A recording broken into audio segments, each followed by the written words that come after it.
Hello, hi. So, it's my first time making quesadillas, but I'm pretty happy. The door's like a little ajar. You know what? Let me get it. Don't ever catch me slipping ever again. What is a quesadilla? XYB. Here is my homemade quesadilla with a couple of bites taken out of it. The camera lighting makes it look a little green, but that's only because my yellow is turned up. But it's very like brown and warm. So it has cheese and vegetables and chicken in it. And it's a nice little Mexican dish. Yeah, it's honestly not that hard. I just never have made it at home before. So I followed a recipe very closely. You know, I'm one of those people who once I follow the recipe, then I'm like, okay, I can like play around a little bit. But I need to follow it to a T once. And I was like, okay, assembly, it has to be cheese, meat, vegetables, cheese. Like, I was like looking at my phone again and again to make sure it was all good. I've really been thinking of trying more dishes around the world. I've never eaten a taco. I'm not gonna lie, I'm more of a soft shell girly when it comes, as opposed to hard shells, because for me, when I eat a taco, crunch, everything goes everywhere. It just feels like a textural and just a combination of ingredients mess, if that makes sense. Okay, so, first of all, there we go. British people aren't real. That is where it should be. And now, when I open Professor Layton, view, screen layout, default, and then I'm setting this up before we get to our lovely mods. Okay, hold on. Is that it? Where is it?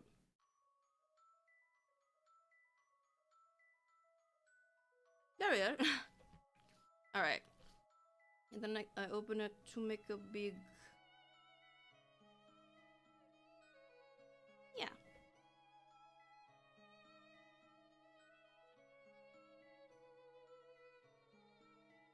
That should be good. Make it nice and tall. Yep, there we go. Okay. There that is. We exit YouTube. So last time we were here, we had a bit of a technical issue, but I've tested it multiple times and we should be fine. We should be fine. I think hard shell sounds nice. Maybe if you try, I will try hard shell. Yeah, if you like crunch, then go for it.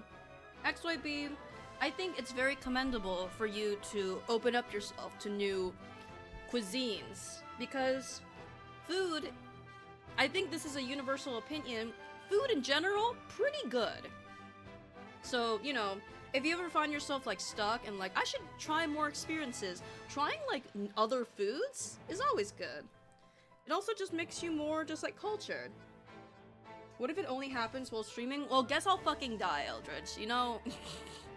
That's not really the spirit that I want to go into this game with, but I mean, I understand the fear, but the reality is that,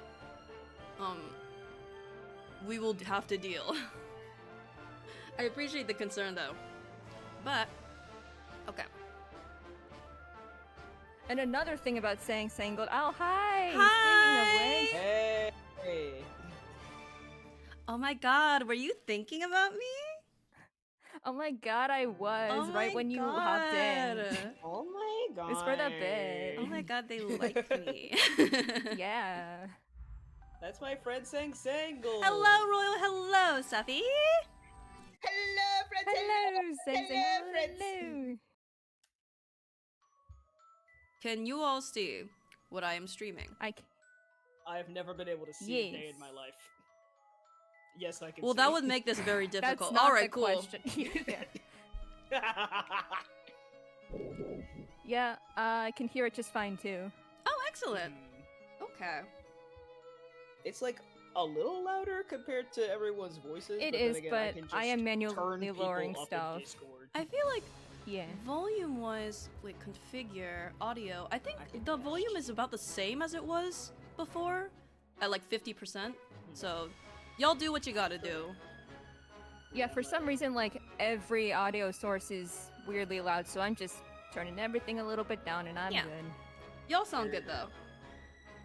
Nice. Yippee! Well, last a time on Professor Layton versus Phoenix Wright. Luke and Layton in the storybook Labyrinthia.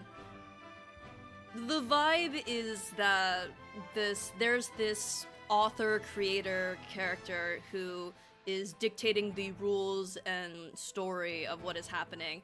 There is some kind of, like, they released the new story saying that 2 people are going to get burned by a witch of some kind, which scares everyone, of course.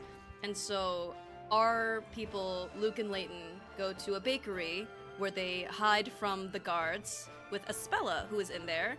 And they also meet one Phoenix Wright and Maya Fey, who are now bakers for an awesome reason.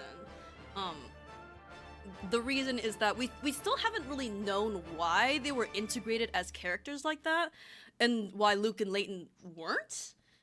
I wonder if we'll get an answer to that.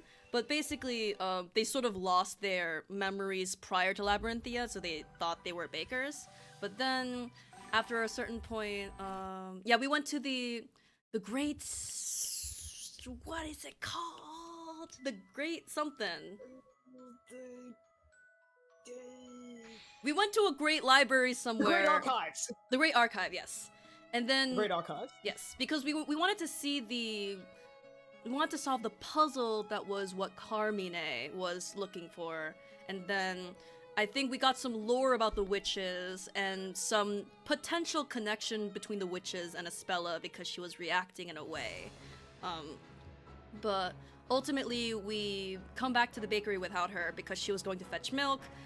We saw a cutscene in which 2 criminals, Bugs and Robs, I think, ambush her. Robs and Mugs. Yes. She says Ignace in the cutscene. I believe that was her. It sounds a lot like her. And then we see them go up in flames. So, later, guards come to the house to request Phoenix Wright to be her defense attorney in the trial. And so, Phoenix goes through the rigmarole, against Zachary, and we discover that as much as we can try to argue logic, the jury and the witnesses are all very like, well, we don't really know the truth of everything, so it's pretty much magic. We can chalk that up to magic. And, like, the rules don't really make sense here. And then in comes Layton with the grimoire, and now we have magic on our side as evidence, if that makes sense? So, we were just after the scene where Professor Layton came in, and we haven't presented the big contradiction yet, but... I think that's Phoenix. What's that tome we have in our, like, trial inventory now? We just have a magic book. I think that's the grimoire, use in because Layton case. said he could borrow it. Oh. Yeah. Oh, Gotta duh. Take a look. It's in a book. The Great Grimoire, or whatever it's called. Grand Grimoire? I don't know. The great archives that hold the Grand Grimoire. Yes. Yeah. Yeah. Well, so much for a fun evening at home. Knights came and crashed our party. They were shouting all about a witch and a witch trial. Talk about coming out of left field. They arrested Aspella and dragged her to the courthouse under suspicion of being one of those witches they mentioned.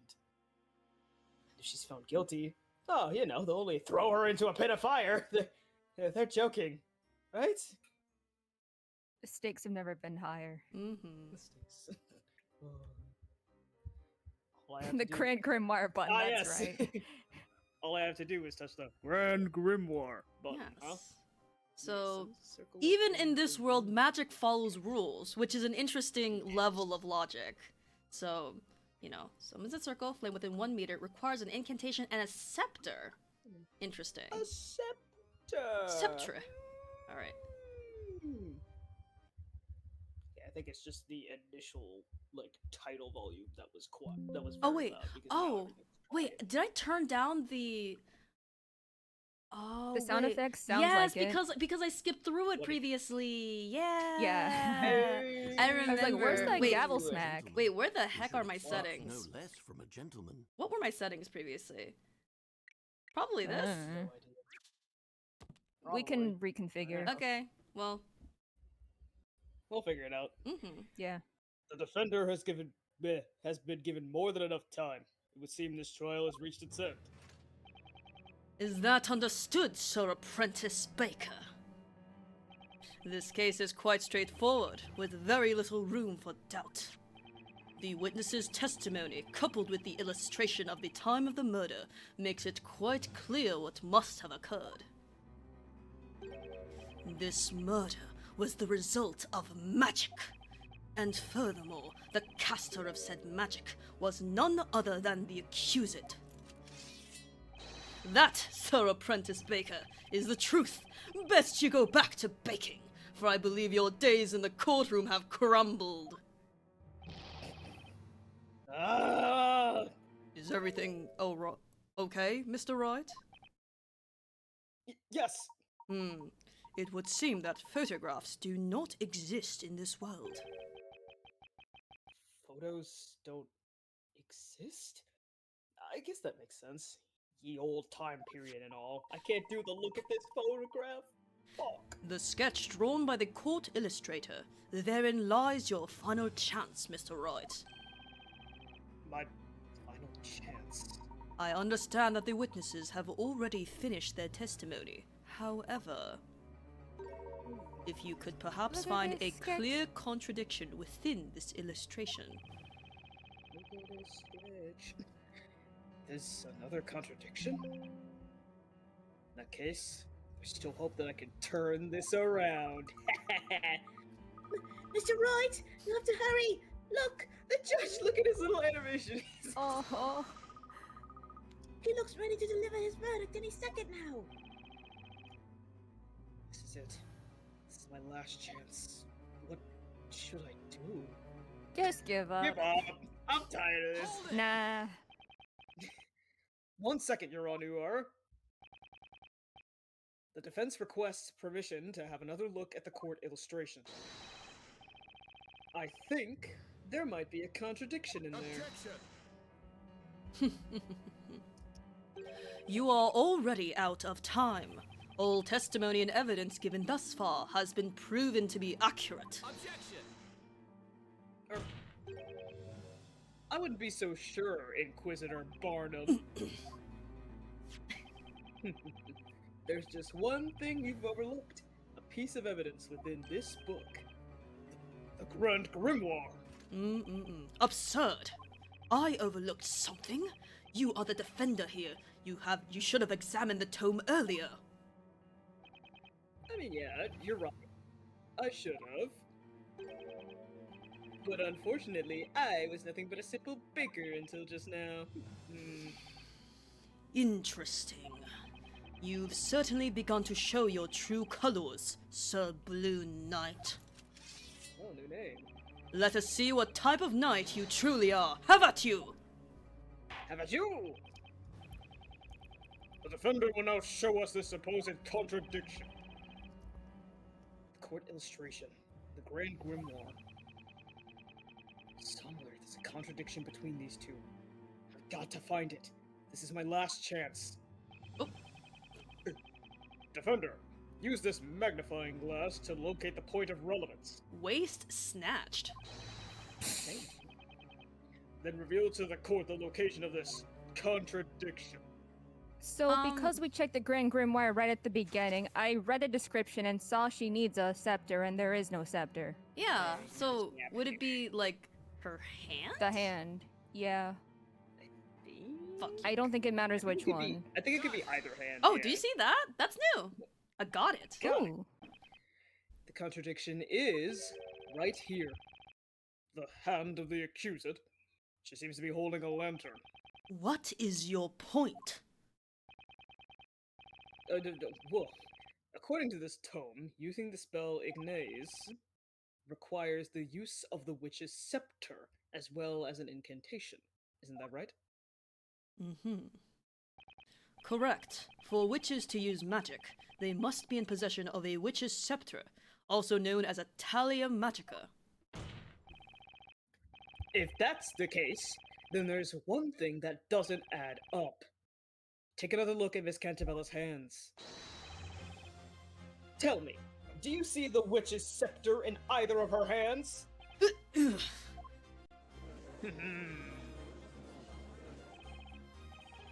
There we go! Let's see you point that sword at me now. Did it, Mr. Wright?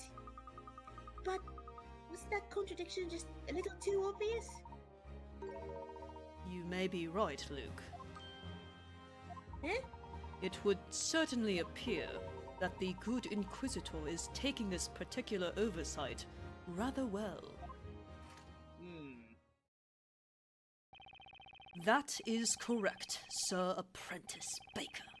But you should not underestimate me. This is perhaps your first time seeing this item, is it not? Right here is the very scepter you mentioned. One of the witnesses found it tossed in the shrubbery on the side of the path. A shrubbery! Oh, yes, indeed, that was I. I located it. My feet found themselves ensnared in the blaster thing, and it sent me flying through the air. Somehow, I'm not surprised to hear you fell, Gramps. Rude. Oh, rude. That was in my head, you can't hear me. This scepter does seem to carry a most sinister air. Indeed, my lord. However, this scepter will only work while in the hands of a witch, with the incantation being said aloud. Aww, that's too bad. I wanted to try lighting some stuff on fire. Maya, please don't look at me when you say that. You see, there are two magic gems set in this scepter. Magic gems?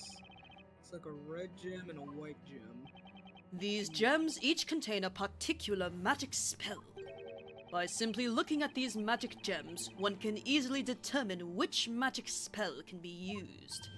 Nick! Quick! Look at this page! Huh? Fire. I'm done looking, I guess. Red gem. Is that Oh. red magic gem? I didn't think I would have to manually... I guess they wanted us to take our time. Indeed, the red gem you see here is the spell Ignace, and if you look carefully, you should notice that this scepter also has one more spell that can be used. One more spell. That must be the white gem. Mr. Wright, I found it! Here's the spell for the white magic gem. Demir, the vanishing spell, causes anything the caster touches to vanish from sight. Simply chant Amir to make it reappear. Demir, Amir. Come here. Come here. The spell Demir has been bookmarked in the Grand Grimoire. Thank you, British Elwoods. Elfwoods, Eldritch Causes- said. Elfwoods. Elfwoods. Thank you, Elfwoods. Causes anything the caster touches to vanish from sight. I see you managed to work it out in that crusty head of yours. What the fuck you call it, Krusty? That just... It can't be! And the reason the witch's scepter couldn't be seen is because the magic spell Demir had made it disappear. Chuck! Ugh. Oh damn, I thought he was gonna throw something football style. Same! I was like, Dear what's he gonna God. throw? Please, NFL I've needs you, already bro. been hit in the head with Holy. a metal pipe. That's right. In other words, No, I'm right. the accused conjured a cowardly spell to camouflage her own use of magic. No. No way! Ding, ding, ding. Order! Order! Order! Yippee! Inquisitor Barnum, please submit the scepter and evidence. Hold on, please. Is there a problem, Sir Baker? Okay, I understand this is a witch's scepter. However, whether or not the scepter was in Miss Cantabella's possession has not yet been proven. What are you talking about, Sir Prentice Baker? Isn't it obvious? I'm talking about fingerprints. Supposing Miss Cantabella did in fact handle this witch's scepter, then her fingerprints should still be on it. Is this a couple centuries later, Phoenix? I don't think they have the technology for this, Mr. Baker. Don't laugh. Don't laugh. I can see you trying not to laugh over there. What is he talking about? Oh my god, it's so funny. Don't laugh. Mm, Not you too, Mayana! Got the whole court trying not to laugh, bro. The whole court hates me! What's with this silence? Did I say something wrong? You said fingerprints? Inquisitor Barnum, tell me, just what is this Baker blabbering about? I haven't the slightest clue, my lord. It is the Baker's first time in court, after all. No, it's my first time in this kangaroo witch court, huh? I'm afraid it's no use, Mr. Wright. In this world, it would seem the concept of fingerprinting does not yet exist. I can't believe it. As I have said already, best you head back to the bakery, lest you continue to serve this court more of your half-baked ideas. Oh, that Who was a good got him? one. About as half-baked as your terrible puns, Barnum. Forensic science does not exist here. Instead, this is a world in which witches and magic are accepted as fact. Truly fascinating. I'm glad you're having fun. Talia Magica added to the court record. Well, I'm not the one on trial. Thank Ooh. you, Elfwoods. Ooh. Whoa. What the heck? We've never seen an animation go into that pose. That was so dramatic. Yeah. Drama king. There are just way too many things I don't know about this world. Mr. Wright, I believe you may be able to take these things you don't know and use them to your advantage. Huh? The Inquisition believes there is no room for debate on this matter. The accused clearly attempted to conceal her magic. Better luck next time, Sir Apprentice Baker. Mayhap your next loaf will not leave such a bitter taste in our mouths. Now then, my lord, I believe it is time. I ask that you render your unwavering verdict. Objection.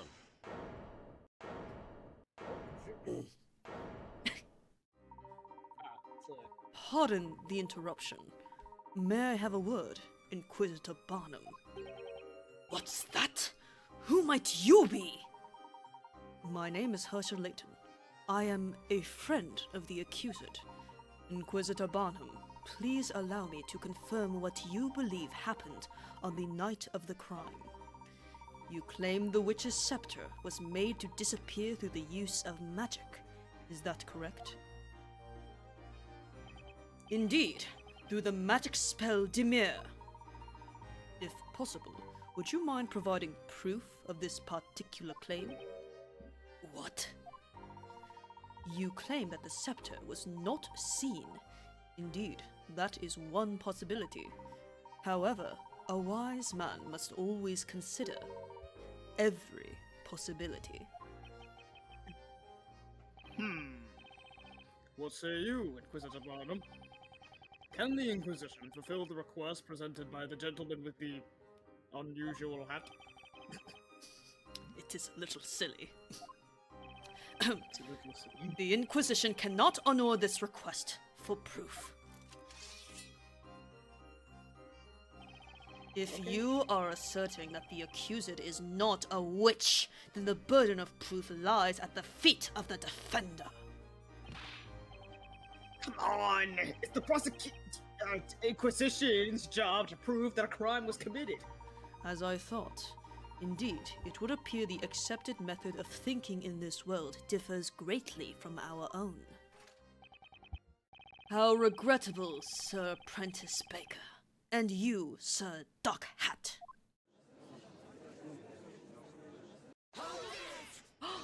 Inquisitor Barnumshire! Should you require it, I stand ready to lend my testimony and my wobbly sword. Flowers for you. Would anyone care to purchase any pre-testimony flowers? Got a lovely array of bewitching lilies. Harry and I will not be dismissed so easily. We came here to expose the identity of this witch. Isn't that right, Precious? Which a scepter, you say? Yes, I know of such a scepter. Allow me to elucidate the matter. What do you think, Inquisitor Barnum? Your witnesses appear to have something to say on the He's so handsome on the side. Sorry. Slay. Very well. Most honorable witnesses, I grant your request to testify once more. Tell the court all you know regarding this Talia Magica. Well, somehow managed to keep the trial going. I owe you one, Sir Dark Hat. Please, Mr. Wright. Mr. Layton will suffice for the time being. I can read your thoughts, Mr. Wright. We're that close. We're at that level now. Oh, cool. Awesome. Glad to know it's more than just Maya. About the Talia Magica. When I saw her, the witch was carrying a large milk bucket in one hand and a lantern in the other. The girl had the lantern hanging from her wrist. Her hand was contorted in a strange way. I got a good look at her hand, and it looked for certain that she was gripping something. The witch was holding a scepter in her right hand. She did not drop it once before she was apprehended. Twiddle, twiddle. Twiddle, twiddle. I see. The accused hand was contorted in a strange way. I do believe this is quite an important piece of testimony. I saw it! I most certainly saw it! She was holding an invisible scepter! We saw it too! It was the girl up there, without a doubt! I as well. These old eyes don't see as well as they once did, but I witnessed the hazy, blurry form of the accused quite clearly. Don't tell the court you're blind! That's quite ableist, my boy. My eyesight is as sharp as the edge of my trusted blade. Very. A toy sword. How fascinating. Although I wonder if he understands the implications of that analogy on his vision. Actually. Sir Baker, you may proceed with your interrogation. Mr. Layton's giving me another chance. I can't let it go to waste. See, I addressed you correctly in my mind this time. Aha. I appreciate it. It's not as wibbly when it comes out. I'm just gonna... While I'm here. Yeah. Never Just in hurts. case. Just in Yeah. case. I like that there's still bakers in that sprite. Not in this one. Cute. Lady baby, listen. The large lantern you mentioned is this one, correct? There is no mistaking it. That fiendishly fiendish form, with its case darker than the darkest of nights. That was the lantern.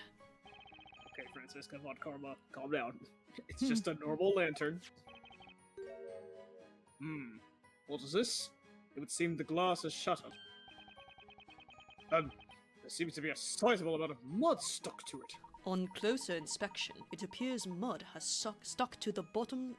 Hold on. On closer inspection of this text as well, it appears mud has stuck to the broken sections of glass. Most intriguing. So then, when exactly did the lantern get mud all over it? By the way, witness, you also saw a milk bucket. Is that right? Indeed, Wibble Wobble! I would bet my sword on it! And yet, that milk bucket mysteriously vanished from the scene of the crime. How many times must I say it, Sir Apprentice Baker? The problem is the Black Lantern.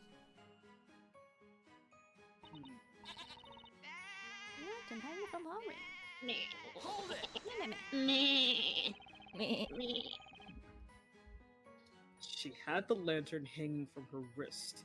Are you sure? Of course we're sure!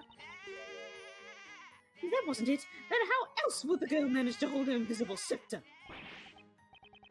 Ma'am, please, just testify about what you actually saw. We just said that's what we saw. Isn't that right, Snowy? Indeed, a handle as wide as this could be easily hung from the accused's small wrist.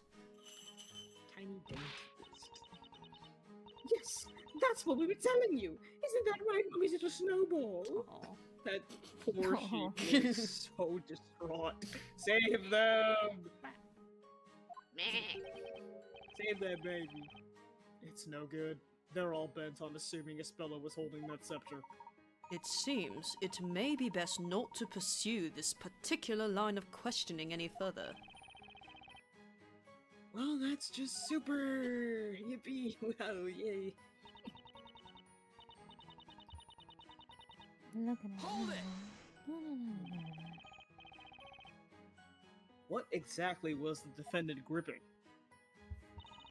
Flowers for you. It was... That's right. It was something cane-like. What was it called? A witch's scepter? Yes, it was definitely that. Wow. Wait, Miss Kira, you didn't actually see it, did you? Witness? This cane-like object, was it perhaps roughly this size? Oh, why yes, it was exactly that size. It's no good. We're all bet on assuming Scepter was holding the scepter, yeah. It seems it may be best not to pursue this line either. Super duper! The Twiddler! The Twiddler.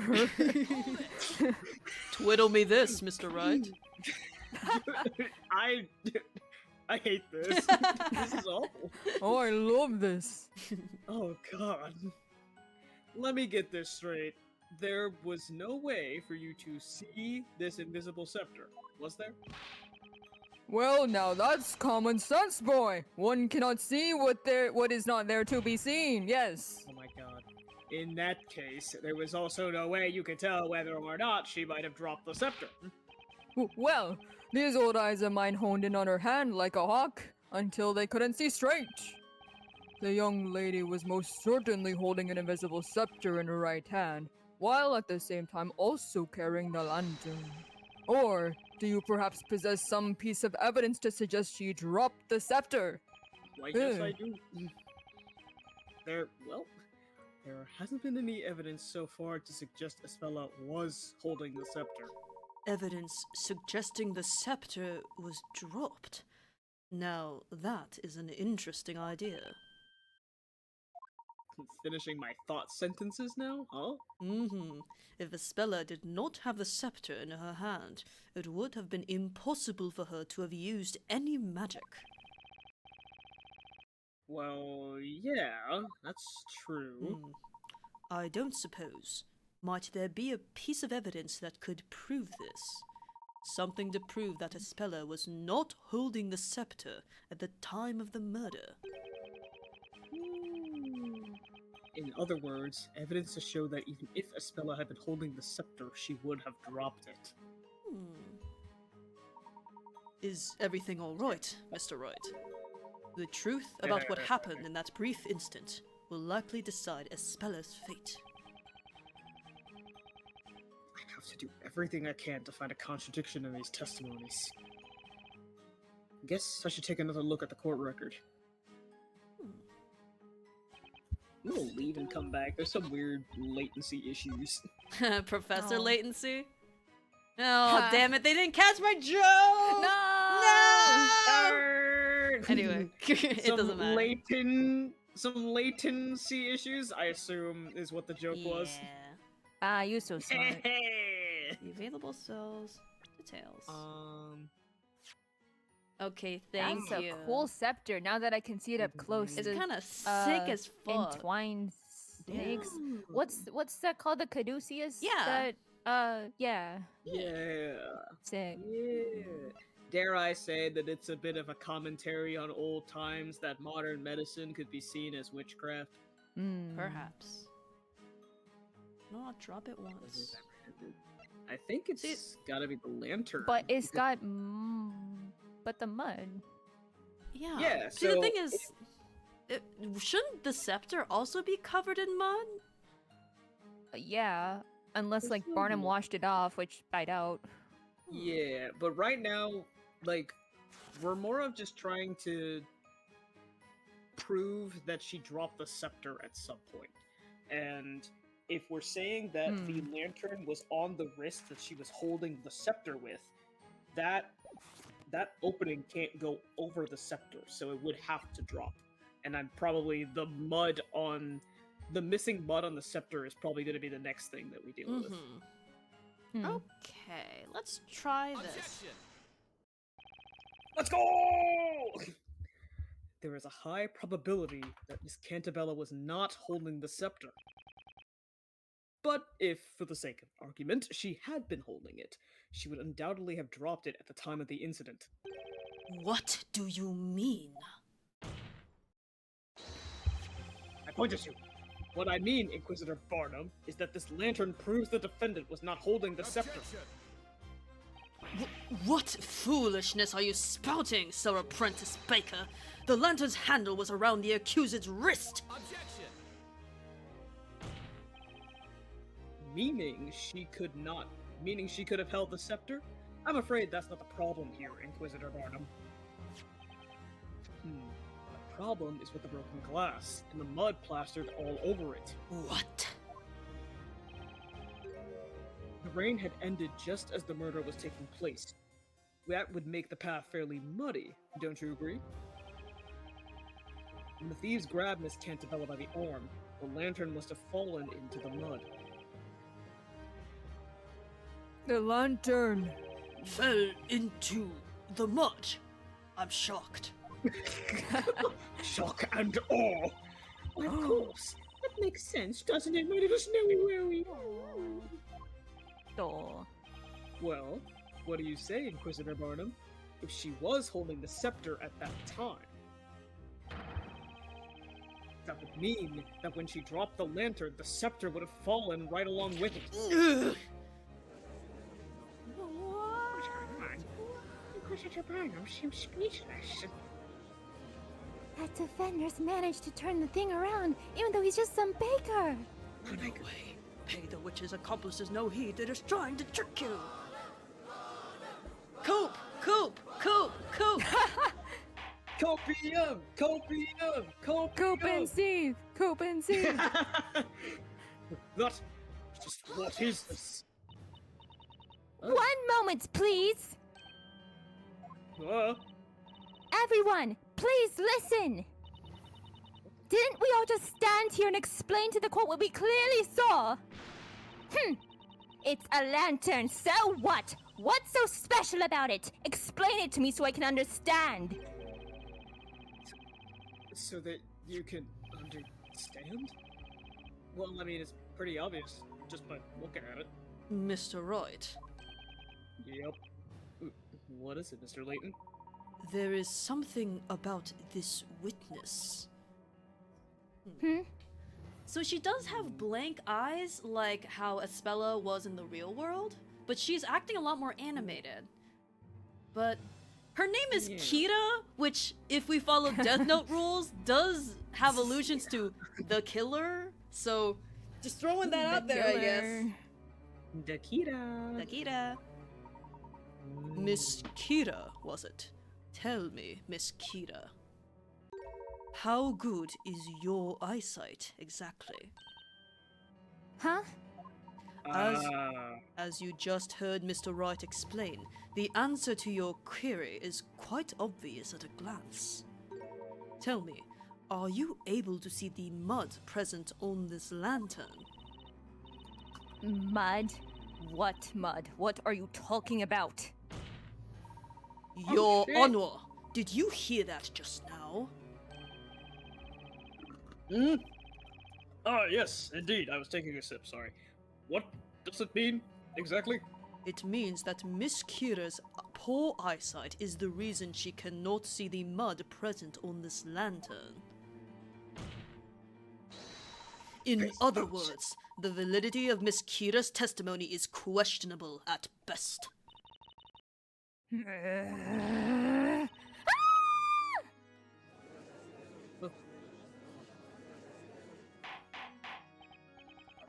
Order! Order in the court! What is the meaning of this? What say you in your defense, witness? I highly recommend you give us nothing but the truth. Quick, how many fingers am I holding up? Sorry, Inquisitor Barnum. Can you read this It's eye chart, true. the smallest letters? PQ. What? It was an O! A- Gods! No!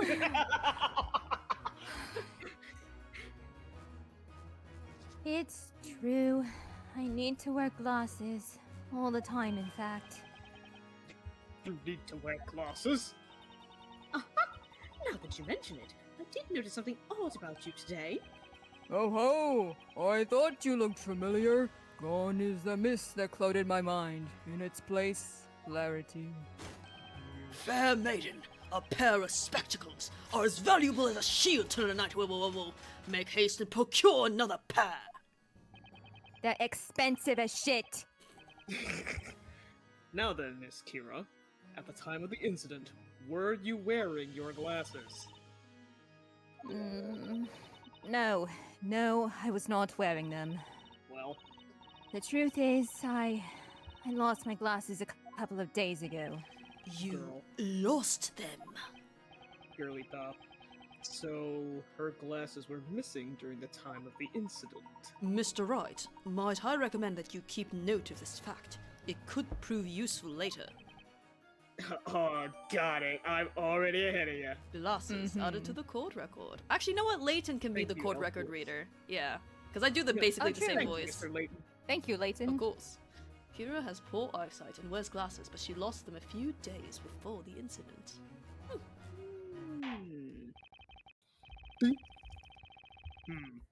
Might you believe there is nothing left to prove on this matter? At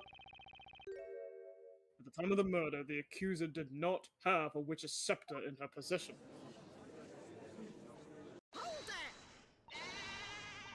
Hold it! Wait just a moment! Snowy and I have much more left to say! That's right! My trusty sword of justice shall cut through this witch's treacherous lies! I may have lost my glasses, but I haven't lost my will to testify. How? Why? Hello? Eureka! I remember now. Old age is a way of sneaking up on me. I'm sure you must understand. Please. Yeah, I understand.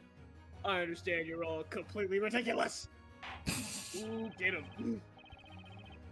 It would seem we have not yet arrived at a clear-cut verdict. Witnesses, you may once again begin to testify to the court. Tell us about the scepter and how it was used in the detestable display of witchcraft that you all witnessed tonight. Hang on. About the Talimatica. The girl was not holding the scepter in the same hand as the lantern, which means it must have been in her other hand. Yes. Oh my god. The accused is holding a milk bucket in the court illustration. Who's to say she wasn't also holding the scepter in that hand? Girl. The milk bucket is lighter than it looks. Even Snowy could carry it, so she could have easily held the scepter as well. I did not see this milk bucket. Everything felt like an illusion. I love your vibe. Me too. I love his vibe. He's so good. The scepter was in her other hand, you say? Indeed, such a proposal is feasible. Sir Baker. Yes, Your Honor. It is the strangest thing. The longer this trial goes on, the more you begin to resemble a legitimate defender. Huh? Well, no matter. Defender, you may begin your interrogation. Hmm. I wonder what the symbol is. I wonder if it's like a knight symbol. It looks cross-like. Maybe. Slay. Here. We Alright. fear.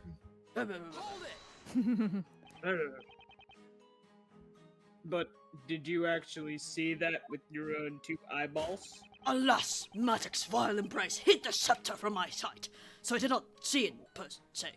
However, through my years of knightly training, I have learned to see through such cunning trickery. Okay, pal. Is that so? For example, this morning I found myself unable to locate the whereabouts of my trusty blade. Its location was a mystery. So I tried my hardest to think and remember where I would have kept it last. And before long, behold! It transpired I was carrying my trusty blade in its wibble-wobble scabbard all along. Life is riddled with such trickery. Would you say life is riddled with trickery, Nick? Only if we're talking about my life, Maya. Yeah. Aye. Na, na, na, na, na, na, na. Hey. Court illustration. Ain't no fucking way. Girl, is it in the bucket? Like, what the fuck? Girl. That's right. I guess. Judging by the sketch alone, it I don't does know. look What is Phoenix cooking? What is bro? What is bro cooking? There's a reason he's a baker and not a cooker, cause what? There. Don't let him cook. That's right. Judging by the sketch alone, it does look possible for her to have held the scepter. However, if you actually try Oh, holding yeah. that thing, you'll notice just how thick it is. No way she could have been holding it. What? That is nothing more than mere speculation. You cannot say for certain that she was unable to hold it. You say speculation. I say it's a fact. There's just no way Isabella could have been holding that thing. As expected, this testimony is filled with nothing but assumptions and conjecture. Mr. Layton, You know, Mr. Wright, there does not appear to be any usable evidence present in the court illustration. yeah, I agree. It does look that way. The milk bucket ended up disappearing from the scene. Could that actually be an important piece of evidence in itself? Hmm. Also, yes, Kai, this is our first Layton game, and probably our Word. only one? Who knows? I could be open to it in the future. I'm mostly playing it for the Ace Attorney parts. You're... Just 1 second, Miss Mary. What is it now? Snowy and I don't have all night, you know. Come on, then, out with it. I just have one question regarding your testimony. How exactly did you know that the bucket Miss Cantabella was carrying was light enough for Snowy to carry? Huh? Well... You see, the girl always uses the same bucket whenever she comes to buy milk from us. Naturally, I would have seen that bucket countless times before. You've seen it countless times before. That doesn't answer my question. You specifically said that bucket is lighter than it looks. Miss Mary, at some point tonight, you must have held that bucket yourself. No! Now then, please enlighten us as to exactly when you got your hands on the bucket. Shepherd silence. You seeing this shit, Snowy? You see this shit, Mary? It's true.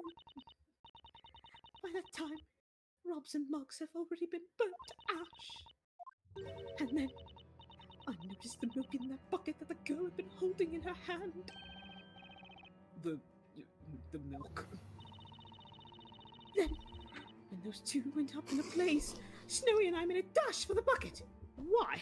Profit! Oh, I guess to put them out, maybe? Nope, She said never mind. they were ash at that point, so Oh yeah, true. I'm just thinking she's like, free milk, baby!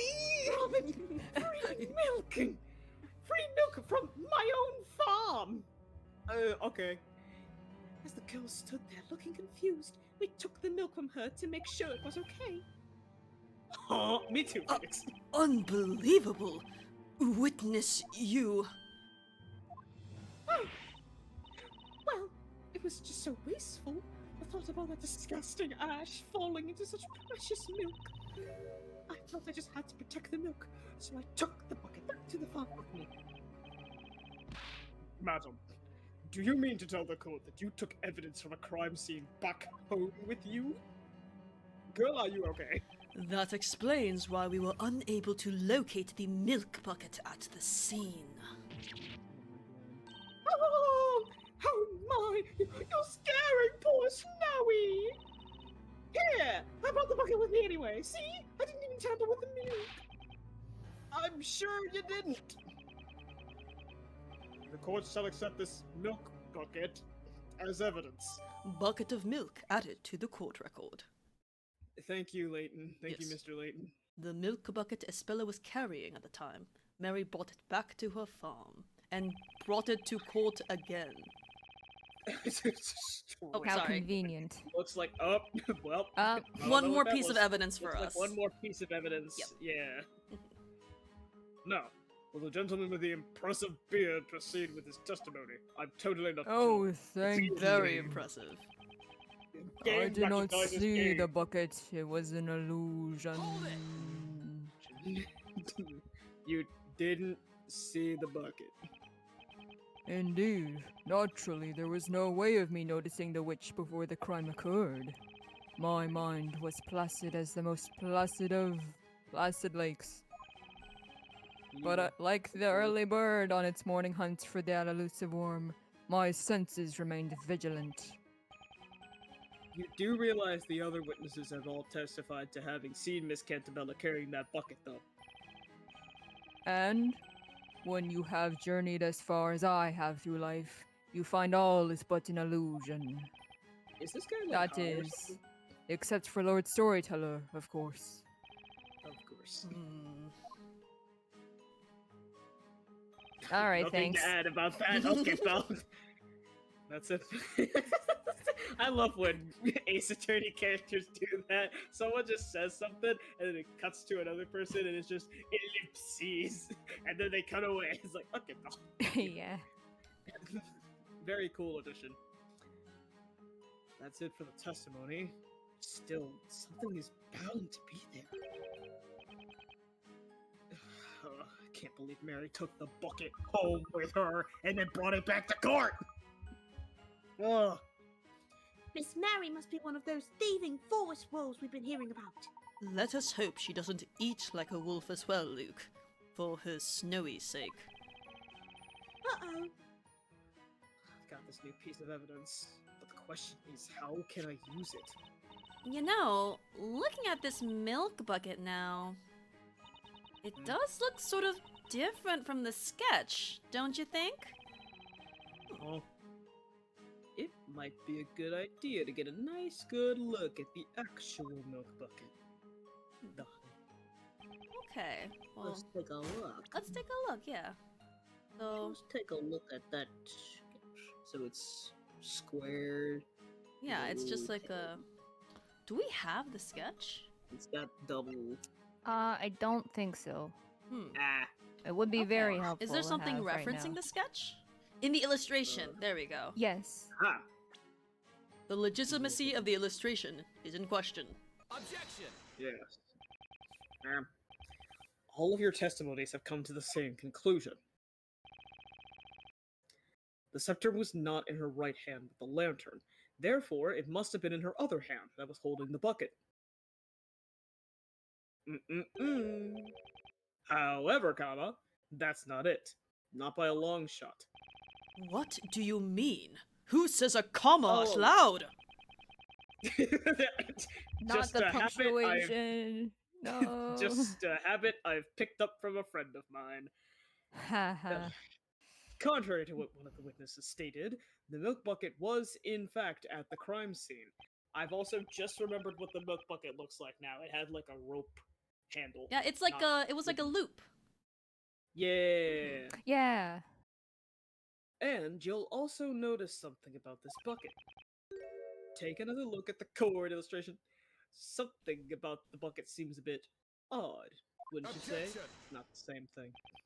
This illustration was based on eyewitness accounts, so a small discrepancy or two is conceivable. Actually, Inquisitor Barnum, it's highly likely that this illustration is much less accurate than you think. I point at you. In fact, there is a blatant contradiction present in this illustration. Ah! Milk. Admittedly, it does at first look possible that Miss Cantabella was holding the scepter and the bucket at the same time. However, comma, if you look at the real milk bucket, that possibility goes up in smoke. Much like mugs and thugs or whatever. Oh, too soon. Too soon. Yeah. Here, let's have a look at the real deal. Notice the handle? That cannot be. But it is. I am Phoenix, Yep. right? This particular milk bucket has two pieces of wood on either side of the handle. If you were to try and hold both the scepter and this bucket, well, let's just say that'd be a challenge, to put it simply. Truly, some might say. There is no way anyone can hold both the bucket and the scepter at once. What? That must mean clearly you have the wrong bucket. I love his animation. Oh. Veggie Tails looking ass. That looks like a living sweet potato. We never lie when it comes to milk. That is the very bucket I took. Mhm.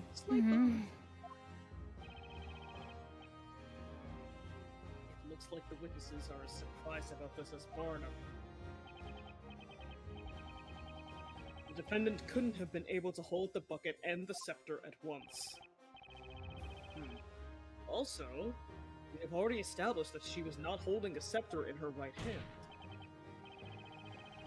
Therefore, the defendant, Miss Espella Cantabella, was not holding a witch's scepter at any point during the incident. Take that. Order! Order! I said order! I don't know. Yeah, sure. Just what is the meaning of this?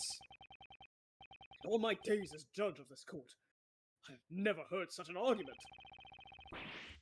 These are but a paltry set of words, and yet they ring with such remarkable strength. Your Honor, what you just heard was logic. Logic, you say? As a prosecutor, I would know such things. What is with these two? They just silenced Inquisitor Barnum with mere words. Like the pen is mightier than the sword, yeah. Oh ho! Oh, wordsmith, yes. Indeed. Wait, do you think could they be witches? Holy! Oh my god! It would seem that the concept of logic does not exist in this world. I need to screenshot that and use that as a reaction meme. Like right now, can I please have a moment? This is gonna go triple platinum on Taffy accounts. So fucking good. Let me know my when you're done.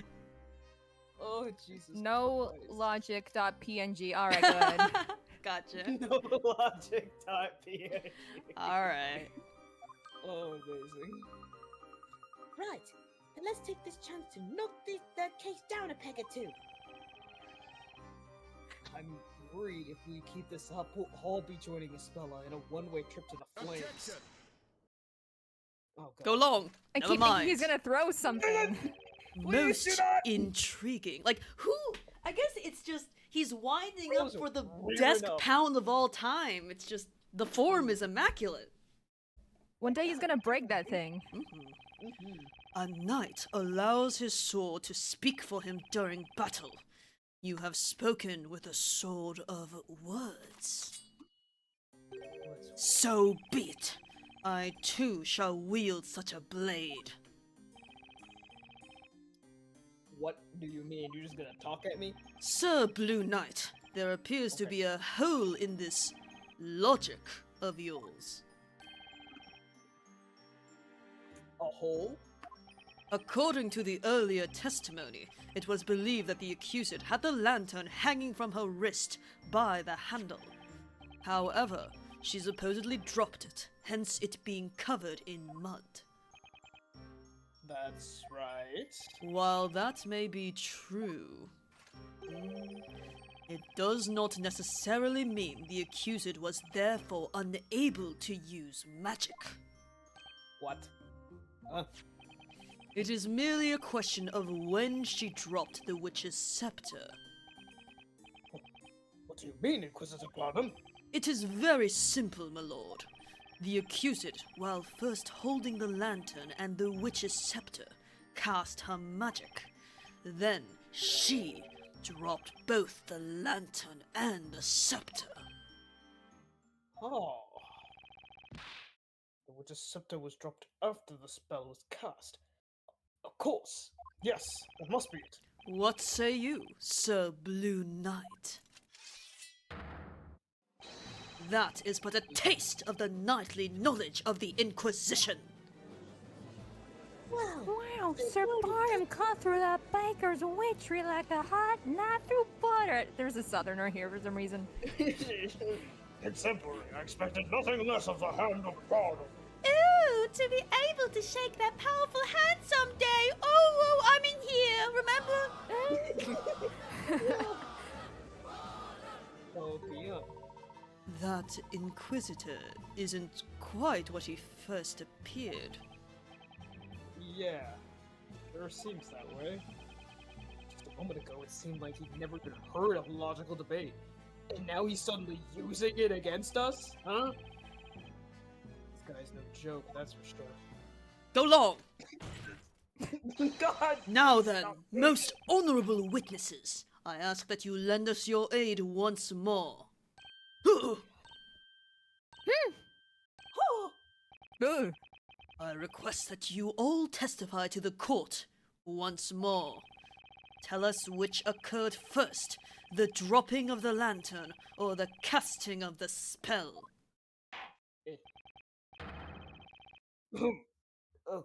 Witnesses, you may begin your testimonies. Tell this court in your own words about the sequence of events which transpired tonight. Witness testimony about the sequence of events. Of course, the lantern fell to the ground after the incantation of Ignace. Sploosh! I'm sure as snow is white. I made certain to keep my eyes peeled on that milk bucket after all. Besides, how can you be sure the lantern fell just because it had a little mud on it? These eyes do not lie, Wibble. I saw the lantern in that accused's hand when the incantation was uttered. AK. Figures. Their testimonies are all over the place now. These 4 testimonies, they are most interesting.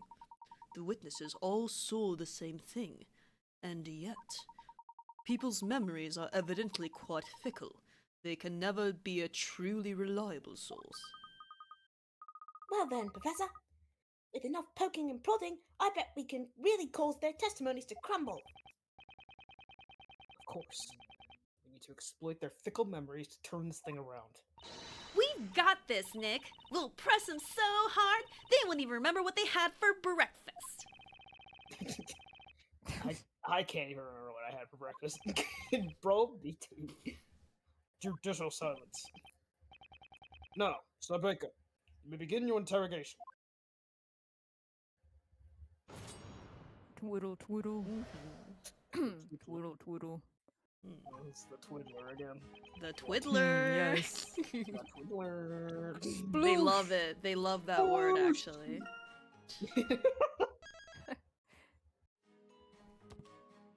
All right. Sploosh. The That's lantern called fell. onomatopoeia. Yes, thank you, Mr. Twiddler. The lantern fell after the incantation. Are you positive about that? I say, I am positively positive that I am positive. I heard her voice again, and then, just once and then sploosh. That sploosh. Was that the sound of the lantern hitting the ground?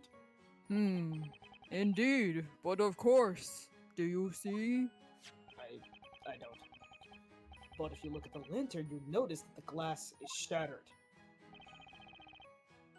You specifically said you heard a sploosh. Shouldn't you have heard the sound of glass shattering when it hit the ground? Like a The sound of glass shattering. No, I'm afraid I failed to catch your drift. Ooh. hey. Oh, hi, Mary. Hey! I was present in Great an area a photo. bit farther away from the crime scene, you see. I have no recollection of hearing such a sound. No recollection? Precisely so. I'll have you know, I can easily hear a dog barking across town. Do not underestimate my hearing. I wasn't. Relax, people. Mm-mm. There is nothing of interest in this testimony. Will the witness with the goat please proceed with her testimony? Snowy is a lamb! Huh? Oh, right. You mean us. You startled us, didn't you, Snowy? I love Snowy. I do too. Free Snowy. I guess we're just moving on with that. Huh. I guess. But earlier you stated that Miss Cantabella had the lantern hanging from her wrist. Well, not quite. We didn't say for certain. I only believed it was on her wrist. Oh, a little kiss! Bless. Believed? Yes, precisely. You know how you sniff milk when you're not quite sure if it's hot. Aww. The little Aw. kiss. Come on, baby. And then your nose is assaulted by that foul odor that you weren't expecting. Well, it's a bit like that. Heed my words, madam. Do not make a habit of stealing for your own safety. Oh, we're so sorry. Please, it was all Snowy's fault. Plus, it was my milk, technically. I was giving it back. Giving it back. Oh, brother, this girl stinks! Anyway, we can confidently say that we both saw the milk bucket. Right, precious?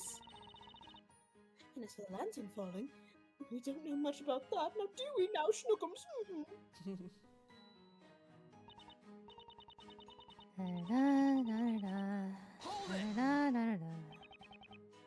What do you mean?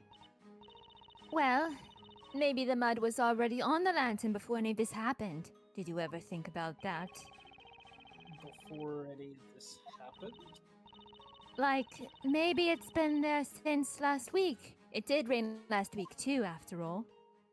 That was for you. And if that's the case, then there really isn't any point arguing about whether or not she dropped the lantern, right?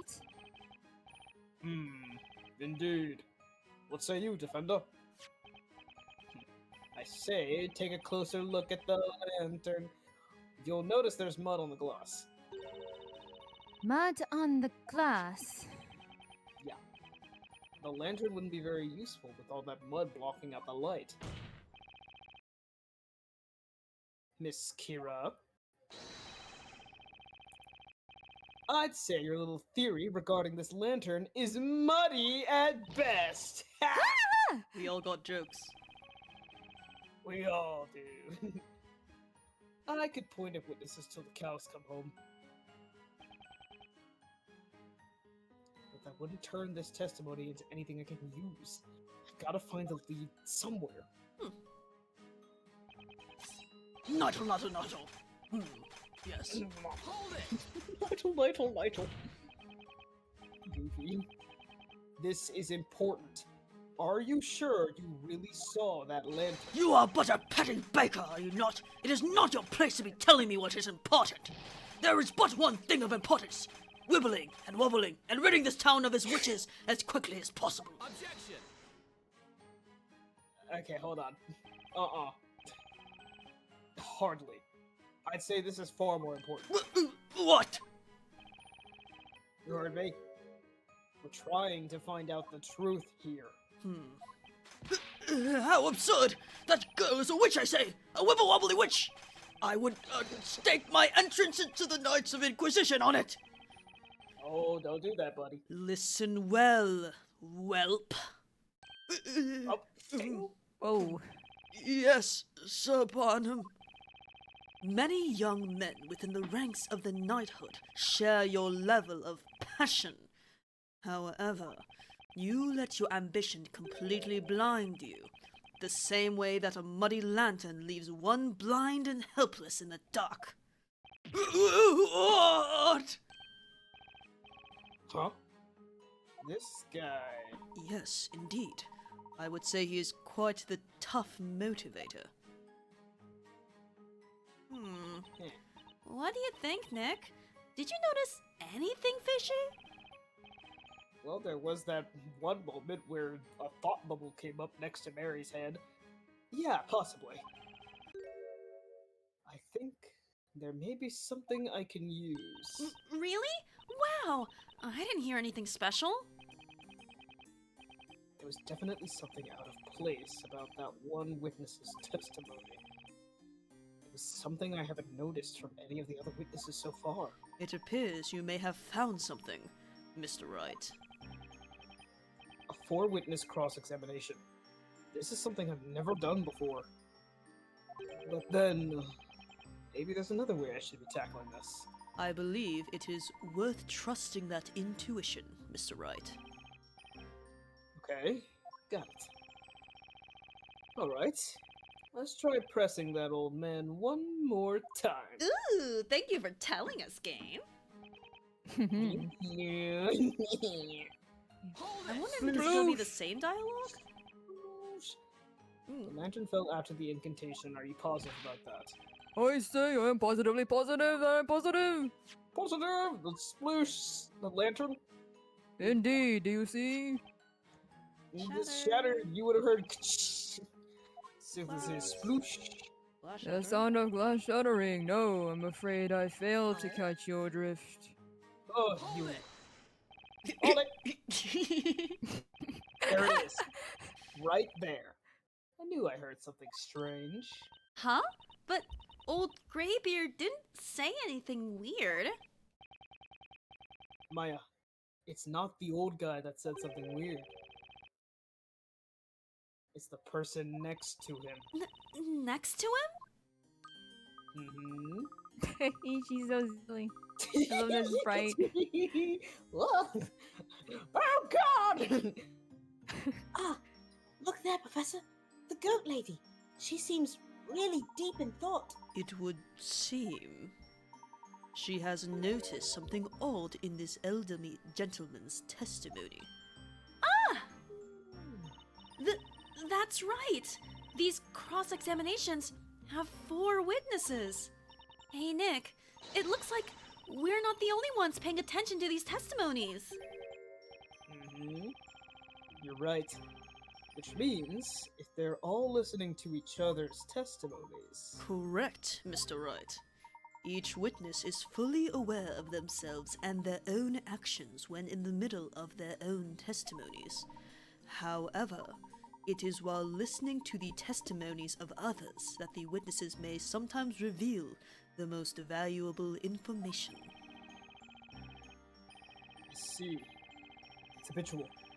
They can't tell they're doing it, but I can. And I'm going to use it to turn the tide back in our favor. In fact, I do believe I may have spotted our first opening in which to test this new technique. Mr. Wright, could I draw your attention to the touch screen? The very real touch He's screen? self-aware. Yes. Touch screen? Go away, Luke. Slide the magnifying glass during a witness's testimony will allow you to shift your focus to another Oh, these are so cute! Oh my god, his eyes. Look at Oh, that! wait. Right. So the important thing here isn't the witness that's in mid-testimony. It's the other 3 witnesses listening. It's just a matter of catching them off guard and questioning them. What are you waiting for, Nick? Let's give it a shot. How about we try questioning the goat lady next to old Graybeard? Okay. All I have to do is slide the magnifying glass over to that witness. Let's do this. The sound of glass shattering? No, I'm afraid I failed to catch your drift. Oh. Do.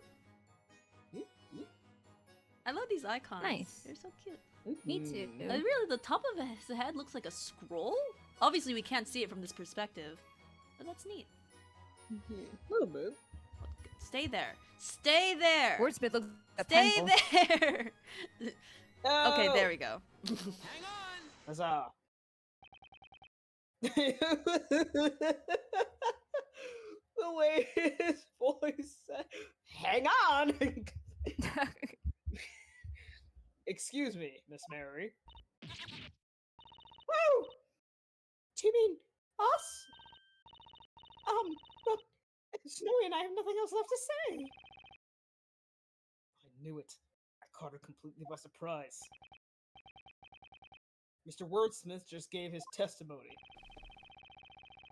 He told us all about the sound he heard when the lantern fell to the ground. Mr. Wordsmith didn't seem too sure, but I wonder if you might happen to have something to say about this. Huh? Well, that's... Oh, my little eyes. Oh, Shepherd's silence. Is that all right, Sir Barnum? May we answer the question? Do what you will, madame. There is no need for formalities. Huh? Well, I'll try and explain. Won't be Snowy. The truth is, we did hear something. That is to say, we heard the sound of the lantern's glass shattering. A shout of it was frighteningly loud. It quite startled us, didn't it, Snowy dear? I looked in the direction of the sound, but I couldn't see anything, let alone the girl or those 2 thieves. It was a tad dark after all. When the glass shattered, the flames inside must have gone out, hence she could not see them. That seems to be the gist of it. But then, as I peered into the darkness, I heard it. You heard it? What did you hear exactly? You know, that! I heard... the incantation for the spell Ignace. Defense attorney silence. Judicial silence. Layton silence. Why is everyone saying that out loud? What did you just say? No. No, hold it right there, witness. Yes, my lord! The glass shattered when the lantern fell. Then, after that, you heard the incantation for the spell Ignace. Do you swear to this court that this is, without a doubt, correct? Yes. Maybe. I think. Just... How about my testimony? What of my oratorial observation? That blasted spell Ignace occurred first, then the lantern plummeted to the ground. I heard no such thing. There was no sound of shattering glass. Absurd! Simply absurd! So the lantern fell and the glass shattered? That does not change the very fact that this girl is a witch! I hate to disappoint you, but that's not quite the case. In fact, this testimony changes things a lot. Wouldn't you agree, Inquisitor Barnum? What is the meaning of this? Let's go over what we know so far. In order for a witch to use any magic, they must be holding a witch's scepter. And yet, none of the 4 witnesses saw the defendant holding a scepter of any kind. That's because a scepter was made to disappear from the spell Demir, correct? At the time of the crime, the 2 victims grabbed Miss Canterbella's arm, causing her to drop the lantern onto the ground. If, at the time, she was in fact holding an invisible scepter, then the scepter must have fallen when she dropped the lantern. Now, let's say hypothetically that Miss Cantabella really is a witch. In order to use any magic, she would have had to recite the spell before dropping the scepter. However, as our witness, Miss Mary, has just stated in her testimony, she heard the incantation for Ignace after hearing the lantern's glass shatter. Duh! Ooh! His eyes. Do you all understand what you do all understand what that means, don't you? It means that Miss Cantabella, the supposed witch you've locked up, could not possibly have cast any magic. Therefore, the defendant, Espella Cantabella, is clearly in no way, shape, or form a witch. Boom! Team Wordsmith's busting off again! Such frivolity! Do you realize what you're insinuating? Do you really think she is not a witch? Such nonsense. I had to keep the straightest face. I saying admire that line. so much, Sappy. I'm so proud of you. Thank you. Oh, wait, hold on. Look at Snowy eating the I was wondering, flowers. yeah, That's if so he was cute. leaning that way Hands because the off flowers are right there. flowers. Yeah. Hands off. Mary, come get your goat. Such nonsense. Did any of you even listen to my testimony? Let him eat his huggy. We did, but you're wrong. There was no glass shattering. When you're calling me a liar, Missy, you couldn't even see the light of the lantern when it was plain as day. I ain't calling you a truther. What ridiculous claims, all of you! Oh, hush. Take your little toy sword and go back to playing pretend, Sir Knight. Oh, Go long!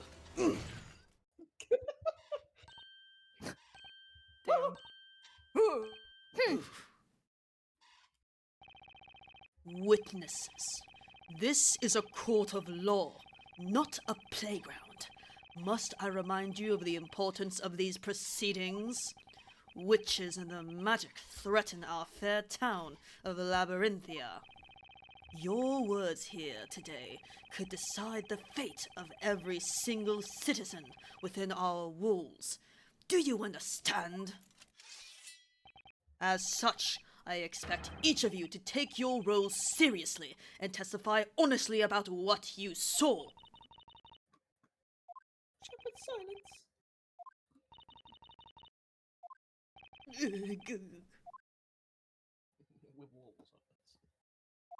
Collective silence.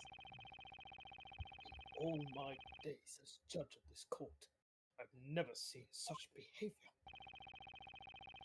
Behavior that leaves a cloud of doubt over the credibility of each of your testimonies.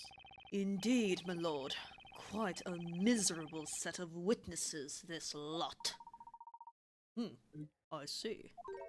It would appear this trial has come to a sudden halt. Huh? So, that must mean... Quite right. It means you have won this trial, Mr. Wright. Let's go! We've won! The winner! I can hardly believe the situation we have found ourselves in. I did not anticipate this trial ending. Such a strange turn of events. But, due to these witnesses' dubious credibility, I can see no reason to continue. What say you, Inquisitor Barnum? As you wish, my lord. What's going on? just gonna let this witch run free through the town? Curses! If it wasn't for that witch and her friends! Copium! Copium! Oh? Oh shit, he's Eh? got something to Wait, say! who is that? Holy! Who is Some this? guy! Some guy. Some guy! And he's voiced! Not before I take the stand to Voice. testify! What do you mean, best character? Hello? Order! Some guy! Who is this buffoon? Behold! Oh. Who am I, you ask? Who am I? Why? I'm the man that's gonna single-handedly save this trial. I'm the fifth witness. Say what? What? Even Barnum didn't see this one coming. Royal? You wanna take this? Hell yeah, let's go! Just as I thought, this trial was going down the drain before I got here. Ha ha! Okay, you lot, assemble! We need a strategy meeting ASAP! I say, who are you? Thank goodness you showed up. We can't give up now, everyone. It has come down to this. To arms, everyone! We shall do battle against that baker and that hat seller! I can't believe this. What the heck is going on? Truly fascinating. It seems a new witness has taken the stand. What's more, he appears to be quite the formidable witness. Oh my god! La la la la la. Group huddle. I guess this trial is still far from over. Where is this man's arms? They're just like all... I love the shape of this man. Pencil as motherfucker. Aw, I love that! Good for them. To be continued after like this 10-minute puddle. Ooh. Huddle. Yeah! That's so good. I was thinking, we didn't come to a conclusion of like who was guilty, so I did think that ending was unconventional. Dang. Yeah. Well then, we will now continue with the trial of Espella Cantabella. Some guy. With nameless guy on the stand Oh now. boy. Group of witnesses huddled up before a joint testimony in a witch trial. You just can't make this stuff up. Inquisitor Barnum, so let me ask you a question. Yes, my lord. We now have 5 witnesses on the stand, so I must ask. Why was this obnoxious-looking man left out of your initial group of witnesses?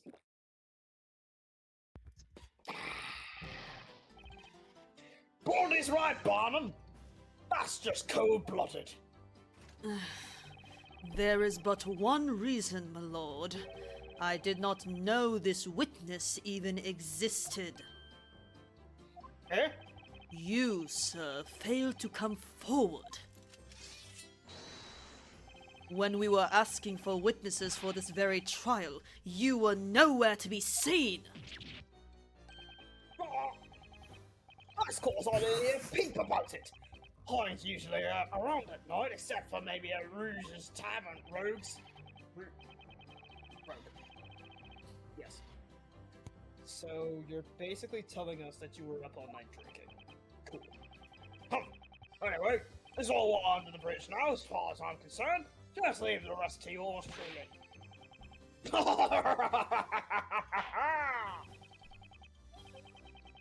During the last interrogation, the defender brought forth some surprising proof. Namely, that there was little possibility the accused could have used magic. I've never heard such a claim. Must be the doing of this logic. What rubbish? Logic, you say? I ain't got a clue what that is. Sprite. Oh my god. But I do know this. Bit bread, bacon. It's a baker, or I head back to the bakery. Why do you say that like a slur? Eloquently said. First inebriated witness in the Ace Attorney series. I Oh, love this true. fucking- Oi, Grumps! Give me and me partners over here a chance to speak. You wanna know how this witch managed to be held in that scepter, don't you?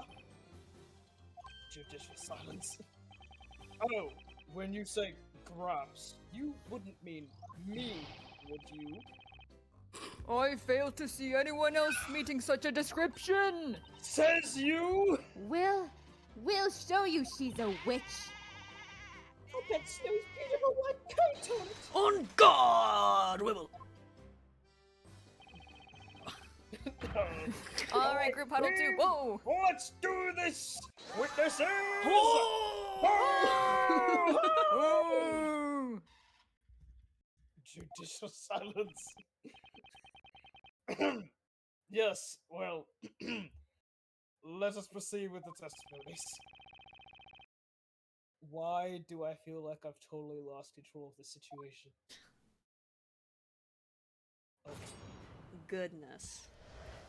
So, before we do The that, profiles. yes, Eldritch did remind me. Oh, can I click on? There we go. You can, but I'm going to speak. Oh. Okay. Spella. Oh, it doesn't say their ages in this game. Interesting. Oh, We will okay. never know. Aww. You look so Aw. small in this Aw. one. He's Currently so unemployed. It'd be like Damn. that. No, Don't smell?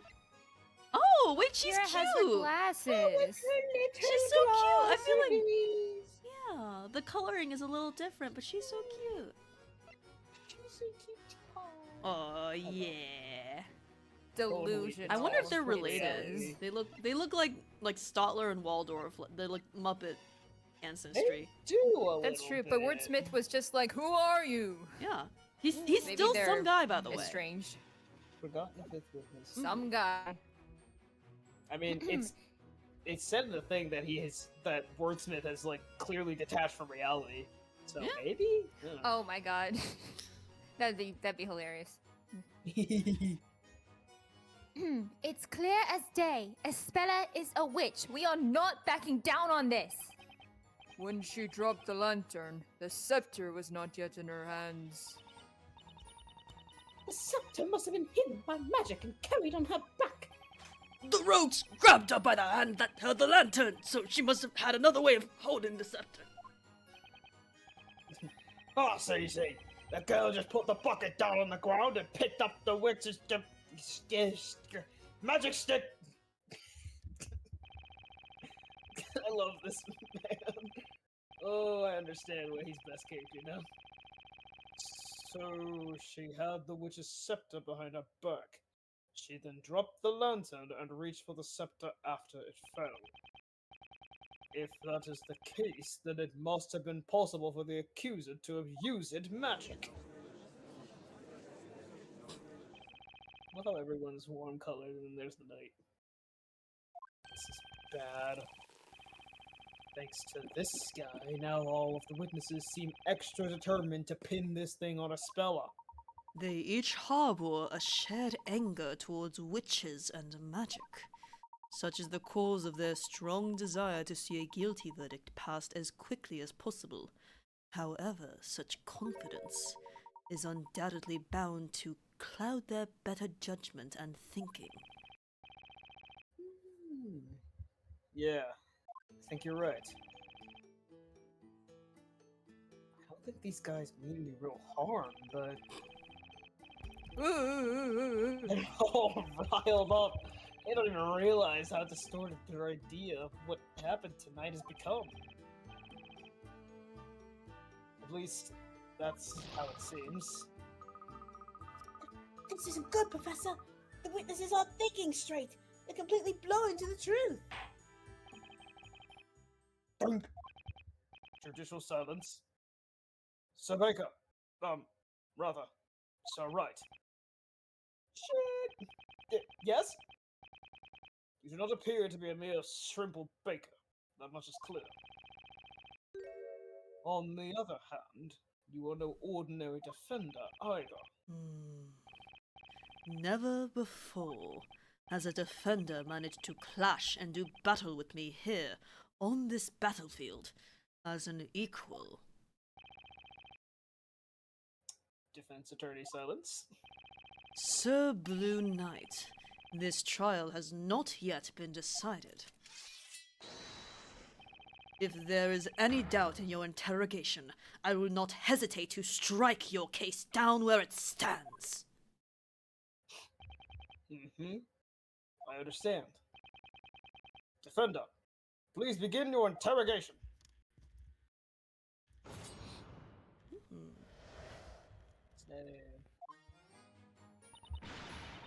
You're fine. Hold it!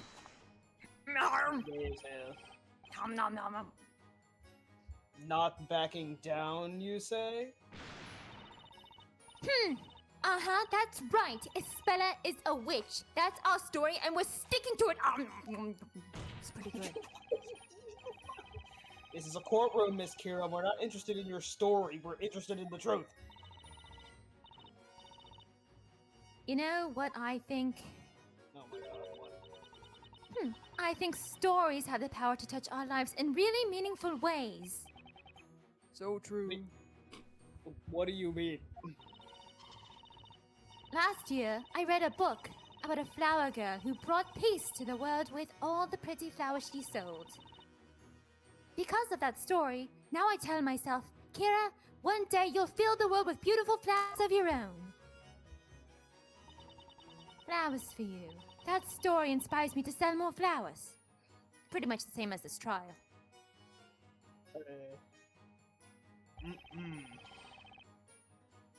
What a very touching story. Indeed, I have heard nary a truer tale. Wouldn't you agree, Sir Blue Knight? Maybe it's just me, but I'd have preferred something a little more relevant. I'm afraid our logic may do us no good here. Let's move on to the next witness, shall we? I agree. Oh god, the Twiddler. The Twiddler. No matter how many times we ask, you still say you didn't see the scepter, huh, Gramps? Talking to you. I ask you, youngling, were you paying attention to this trial? Yes! Well then, magic made the scepter invisible, did it not? Thus, my old age clouding up my vision has nothing to do with anything. The scepter actually vanished.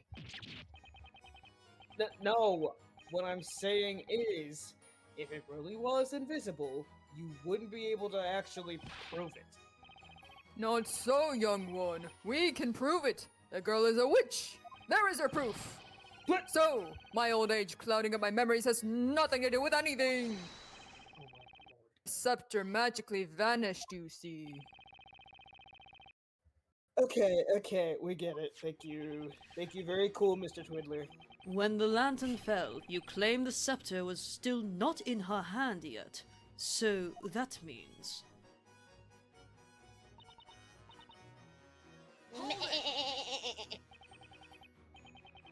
The witch's scepter was behind her back. Oh, it's like my little snowflake here. Whenever my darling gets too heavy, I hoist him and carry him on my back like I was doing in the huddle. You mean your baby goat, right?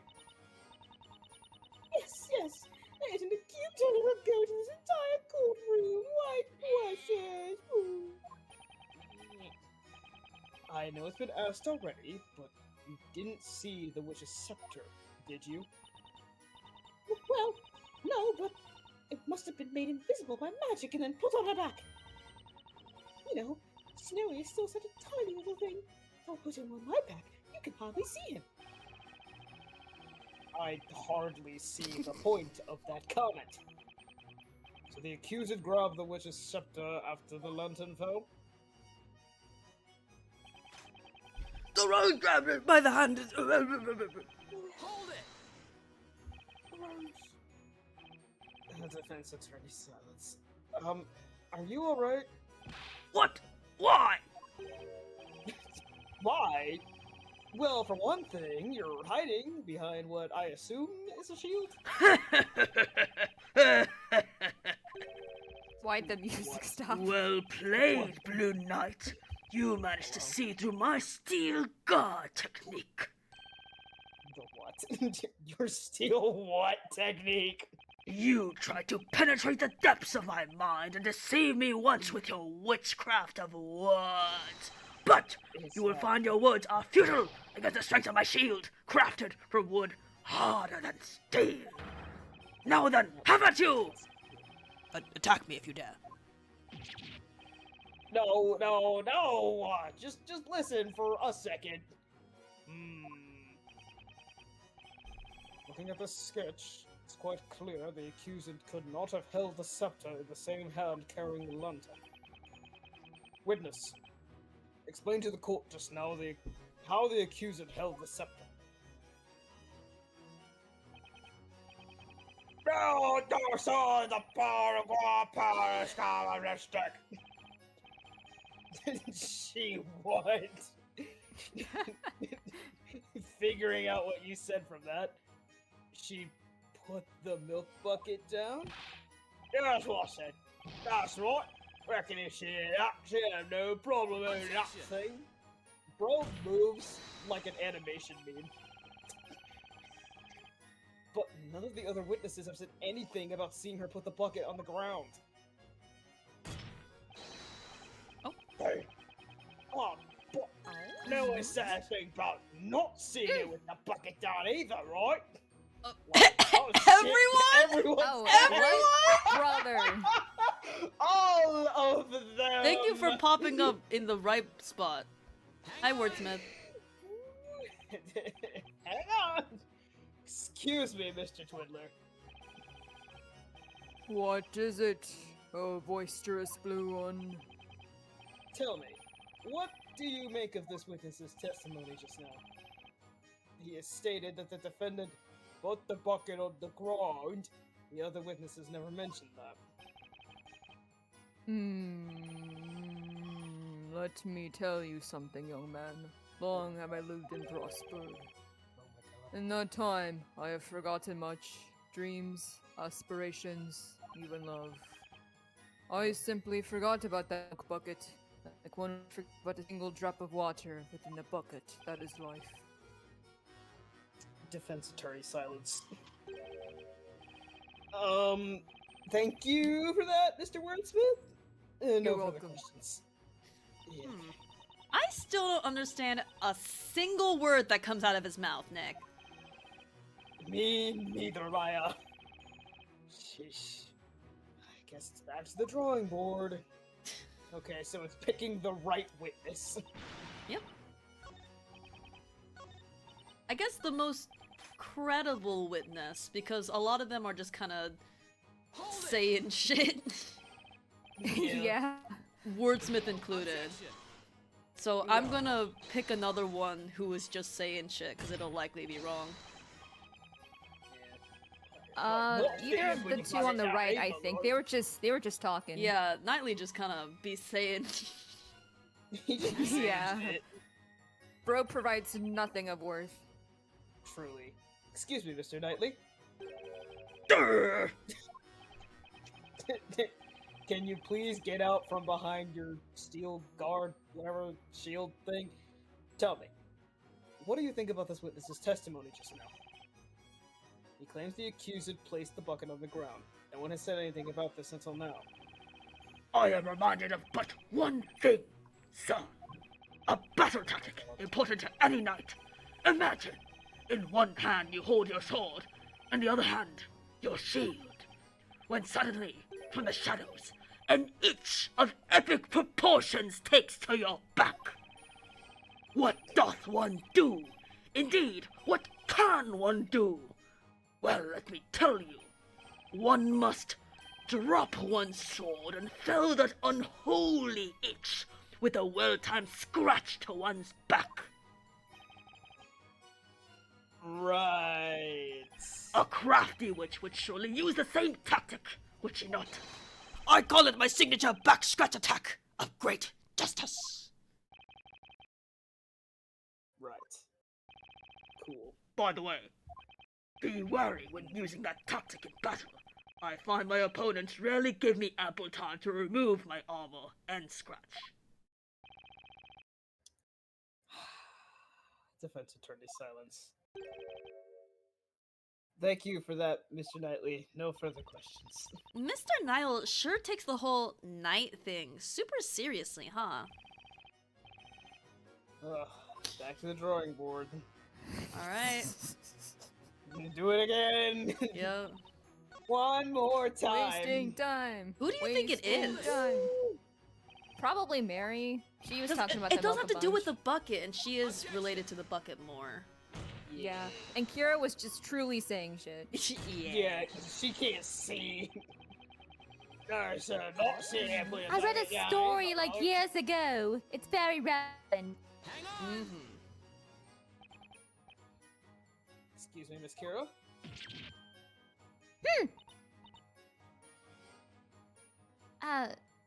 Waiting. Yes, what is it? Tell me, what do you think of this witness's testimony just now? He's placed the bucket on the ground, no one said anything about this until now. Why, you're right. How odd. Everyone must have simply forgotten, myself included. Huh? But, yeah, Espella definitely did put that milk bucket down. That way, she was able to easily grab her scepter and use magic. Easy peasy, right? The nerve, Nick! It looks like she's trying to peg Espella as a witch every chance she gets. Really? I don't know how much more of a testimony I can stand.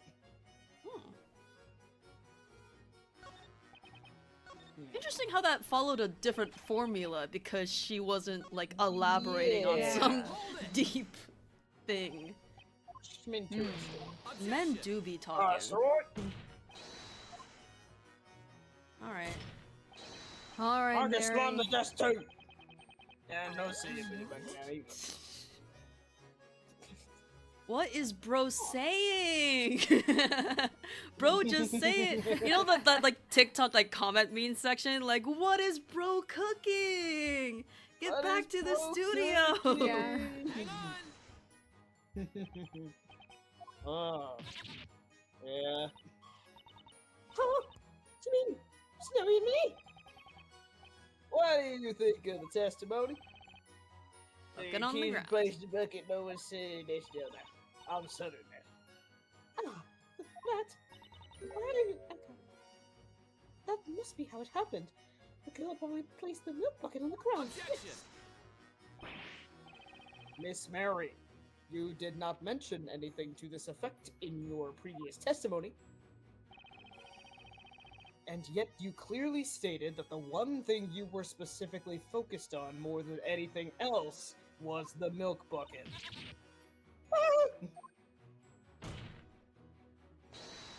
I pointed at you. Ergo, you should be able to confirm to the court whether or not the bucket really was placed on the ground. One's memory is not flawless, Sir Blue Knight. Pay attention to what the witness was saying. The accused probably placed the milk bucket on the ground. There is the possibility such was the case. Yes, that's right. Isn't it, my little cuddle pumpkin?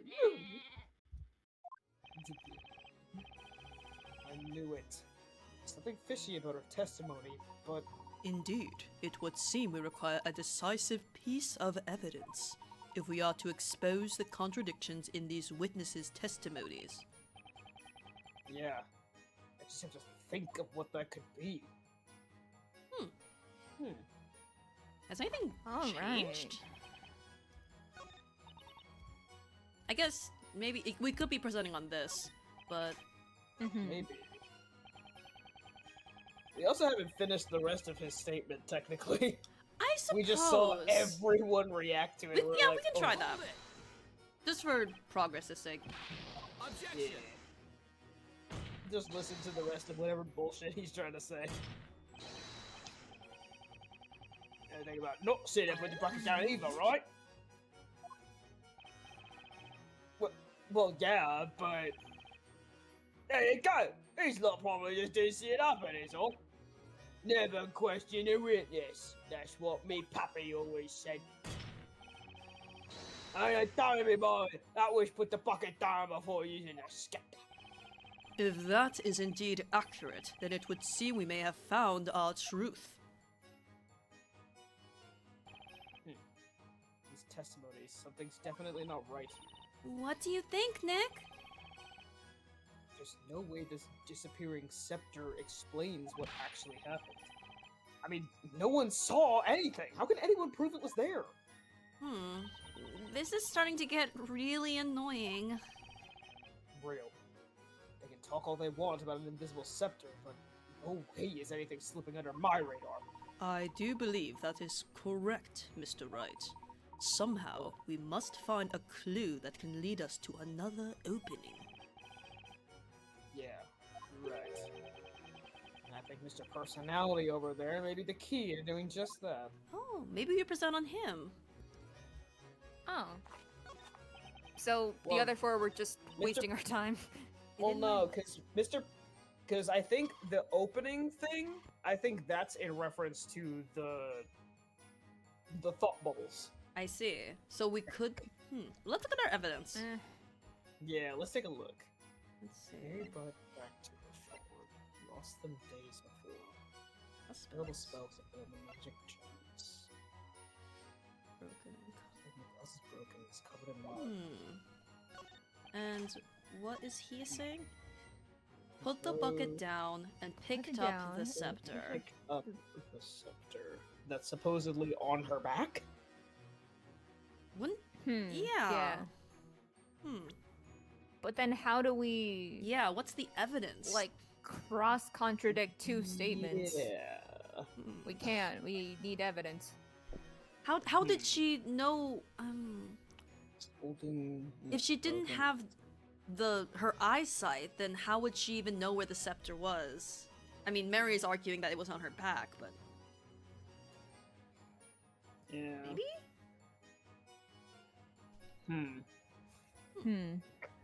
Look at the. I don't think anything's in the Grand Grimoire, but can we take a look at it Sure. just in case? Anything that the caster touches. Okay. To vanish from sight. And then- mirror to make it reappear, and then within a meter, 1 meter radius of the caster requires an incantation and scepter to cast. I feel like 1 meter is also potentially going to be important at some Mhm. point, but not right now. Anything the caster touches. Touches.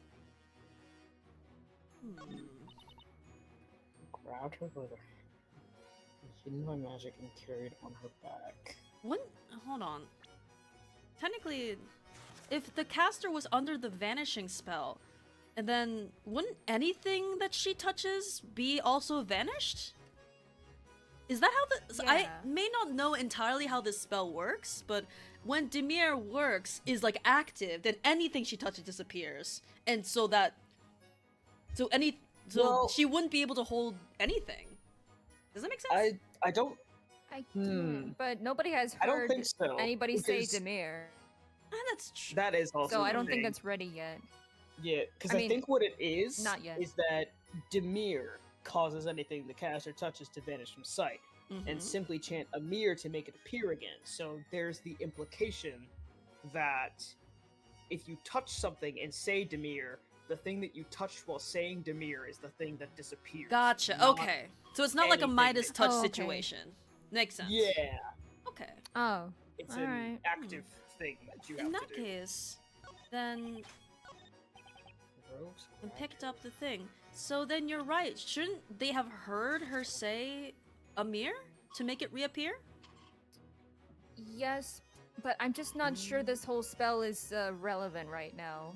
I I mean, have a feeling it's gonna be a all- little later on. maybe. And then there's also the thing that it doesn't need to necessarily be, as far as we know, it doesn't need to be visible for her to use it. She needs to just have the scepter. I wonder, let's look through Oh, what it is hey guys. Year? Huh? The bucket of milk doesn't have mud on it. And Oh he's my saying God. she put the bucket on the ground. Ah. Hey, guys. Okay, Hey, guys. Slay. We're Slay. so smart. We're so bad. We're so smart that we're just thinking like 12 steps ahead. Thank you, Sappy. No problem. Woo! Slay. I'm afraid what really happened is not quite so shrimpable. Whoa. What? What are you talking about, Willis? How do you know about that? Whatever. It had only just stopped raining moments before the crime took place. As a result, the ground was very muddy. If Miss Canterbury really placed this bucket on the ground like you claimed she did, then it should be caked with mud, just like the lantern was after it fell. Well, I'd say that clears up your muddy testimony, wouldn't you? Oh, well, hey, Barnum, What? you're just gonna sit there looking pretty. Just so pretty. Come on, give me a hand here. Flattery will get you nowhere, witness, other than perhaps to the dungeon. At any rate, there is but one question we ought to ask. Why is there no mud on that bucket? To the witness with the goat, may I ask you a question? Huh? Are you talking to us? Indeed, you admitted to the court that you returned home with the milk bucket. Illegally, I must add. Oh my, such harsh words, Inquisitor. When you took the bucket home, you must have simply wiped the mud from the bucket. Is that correct? Well, the two buckets are different from each other, so... That's true. Farmer silence. More farmer silence. Even more farmer silence. You know, now that you mention it, I shall speak, finally. No way. Don't tell me. That milk bucket. Ah, that's right. I remember now. I don't know if what was on the bucket was mud exactly, but it certainly was dirty. Before taking it inside with me, I remembered wiping it clean with an old rag. Are you kidding me? Exceptional work, Inquisitor Barnum. Right. It all makes perfect sense. See, we were right all along, weren't we, Inquisitor Barnum? Only that's all I just for sure, Barnum. You sliced his argument in twain. Witness, Miss Mary. What is it? You're absolutely sure there was mud stuck to this milk bucket? Oh my. Well, truth be told, I don't remember whether it was mud exactly. But I do remember cleaning the bucket off when I got home. Ugh.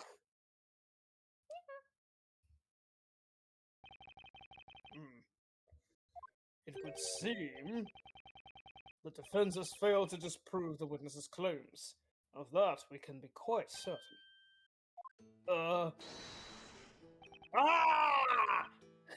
I'll teach you, Bluey!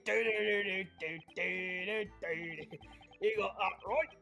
Do me a favour, will you, Grumps? I want to change me testimony just a tiny bit. Judicial silence. I will allow it only if the witness refrains from name-calling in the future. Ah! You going great, my lord, yeah! Well, all this court mumbo jumbo has left me thirsty as a dog in a desert.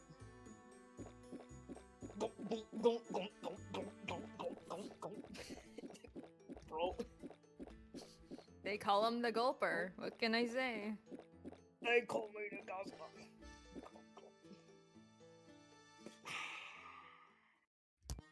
And that's my testimony. That's hilarious.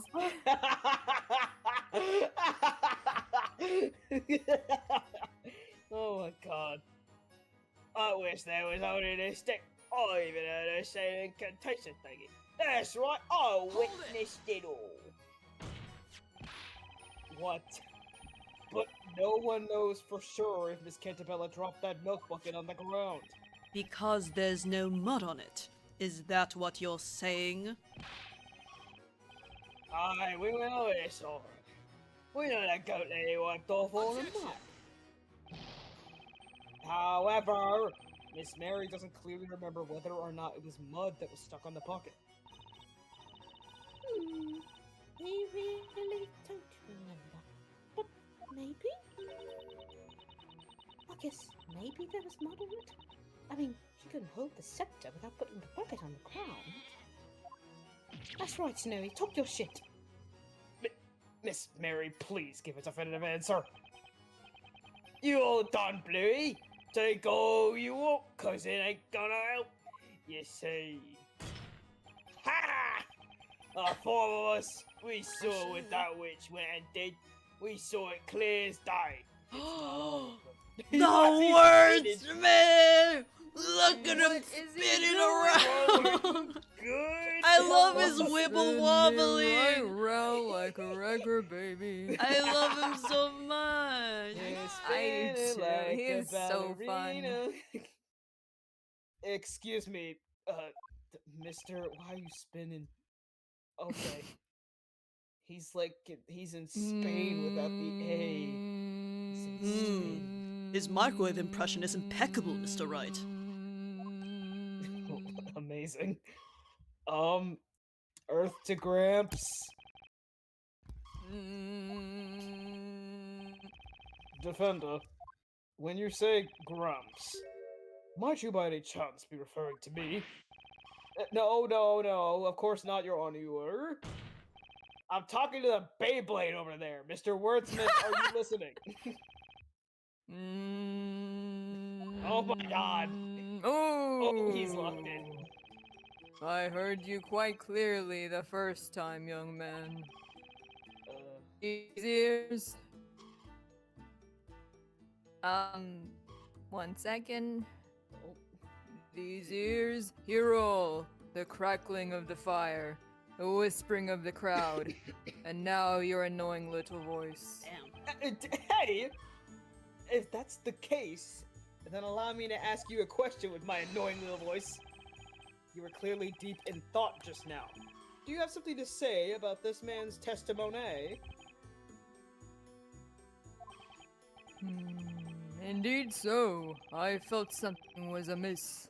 However, what that means, I cannot say.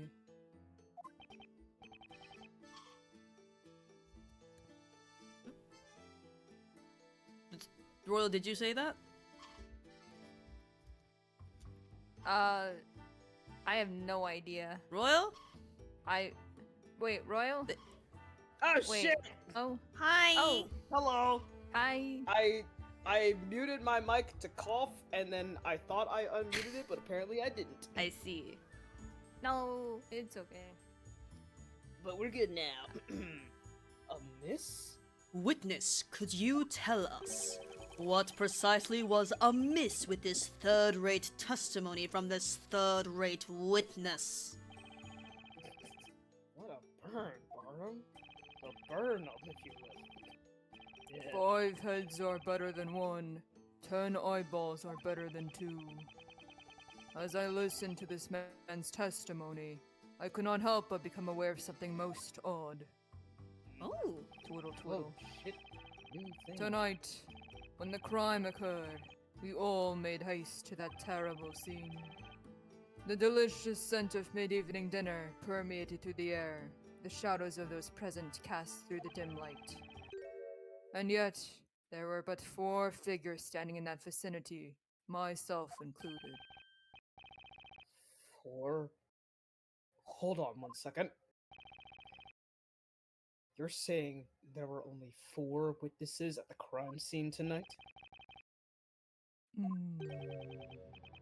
These eyes may be old, but they know what they saw.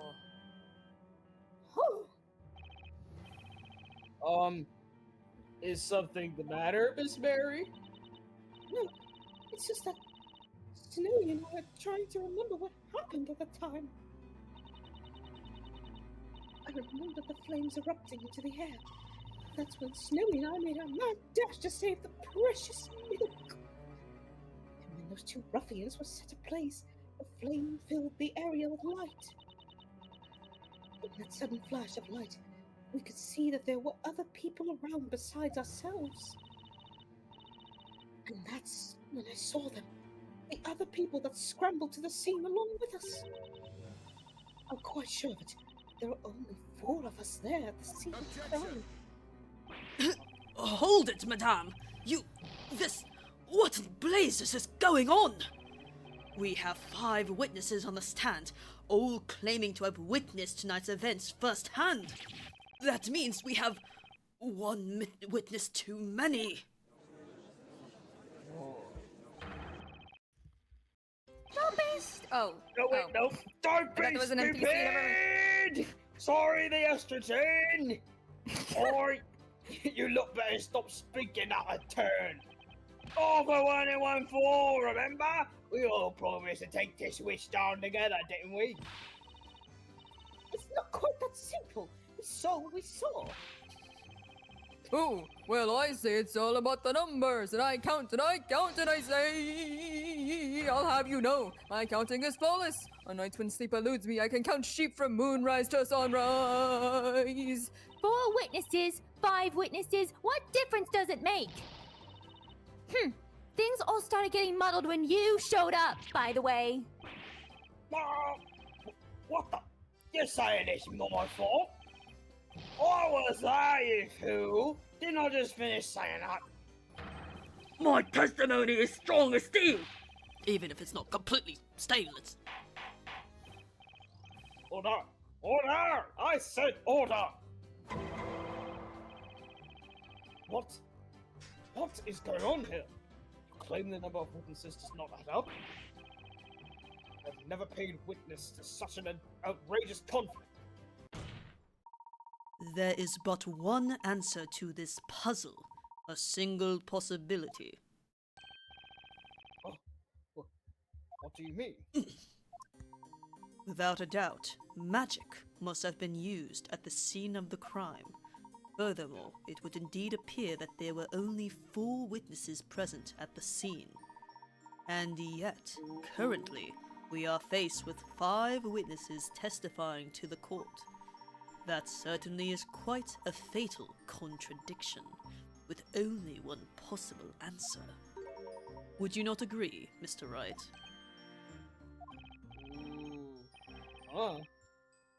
I think I've figured it out. I've figured this case out completely. The answer. It can't be. Well, out with the supposed answer, Sir Blue Knight! What is your explanation for the current number of witnesses? You want to get silly with it? It's okay. Ooh. Alright. One of them is a witch. While it might seem far-fetched, the reality is actually quite shrimple. The real witch and the real murderer in this case is actually one of these 5 witnesses. Wha- What? Go long! Ugh. You're telling us that the witch is amongst us, this group of witnesses? What utter rubbish! There is no possible way that such a claim could be true! Where the fuck is our sounds? They're gone. I can't find them. Oh, that's right. You got a lot of nerve accusing one of us of being a witch. Oh, there they are. There we go. Well, it's too late. They didn't show up for me for some reason. We've told you nothing but the truth. Did you think of the gold to batter around such an outrageous accusation? Behold! Behold as my trusting shield deflects your petty words like... the petty words like they are! Judicial silence. Inquisitor Barnum, Yes, my lord. I'd like to see a sketch of the crime scene at the time of the incident. Do you have one in your possession? Yes, certainly, my lord. I have one here. Oh, slay. I requested it from the court illustrator, just in case. Very well. Witnesses! I would like each of you to mark your location at the time of the murder. Here on this crime scene sketch. Quickly now! Number of witnesses doesn't add up. It looks like we're getting somewhere now. We haven't even scratched the surface of this case yet. And it's all thanks to this top hat wearing gentleman. Mm-hmm. Right, he can read my mind. I forgot. Interesting. Mm-hmm. I barely got to see crime it. scene sketch into evidence. Area map. It was on screen for like 1 second. I didn't get to study it thoroughly, but I mean, of course, we get Well, to touch it's details here to see now. more. Area map added to the court record. And Thank we you, can Mr. look Layton. right there. Huzzah! Okay. Girl, did you hop Yeah. over that fence somehow? Like a football player. Whoa! I mean, hell, maybe Mary got legs. I don't know. Damn. It's that serious when it The comes to milk. Lakers need me. Yeah. Alright. Okay. Yeah, interesting. I realize I do this a lot where I say that I know things and then I don't explain. Do you want me to explain or should we just live it up to Oh, if surprise? you know, please elaborate. Yeah. Then afterwards, I have just thought of something now, and we'll see if we thought the same thing. But go We were ahead. talking about We the might 1 be meter thinking the same thing, thing. so I don't know. That's my only big thing. Yeah, Oh, that's I right. don't. There isn't anything concrete. I mean, the closest thing I can think of for the reason behind this is Steve. He's truly British. Is the only one who even found. Lock in! I'm trying to lock in. Wait, I'm trying to explain myself. I'm covering the screen with my hand. Royal, continue. I have to cover the screen with my hand too. Oh my god. Actually, let me just fucking. I hear the stupid sound effect. Damn it. So the only thing I can think of is that,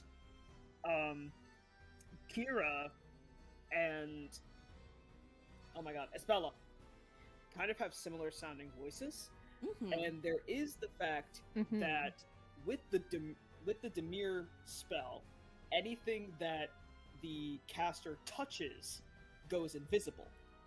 So, let's say, hypothetically, that Kira was the one who did this. She was holding the scepter, she touched herself, and became invisible. And then was able to sneak around and do Ignace without doing Emir first. And it's very interesting that she is behind some guy. So Yes. no one would have really seen her at all. Right. So I think it was little Miss Flower Girl over here. She's been like very suspicious throughout this whole thing. So Yeah, that too. She's now, been so now we're putting eager evidence pin to Estella that as suspicious the activity. witch. Yeah. Yeah. The only reason I would suspect anyone other than Kira would be Knightley, and that's only because his design really sticks out amongst the red of everyone. Like, I just wonder why does. that was so intentional. I mean, to be fair, most armor sets are like more. They kind of have to be bluish if they're like that metallic. I don't think I've ever seen like a a red knight, unless they have like a cape of some sort. It looks like he's smiling. Why are you magnifying his pencil head? Who you calling Pinhead? Who are you calling Pinhead? Oh so my happy. goodness. Okay. Okay. Alright. I mean, yeah, like, this is definitely not as concrete as your thing, but, like, Kira was not only so far away behind some guy, but also lost her glasses, so how can we trust, like, anything she says Yes. about her testimony? Yeah, and that is the thing. Like, why do we have this random information that she lost it, like, a while ago? Yeah, that's gonna come back. Yeah. It's like, when did you lose it? What were you doing when you lost them? Where Lost did them she lose somewhere. them? Where? Yeah. Where It's also just a very particular character design with the eyes that resemble the Espella, you know, the first case. Oh yeah. That too. I am suspicious of you, Miss makes Kira. sense.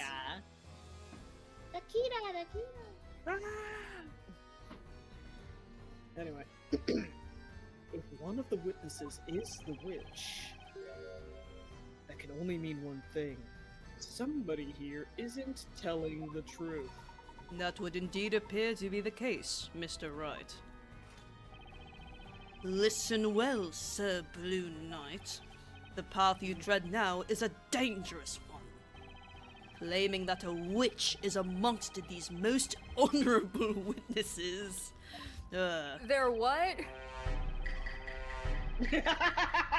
I was laughing about You made me him happy. saying that they were honorable after saying, like, who the fuck are these guys Yeah. previously. Who Oh, are you? that's But yeah. that too. Also, what the heck? Amongst them That's is the Yep. That's the joke I wanted to do, but the Yeah. sound I was assumed Distracted as by much. amongst us. alas. is a serious accusation, should it prove to be a false one. Oh shit. You will find yourself at the other end of my sword. Do I make myself clear? Well, I'm technically already on the other end of your sword. Huh? But that wasn't so much my suggestion. I mean, the gentleman here with the lovely top hat was the one who urged me to say it. It is the same thing, Sir Blue Knight. What? Indeed, it is the same thing, Sir Baker. It is the same thing, Mr. Wright. Oh my god. Oh boy. Now, ready your sword! I don't have one. Ready? Were you listening? You claim the witch is not the accused and that someone else at the crime scene was the true culprit. If what you Oh. say is true, then surely you can tell the court exactly where this person was at the time of the crime. Can you not? Come now, Sir Blue Knight. Only you can enlighten us as to who this real witch actually is. Donk. Sir Dory Defender! Doughy Defender is crazy. Show us where the witch was at the exact moment the murder took place. Oh wow, we're just going for it. Okay. Okay. Do we just Okay. select Kira then? But if it's the murder took place, then she's so far away though. Yeah. Yeah, They- a meter away, perhaps? I don't know. No, I have that- no bearing on distance from this graphic. It'd be crazy. And You know, it's the a- wordsmith is sort of one of the closest. It'd be crazy if it was him. It'd be hilarious. Oh my, yeah, this gimmick-ass character. Yes. Let's go with our first mind and try this. Yeah. And plus, there is the thing that the real witch Oh, was probably this person right here. I think. Probably. this person, I think. You're so bad at this defender stuff, it makes me want to drink. You would drink regardless. If I may, Mr. Wright, remember that if one of these witnesses is indeed the witch, then there is a high possibility that particular witness is not telling the truth. Do bear that in mind. So the witch must be lying, huh? If that's the case, must mean a certain person wasn't where they claimed they were. That's when the witch must have cast Ignace, right? Take a look in the Grand Grimoire. We're bound to find something in there. Is that how you do it? You did it! I'm so proud of you, little random child! Even if the witness is lying up a storm, whatever is inside this Grand Grimoire has to be the truth, right?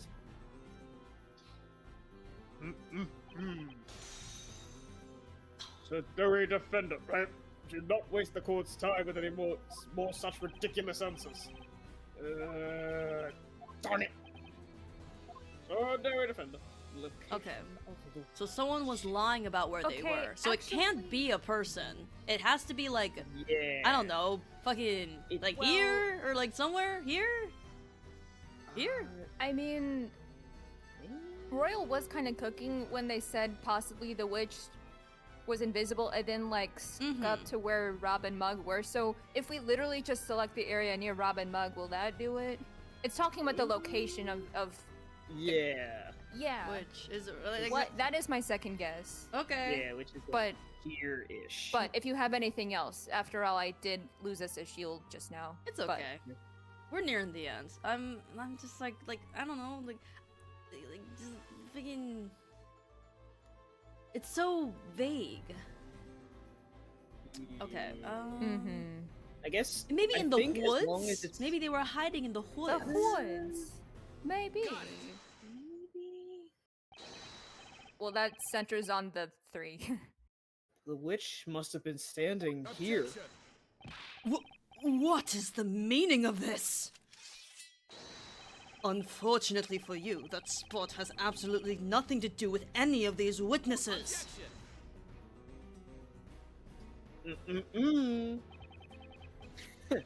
Inquisitor Barnum, I suggest you try taking a look at this. The Grand Grimoire. Let me crack it open for you. According to this tome, Ignace summons a circle of flame within a 1 meter radius of the caster. Mitra. Mitra. British. In other words, the witch had to have been within 1 mitra of the flame when casting the spell. Of course, you needn't say any more, Sir Blue Knight. First off, notice that there is no one else in that area other than the accused. It should also be quite obvious from the sketch that there is clearly nowhere for anyone to hide. True, there aren't any hiding spots.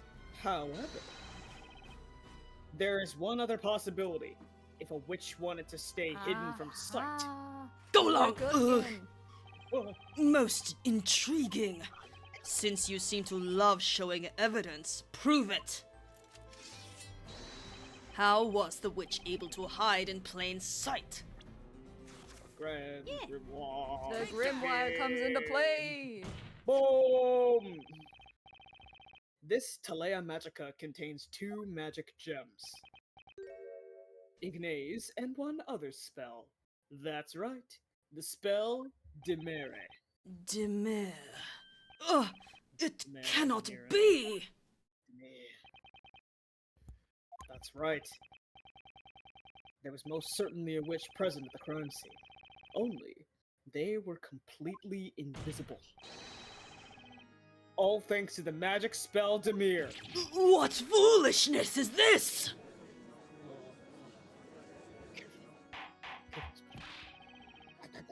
Order! Order in the court! Defender, what are you getting at? I thought the witch used Demere to make the Talea Magica disappear. Pause. According to the Grand Grimoire, under the entry for Demere, it, quote, causes anything the caster touches to vanish from sight, end quote. In other words... Supposing the witch were holding the staff in one hand, while touching part of their body with the other. Me and you, Phoenix, we're so smart. You were cooking. They would be able to make themselves disappear.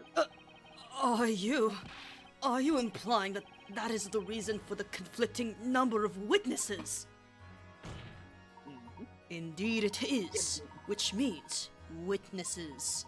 Someone amongst you is not disclosing the entire truth, and that person is the witch we seek. I believe this is the most I was gonna sorry. drop the. That was a little We can't delayed, do and this so I was every like, time. ugh. I'm sorry, we're done. It's okay. It's fine. I believe this is the most probable scenario. I took a chance that Layton would be done speaking, and then he wasn't. Damn it! okay. Honorable witnesses, you will testify to the court one final time. Tell us exactly what you saw and what you did not see at the scene of the crime. How absurdly absurd! The purpose of this trial is to convict that girl of the crime, is it not? That's right. We are not witches. Witnesses, I ask that you listen. There is a witch mingling amongst you. That's right. I'm afraid you are all no longer brothers in arms. The true opponent here is within your own group. Oh. It's a game of mafia.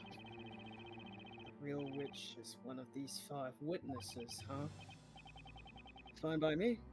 Time to put an end to this trial. Here he is. Hey, man. We saw what we didn't see. You wish to know where we all stand tonight? It matters not. Would the flames not burn just the same? That flame. I never saw anything like it. It quite literally left me speechless. I couldn't even so as much scream.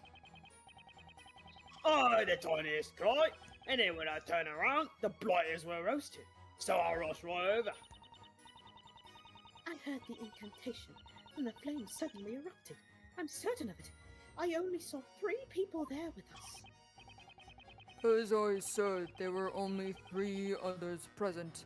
Like that man there, who was stumbling around like a newborn calf.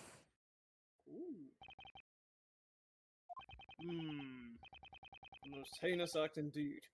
No small wonder these witnesses are so confused. A witch amongst the witnesses. What an utterly baseless claim. I think you'll find it quite based. Barnum. I don't think so, Barnum. The only baseless claim in this case is of Espella being a witch. It's more than a little likely one of these witnesses is the culprit. These testimonies are bound to tell me who the real witch is.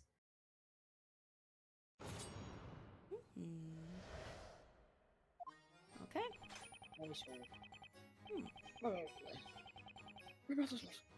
Oh, by the way, do you want to say? Yeah, let's Nerd. see. Yep. Yep. Slave. Already ahead of you. Slave. What is it? In other words, you're not sure exactly what happened tonight. Is that right? Defender! I fought with burning vigor this night. Do not belittle my efforts. Right. A knight does not just run away at the mere sight of fire. Ha ha ha ha! No one even said anything about running away, dude. If I That may was all be you. perfectly straight with you, the pillar of fire illuminated the area as it rose high into the air. There, by the fire, was the witch, and excluding the 2 unfortunate knaves, I counted 3 others at the scene.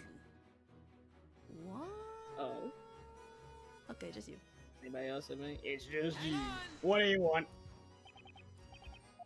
Excuse me, Miss Kira. What do you want? You looked like you had something to say about the testimony just now.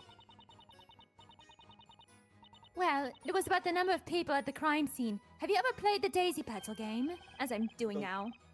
The Daisy Petal game? 1 witness, 2 witnesses, 3 witnesses, 4 witnesses, 5 witnesses, 6 witnesses. What an adorable game. Seems like something out of a fairy tale. Seriously, Your Honor? Anyway, you may continue your testimony, witness. Thanks, Kira. Thank you, Kira. She Very keeps cool. bringing up like the number of witnesses doesn't matter. Reason number like 5,000 for suspicion. Also, she keeps bringing up like fairy tale things, like story stuff. Yeah. That is also unique to her. And you know what else is in fairy tales? Witches! Witches! It must have been pretty terrifying, huh? Yes, it's the kind of thing you only read about in books. The moments that pillar of fire erupted, I could feel my throat tightening up. It was so difficult to breathe, I couldn't even imagine it so much as a scream. Didn't you just say you screamed, Kira? Quite. Or am I totally misremembering? After all, the flames engulfed the scene in the blink of an eye. Yes, I'm sorry. That's why I can't really remember. I've also just realized that when she's doing her flower picking animation, it's just a transparent thing of the petal that's still there. Yeah. Bless. So you can't remember the number of people at the crime scene. Naturally, that is understandable, witness. That's also why I was a little late getting to the scene compared to the others.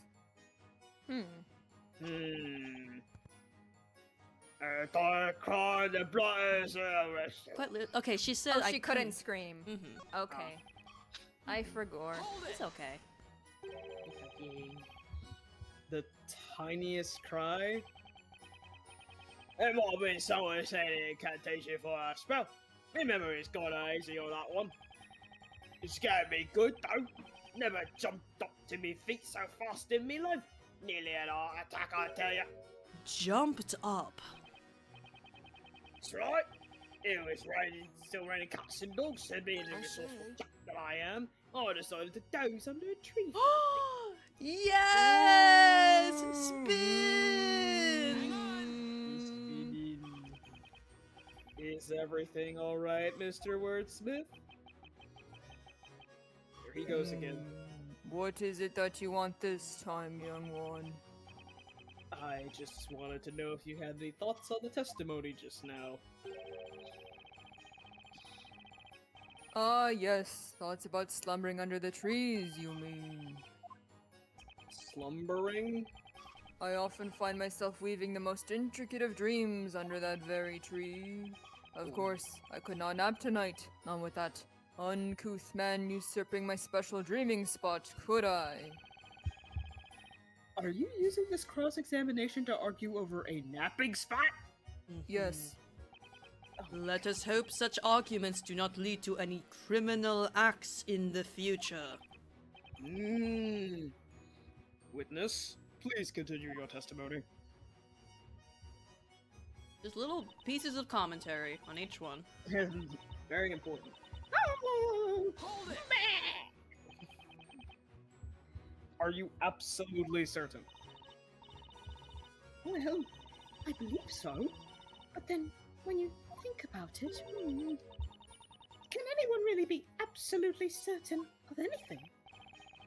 It worries me that you're saying that in the middle of a cross-examination.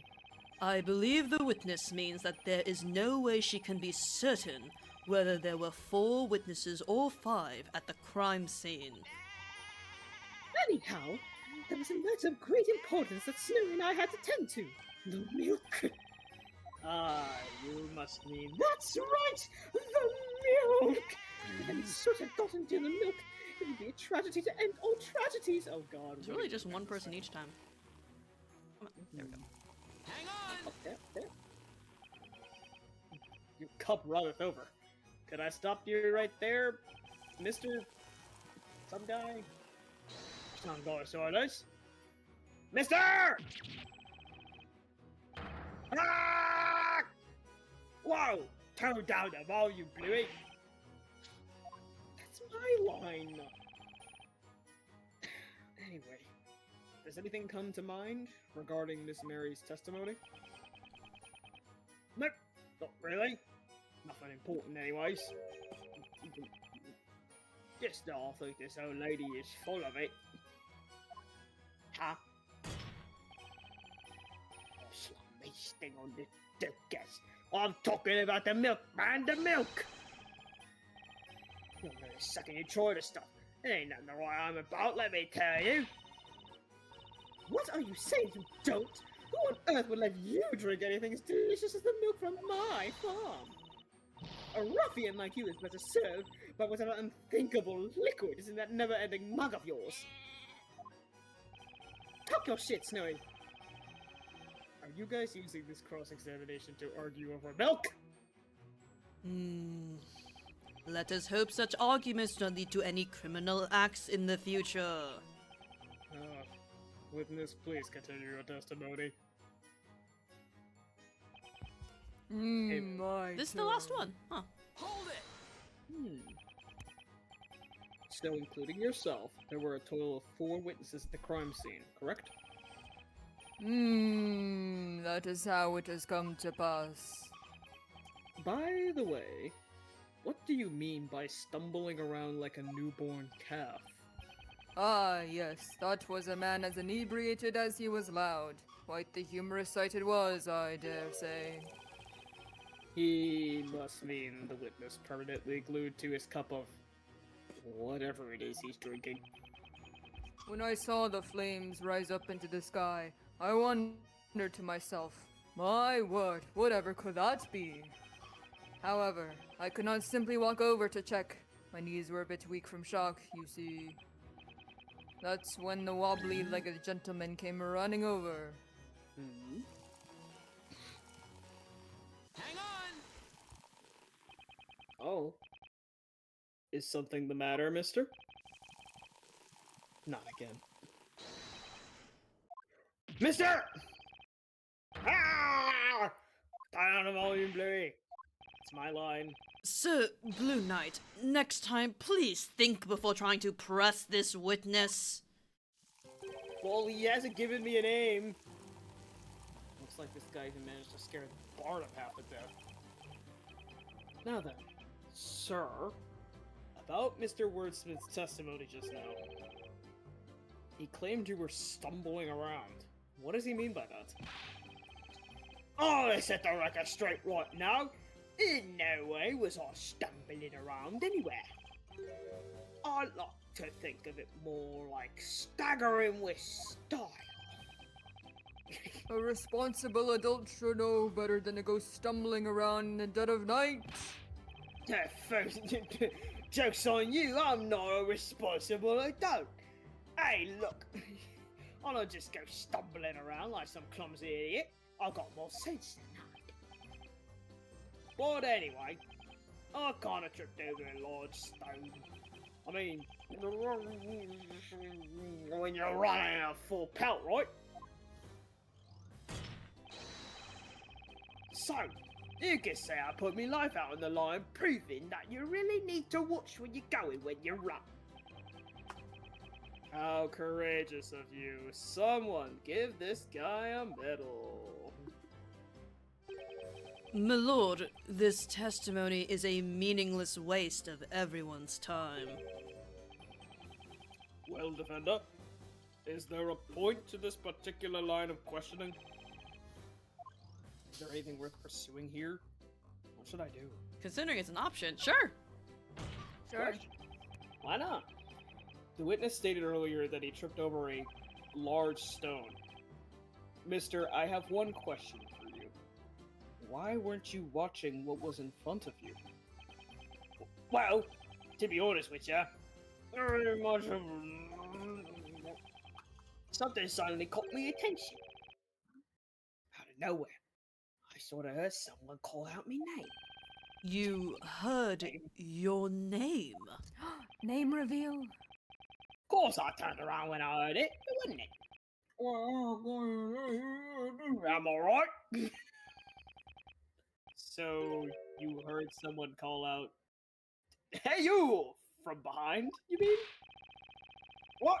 I said they called out my name! How many guys do you know called? Hey, you! Uh-huh! Oh Yep, my there god. it Oh my is. god. There it is! Hey guys! Yeah, I'm about to Bro. say, like, can we take a look at Yep. Yeah. And look at who placed themselves behind him, by the way? Yes, sir. Yes, sir. Yes, Yes, hey, look. sir. And it isn't even that it was someone else doing it, because he did say that it was a woman saying his name. Anyway. My name is Amir, and don't you forget it, Bluey, you hear me? I must say, this gentleman really does not strike me as an emir. No, Professor. It's not a very memorable name, huh? That's harsh. Honorable witnesses, is there anyone among you who was aware of this man's name prior to now? Not at all. He's always just been Mister to me. A knight's name is only as good as the name of the sword he carries. So your name is shit. It is the first I've ever heard of this. I dare say, I did not expect his name to be one such as Emir. Mm-mm. I'm sorry, but I didn't know his name either. I only remember the names of my most loyal customers. Okay. It looks like absolutely no one knew this witness's name. Great. You know, I ain't really much of a ship either.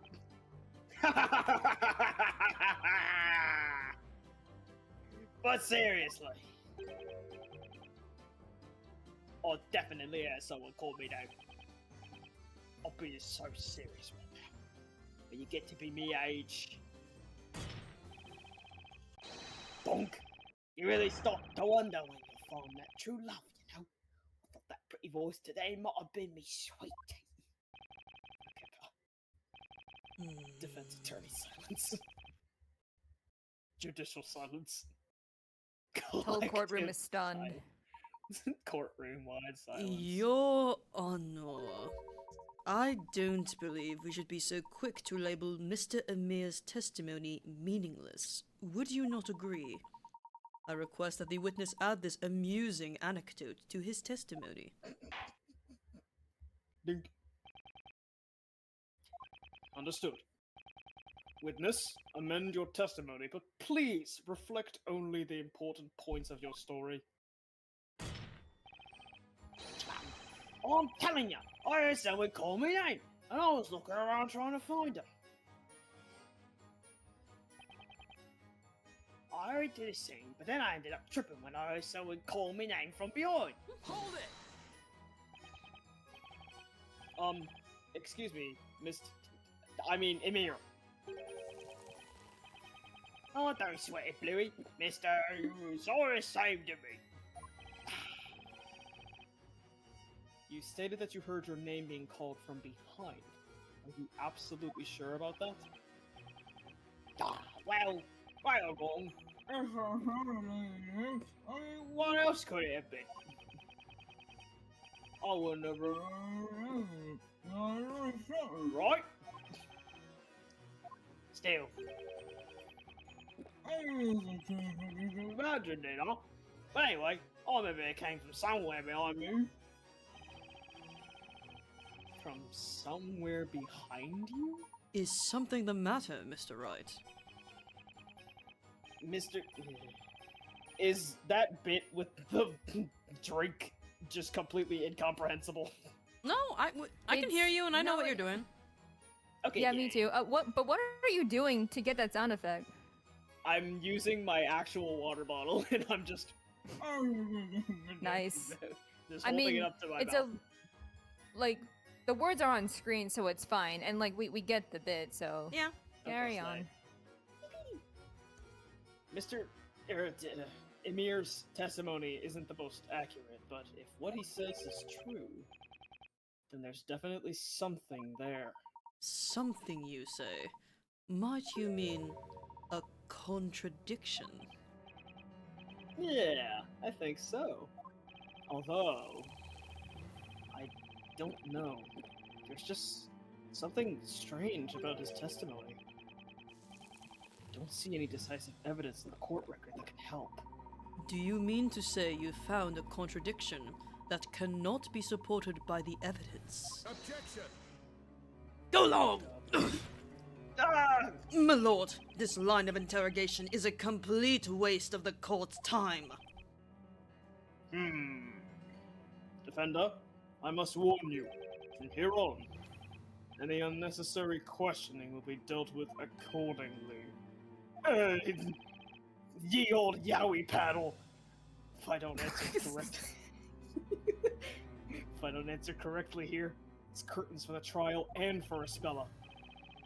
If you are intent on finding a fault in this witness's testimony, you will need to present decisive evidence to back up your claims. There's not one single piece of decisive evidence in the court record. What do I do now? Mr. Wright, Huh? Mr. Layton? I have an idea. I believe there is a weapon of sorts with which you may be able to expose this contradiction without the need of evidence. A weapon? Dunk. Now, defender, give us your answer. Yes, Your Honor. The defense finds that the witness's testimony...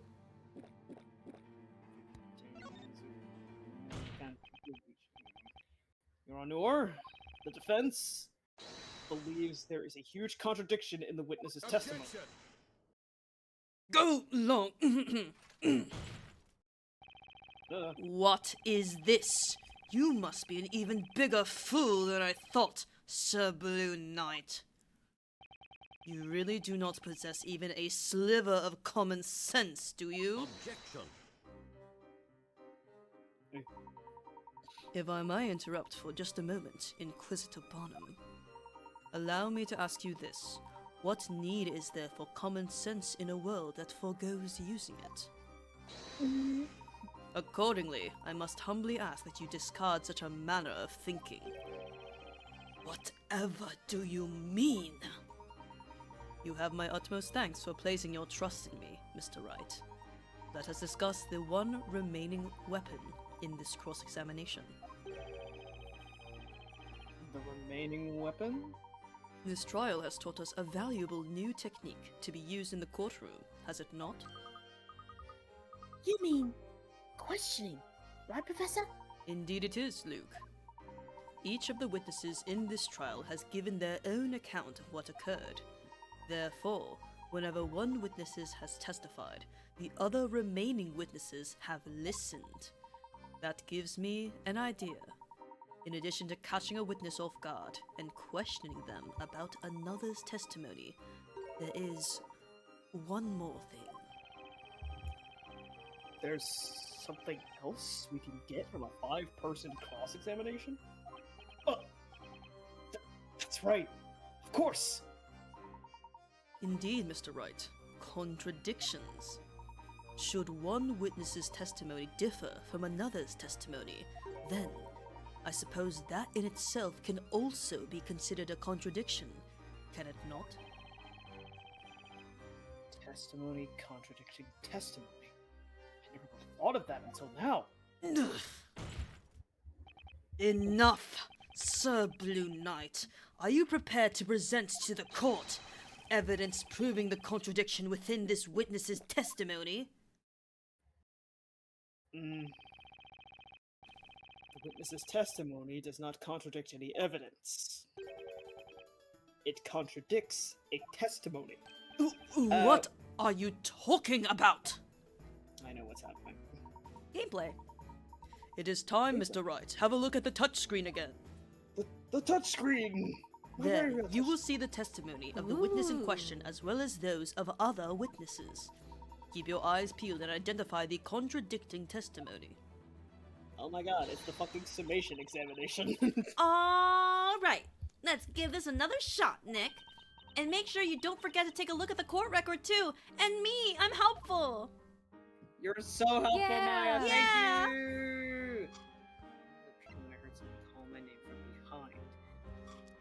speechless. I couldn't even so much as scream. Oh, you And couldn't yet, talk. he heard huh? something And behind him. Oh, that was both of us. Oh shit! It's the thing. The person contradicting this man's testimony. Is none other than you, Miss Kira. Are you both pointing at me? Were those there before? I have no idea. There are like people in that's- robes in the back. Were they always That is there? terrifying. I Oh do my not- god. I thought I you were do looking at not the remember chains. I these was like, guys. but then I peered The people. closer to my screen. I was like, oh no. Oh, They've I been do there the not whole time, remember huh? them. Just waiting, huh?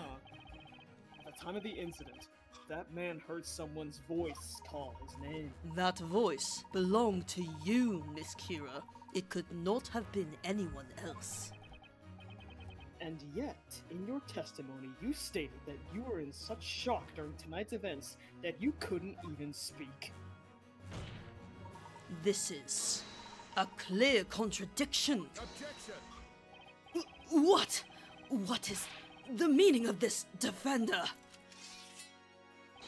Can you really claim to trust this sham of a witness and his sham of a testimony? Objection! Be nice to him. That man's character is beside the point. His testimony is anything but a sham. As he watched the flames erupt, his attention was drawn to a voice behind him, which in turn made him fall over.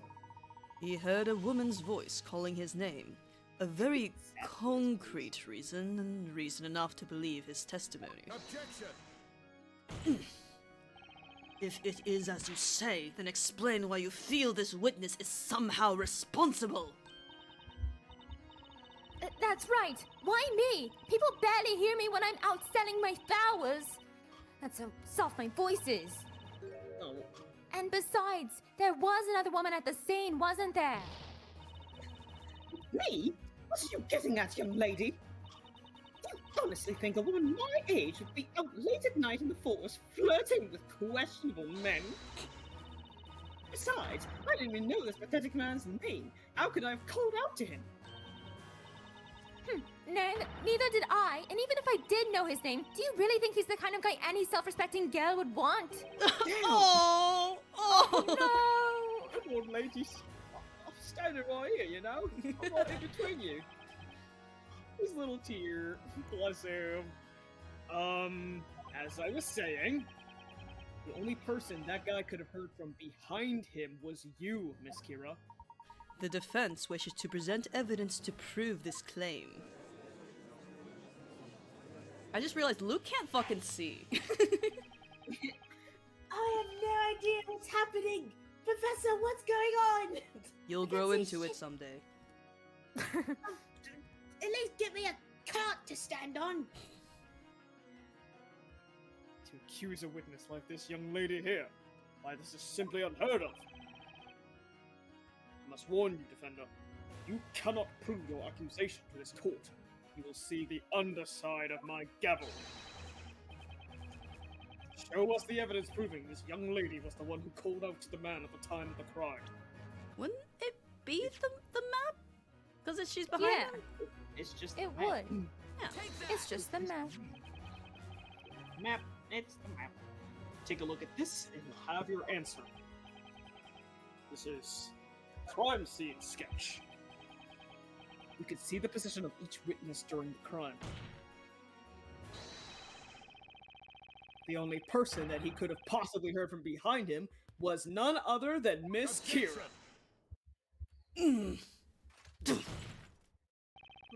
Listen here, Sir Blue Knight. I will only tell you this one more time. A sham of a witness yields only a sham of a testimony. That is all there is to it. No! Oh, Finey! Oh, no wonder he drinks. Damn. Oh. Did you, in fact, see this flower girl's face? You know, now that you mention it, soon as I fall down and all, I don't think I saw her face. Okay, but you heard her voice, right? The voice came out of nowhere. It was kind of hard-pitched. It kind of sounded like her. Well, I can't say whether or not it was this guy's voice. And there you have it, Sir Blue Knight. Such a pity. Huh? My lord, it is clear that the defense's claim is nothing but a pointless waste of the court's time. I recommend you deliver unto them a penalty befitting such behavior. Indeed, Inquisitor. Ready yourself, Defender. Please not the yelling panel! Oh. It's a high-pitched voice, so maybe Kira? What is that laughter? Pardon me, my lord. Huh? It looks like you finally arrived at a decision. That means this has nothing to do with me. Isn't that right, Inquisitor Barnum? What are you saying? I'm saying that it's time for me to stop peddling testimony and get back to peddling flowers. I mean, look at all these flowers left over. It's going to take until sunrise to sell them all if I stay here any longer. Would you like one? Or maybe, my lord, you and the rest of the court would be interested in buying my entire stock of flowers to help a girl out? Oh, no, I don't think. I mean. Then it's settled. Now, if you'll excuse me, my apologies for the interruption. Understood. The court will dismiss the witness. Well, Miss Kira, it would seem you are beginning to show the court your true colors. Oh, whatever do you mean? Okay then, everyone. It looks like that's that. Wait! You can't leave yet! This cross-examination isn't over. Now that's funny. You say it isn't over, and yet the rest of the court seems to think otherwise.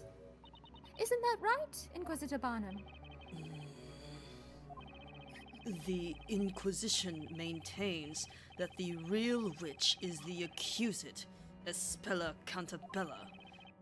This girl is nothing more than a witness. As such, the court cannot force her to stay against her will. This is bad. Let her walk out now. Nick, do you think she could be?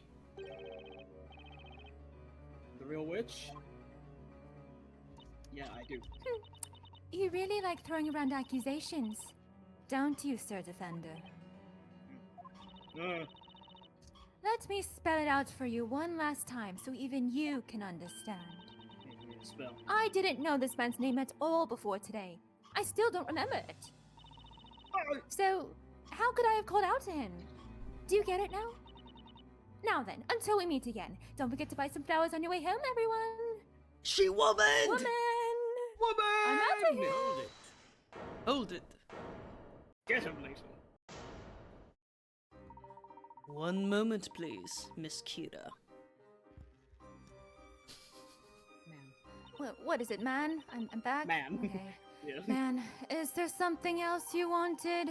You don't seem to realize what you just let slip. What are you talking about? This man testified that he heard his name called at the crime scene. However, you had no knowledge of his name at the time. Is that correct? That's right. This weirdo is just imagining things. Like I said, I've already forgotten his name, even though he told it to us earlier. There is just one problem, Miss Kira.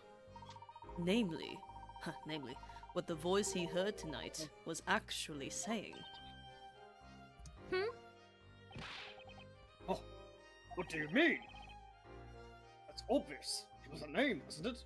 No, what was that name again? Ah! No. I'm still here, you know. Nice here. You're saying that what this man heard tonight wasn't a name, but rather something else entirely. Indeed I am, Inquisitor Barnum. Something else. Ha! Oh, Oh, hi. weird. And one other thing. Yeah. Doesn't look like I got double Why is the over camera there. zooming in? It's a stretch. I don't know, but the possibility is there. That's right, Mr. Wright. That single possibility is the key to solving this mystery. Dunk. Is the defense ready to present its evidence to the court? This is ridiculous. I demand you let me go this instant. Go along. Witness, what you are being accused of is not to be taken lightly. You will not leave this courtroom so long as any reasonable doubt remains. Defender, you may present your evidence. Show the court what the voice this man heard tonight was really saying. Boom! Excuse me, mister. I'm sorry. What's your name again? You've, got a name that no one seems to be able to remember for some reason. Hi! It's a me! Me name's me, darn it! How many times have I gotta say it? No matter the number of times you say it, you do not look like an Emir.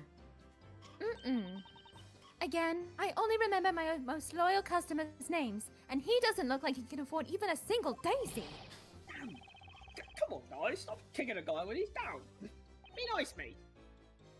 Mr. Emir, what you heard tonight at the crime scene was not your name.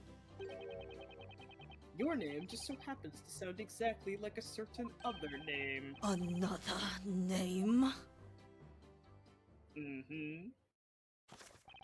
Let me crack open this Grimoire real quick. The answer is right here in this tome. I'm talking about Amir. Amir? What he actually heard at the time wasn't his own name. It was the name of a magical incantation. What the?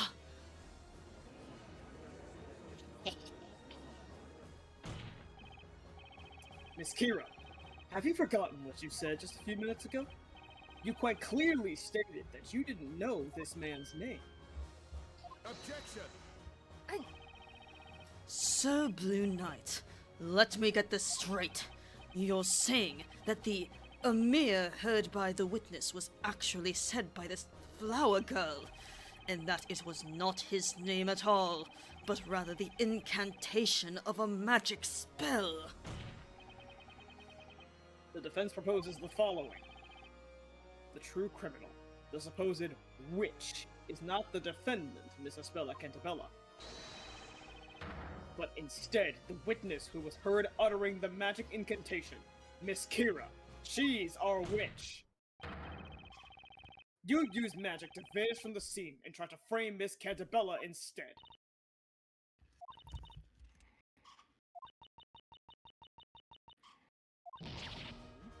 No!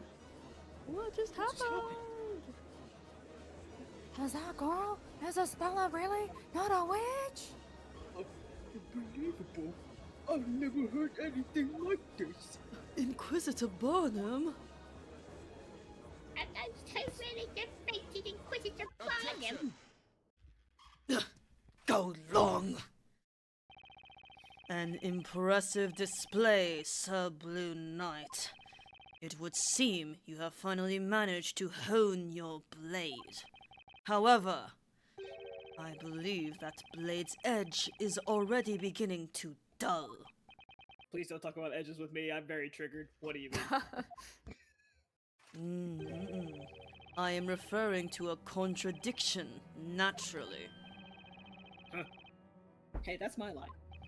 My lord, the Inquisition would like to set the record straight regarding what transpired this evening.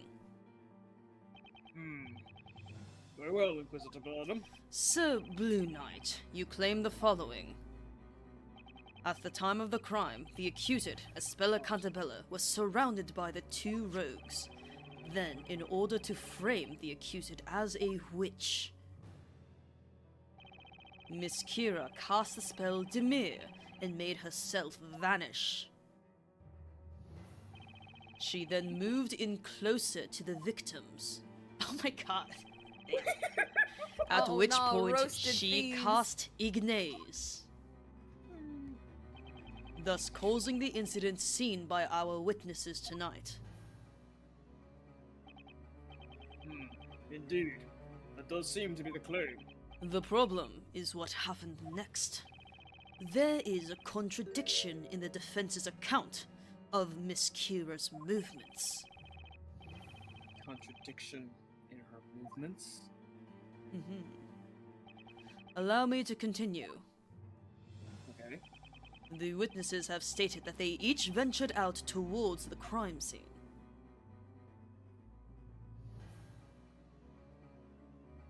Which is when Miss Kira, the witch, made her way to this point while still invisible. When she arrived at said spot, she then cast a mirror and reappeared to join the other witnesses. And there you have it. That is accurate, isn't it, Sir Blue Knight? That's correct. Then Mr. Emir heard her call his name. Well then, I have but one question that I would like to answer. Why would a witch need to do such a thing? What do you mean? Supposing Miss Kira were a witch, surely she would not have made the conscious decision to reappear when she did. One would imagine she would remain hidden and flee the crime scene. Quite right. That's what I'd do if I was a witch. Given that point, there would be no viable reason for her to recite the incantation. In other words, it is inconceivable that this flower seller, Miss Kira, could be a witch. What? Whoa, what just happened? Is that girl? Is Kira really not a witch? Inquisitor Barnum, just turn this entire trial right around. Just what I'd expect from Labyrinthia sort of justice, is it? Aww. Phoenix! The aura farming versus the despair. Hey. Oh. Hey, freak. That's right! You all heard it! That's right. As Oh. Inquisitor Barnum said? Me, a witch! The idea is laughable! Well, now I don't trust you. Even more so. Not good. She's completely bounced back onto her feet. Oh, we were so close, too. I can't believe Inquisitor Barnum. Can't he see it? Because I sure as hell can't. You just have to take one good look at her. It's obvious she's the real witch here. I'm holding Luke up over the podium so he can see. You just can't do it right now. Aww. Thank you, Miss Maya. Remember, Mr. Wright, at times like this, a cool head will prevail. Mr. Layton. I'm sure you have had to fight your way out of circumstances such as this many times before. This Oh boy. situation is no different. As a defense attorney, what would you usually do at such a time? What would I usually do? Of course. There's only one thing that can get me out of a situation like this as I slowly fade away into the void. I've got to flip this case on its head and think outside the box. It would seem the defense has nothing further to add. Why, of course. That's because everyone knows the truth. They know that girl right there is the real witch. That settles it then. Go ahead and deliver your verdict, my lord. Hold on. The situation is exactly as you described, Inquisitor Barnum. It really doesn't make much sense for the witch to have used a mirror. Regardless, the defense still maintains that Miss Kira did utter that incantation and make herself reappear. Now, the question is, for what reason? If she really didn't have to use that spell, then why use it in the first place? If I can find the answer to that question, then this entire case will start to unravel. Most fascinating. Very well. Allow us to hear this theory of yours. Tell the court why it was necessary for the witch to appear at the crime scene. Wait! What if she was trying to cast a mirror on her glasses? Oh, the glasses return. Oh, shit. Well, we're still in the game. Once you eliminate the impossible, whatever remains must be the truth. Whoa, the return. The reason Miss Kira reappeared at the scene of the crime was... Honestly, my theory was that if she became a witness, then she could come to the trial and, you know, Right. make sure that things went the right way. Yeah, that me too.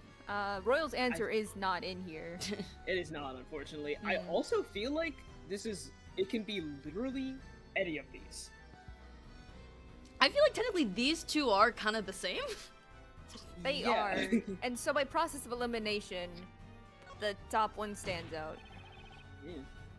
The answer is obvious. She must have wanted to become a witness herself.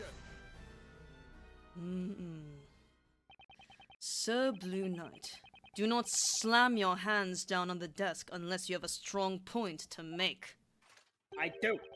The same goes for your mouth. Don't waste your breath on such nonsense. Huh? Have a look at the number of witnesses. We already have 4 other willing witnesses. Becoming a witness on purpose would accomplish nothing. She may as well have sat in the stands and watched the trial. Well, you don't know that for sure. No, he's absolutely right. Damn. Give us the paddle. Please don't yaoi paddle me, please, please, please, please, please. Defender, something tells me you must be thinking something along the lines of, he is absolutely right. What the fuck? Can you read my mind too? Oh, please quit reading my mind, you're on your. I suggest you think before opening your mouth, so doughy defender. Oh, that's why he calls him Doughy. Yeah. Looks like I have to think of something else. You have one more chance. Wait, Allegedly. Please tell the I court. have 3 more chances, actually. You actually have Why 3 more. would it have been necessary? Mason is Kira. Oh, well. I would assume it's the second one. The answer's maybe obvious. not. She was trying to give herself an alibi. Or whatever, dialogue. I'm doing this for dialogue, that's my excuse. Oh! Yeah. Is that right? Tell me, what would that alibi have been? Wait, well, just give me a minute. I'm getting to that part. Give me a minute. Go long. Ah! That One will of these not days you're gonna actually figure be something out. necessary, Sir Blue Knight. Huh? Think about it. Why would she have needed an alibi if no one could have seen her to begin with?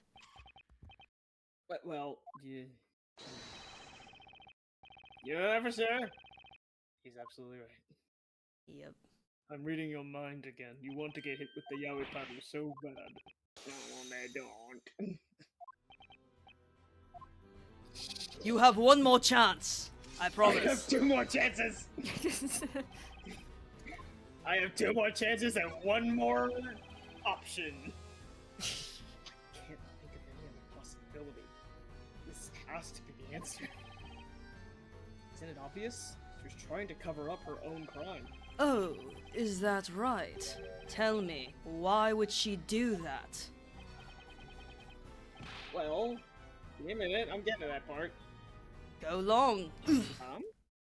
That will not be necessary, Sir Blue Knight. Eh? Oh! Think about it again. What would she have to hide? If no one could have seen her to begin with. Oh, so that was forced. You heard the good Inquisitor. No matter how you look at it, there'd be no reason for me to reappear.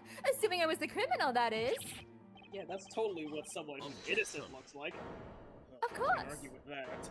Ooh. No. Oh, he actually can see. Luke, Aw. you grew! Good for him. Pardon the interruption. But But that's not necessarily the case. Mr. Layton. Explain yourself, Sir Top Hat. You have stated that Miss Kira had no reason to reappear. However, the situation changed and it became necessary for her to show herself. Isn't that right, Miss Kira? Huh? I'm normal. What are you talking about? I have no idea what you mean. Dunk. It seemed the defense must clarify their argument with evidence. Mr. Wright, I believe that Miss Kira did not intend to reveal herself at the crime scene. Rather, that something occurred which forced this young lady to make herself reappear. What so important that she had to reappear and risk being spotted? It might be your glasses hypothesis, Royal.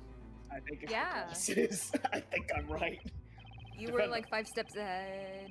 I'm 5 steps. It is evidence we have yet to Tell present. the court aid. Please tell the court Let's why it would have been go. necessary for the witch to appear at the crime scene. With those fucking glasses, she lost them sometime.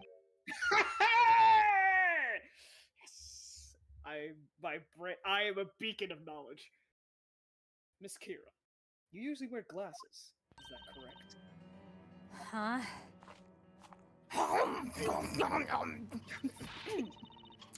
It's like I already told you. I lost my glasses a few days ago. Are you absolutely sure about that? Or did you not, in fact, lose them tonight, during the crime? Of course not! Perhaps you accidentally dropped them while you were committing the crime. Then, as you were attempting to make your escape, you noticed they were gone. Therefore, you made yourself reappear in order to search for your missing glasses. No! Objection! Go. No. How absurd! Such baseless conjecture! What you propose is fundamentally flawed. What do you mean? Let us assume, hypothetically, that the witch did in fact drop this evidence. That does not explain what purpose it would serve for her to make herself reappear.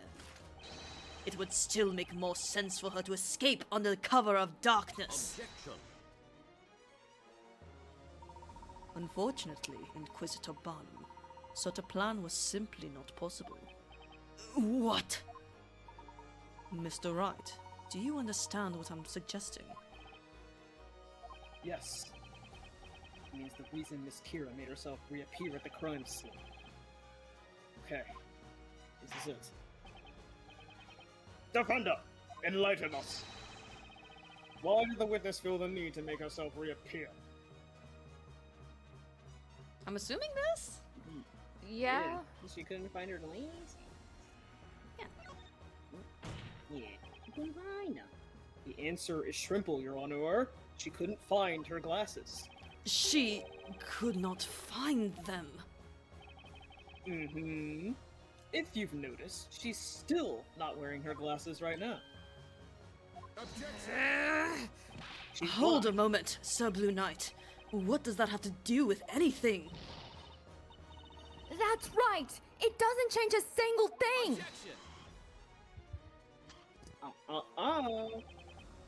That's where you're wrong. In fact, it changes things quite a bit. Tonight, the 2 victims were engulfed by flames, courtesy of a magic spell. That very instant, 4 witnesses saw the flames erupt at the scene. It was at that point that something you didn't expect occurred. You suddenly lost your glasses, like Velma. That's right. You were scared that if your glasses were discovered at the scene of the crime, you would be suspected of being a witch. What foolishness! Even if her glasses were found, she could simply have explained that she dropped them that days before the crime happened. Objection. I'm afraid that is not a possibility, Inquisitor Barnum. What did you say? If you recall, it had been raining quite heavily at the crime scene beforehand. Had she stated that she dropped her glasses before the crime, then naturally, one would expect the glasses to be soaked in water and covered in mud. However, the rain had already stopped at the time the crime itself was committed. In other words, one look at the pair of clean, dry glasses would reveal she had dropped them later, thus implicating her as the witch.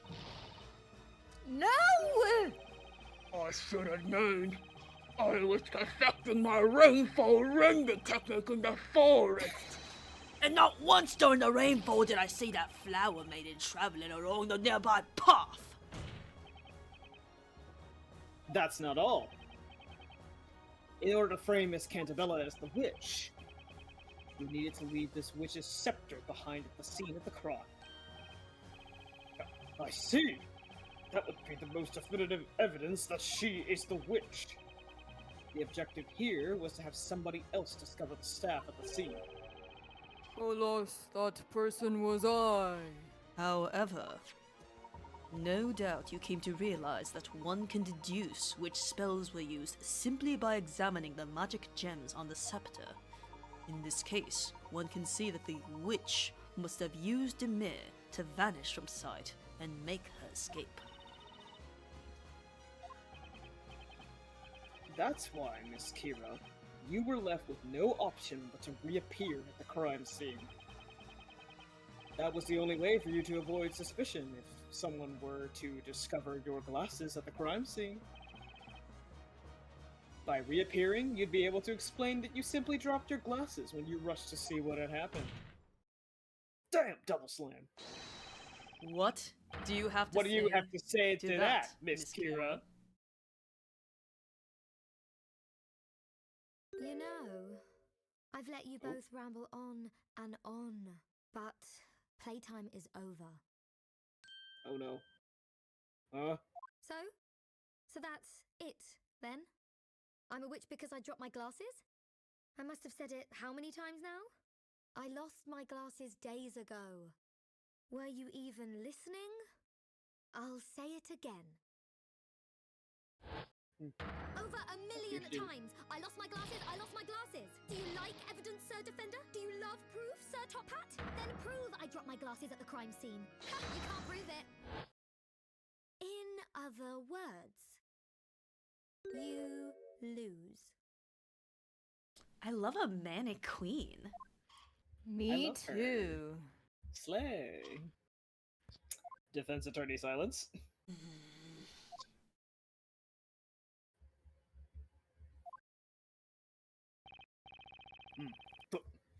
That is correct. Proving such a thing would indeed be impossible. To prove that the witness dropped her glasses at the crime scene. What say you, Inquisitor Barnum? 'Tis indeed a question of proof, my lord. These glasses have been missing from the very beginning. The Knights of the Inquisition found no trace of these glasses anywhere near the crime scene. Therefore, this witness cannot in any way be accused of being a witch. You heard the man. But we were so close. That girl is a witch! Can anyone else say that? What should we do, Professor? Oh, it's got that smile. Well, it would seem the young lady has finished what she had to say. Wouldn't you agree, Mr. Wright? Mm-hmm. Yes, it certainly looks that way, Mr. Layton. What the? What's with that face? Do you find something funny here? Because I don't. It is as you said, Inquisitor Barnum. Explain! The defense raises just one further question. Why were you unable to find those glasses? What do you mean? You must have searched the area quite thoroughly looking for them. And yet, even now, the knights have been unable to locate those glasses. Did you ever wonder why? Yes, that has become quite the mystery. Surely they must be around somewhere. The glasses were lost to the wolves. That is the only explanation. Oh, did the wolves need prescription glasses? There is still one remaining place that you have not searched tonight. Huh? What did you say? The glasses were supposedly not found at the crime scene, leaving only one other possible place. What is this? You two. Have at you, Sir Blue Knight. Draw your blade and reveal to the court where the glasses are supposedly hiding. Looks like I've somehow managed to make it through my first witch trial. It all comes down to this. The final piece of evidence. Time to clear up this case once and for all. I leave the rest in your capable hands, Mr. Wright. Piece of evidence pointing to the one place not searched tonight is... The milk bucket! Yeah, because she took it back. Yeah! Take that! It's in the milk! What's in the milk? Tonight. There was one thing that was carried away from the crime scene right under everyone's noses. Carried away? Mm-hmm. I am speaking, of course, about this.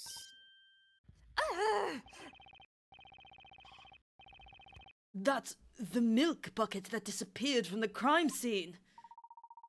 Thus far, the defense's claim that the glasses were dropped at the crime scene has been regarded as mere speculation. However, Sploosh. if Miss Kira, we find your glasses within the contents of this milk bucket, then our mere speculation will suddenly become fact. What manner of witchery? What are you talking about? You're crazy! Just crazy! No way could my glasses be inside that stupid bucket! That's just impossible! How about we quit with the speculation and actually find out? What do you say, Inquisitor Barnum? That's just a waste the court's time! Don't listen to them! Don't! We can just stick our hands in the milk bucket, it's fine. 'Tis mandated that the Knights of the Inquisition investigate any and all possibilities during the course of a trial. Go long. My lord, the Inquisition requests that this milk bucket be searched immediately. Very well. Dig my little hand in there. Do-do-do. Sloosh, sploosh, sploosh. Oh! Whoa. What? What? Delicious. Miss Kira, as you can see, your glasses have been found inside the milk bucket. The truth is out. Nothing you say can change that now. Which leads us to the next question. Specifically, a question of when. When did you drop your glasses into the milk bucket? What? Why is this happening? This whole thing is ridiculous! The answer's obvious, isn't it? I dropped them afterwards, after I ran over to see the fire! I took a tiny peek inside that milk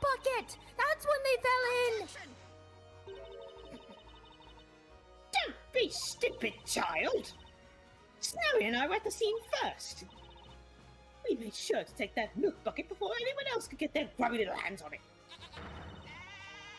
We weren't going to let a single soul get anywhere near that sweet, creamy bucket of deliciousness. You can bet my farm on that.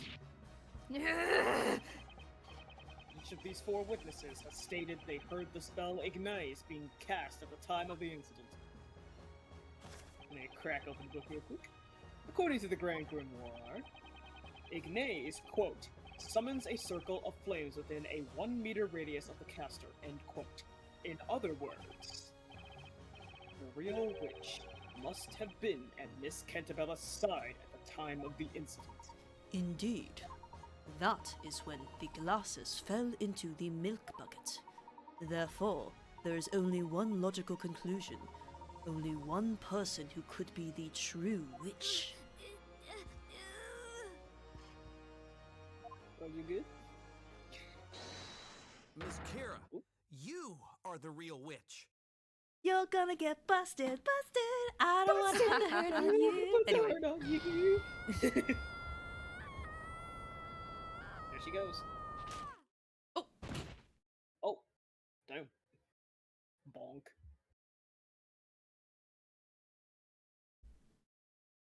Oh. Oh no! Oh, Oh. girl. What a very strange trial this has been. From the very beginning, we have all paid witness to a most unusual set of circumstances. A baker turned defender, surprise extra witness, and now a not guilty verdict for the accused. Never have I seen such a spectacle! Is this really happening? The girl inside the cage. You mean she's the real witch? But what about that Isabella Cantabella girl? Miss Kira, tell us why. Why were you trying to frame Miss Cantabella?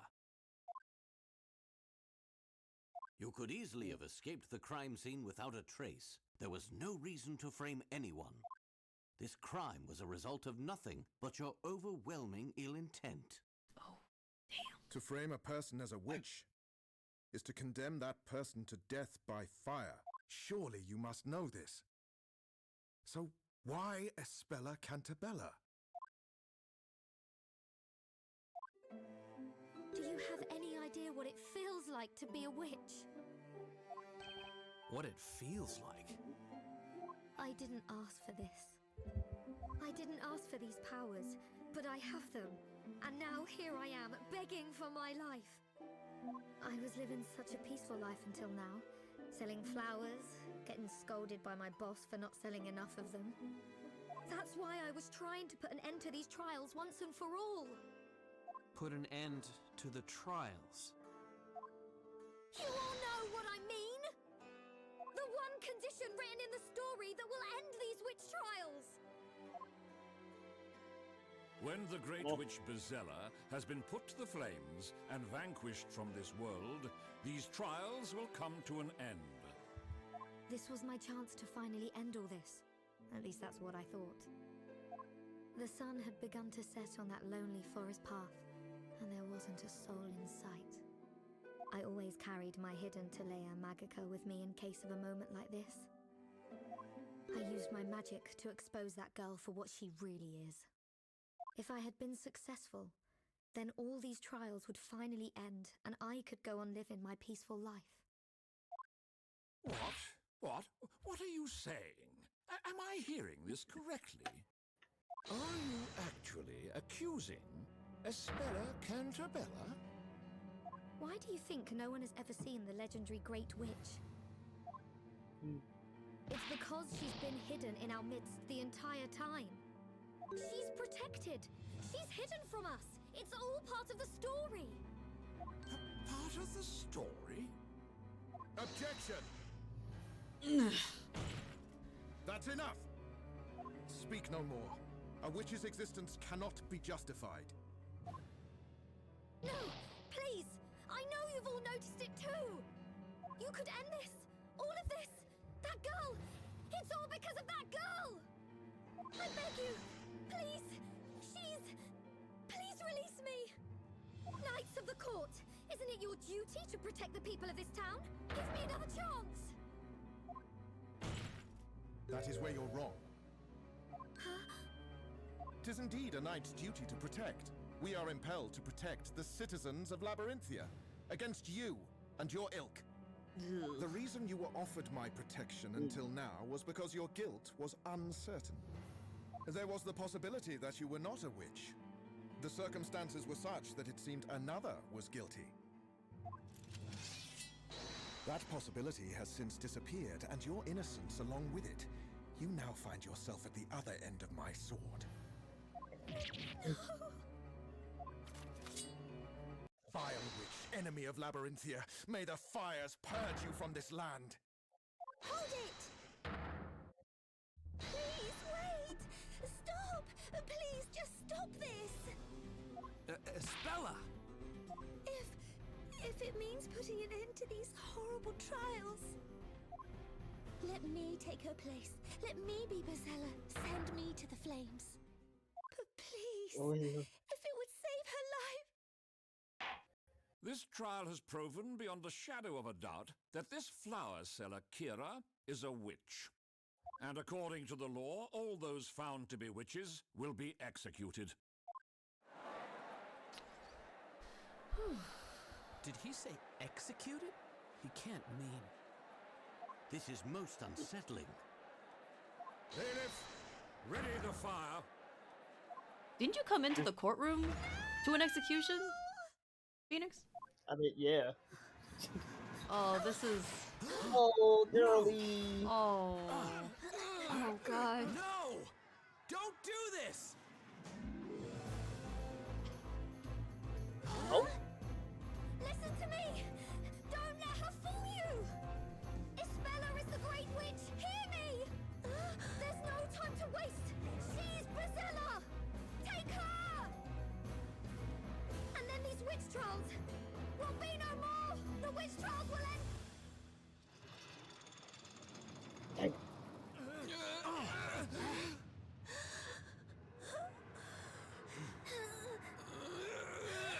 Oh, Luke.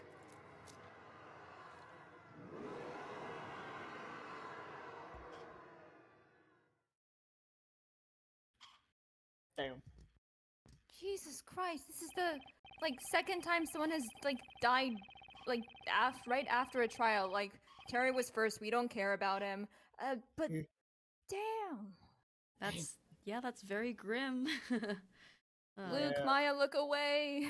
Look away! Look away! You're just little things! Mhm. So far, we've always managed to pull off a win and get a not guilty verdict, but winning has never felt this depressing.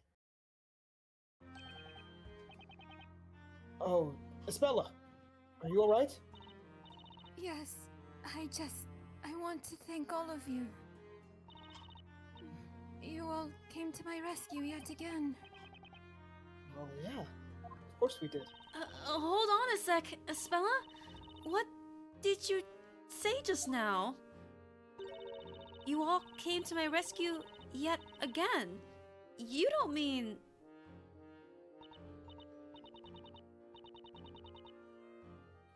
Yes, I remember everything. I remember the last trial. I suppose that makes this the second time we've met.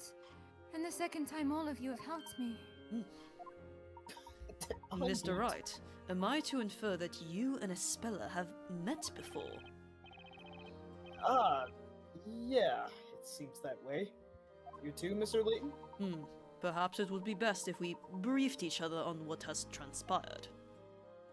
Ah, yes. Exposition. Okay.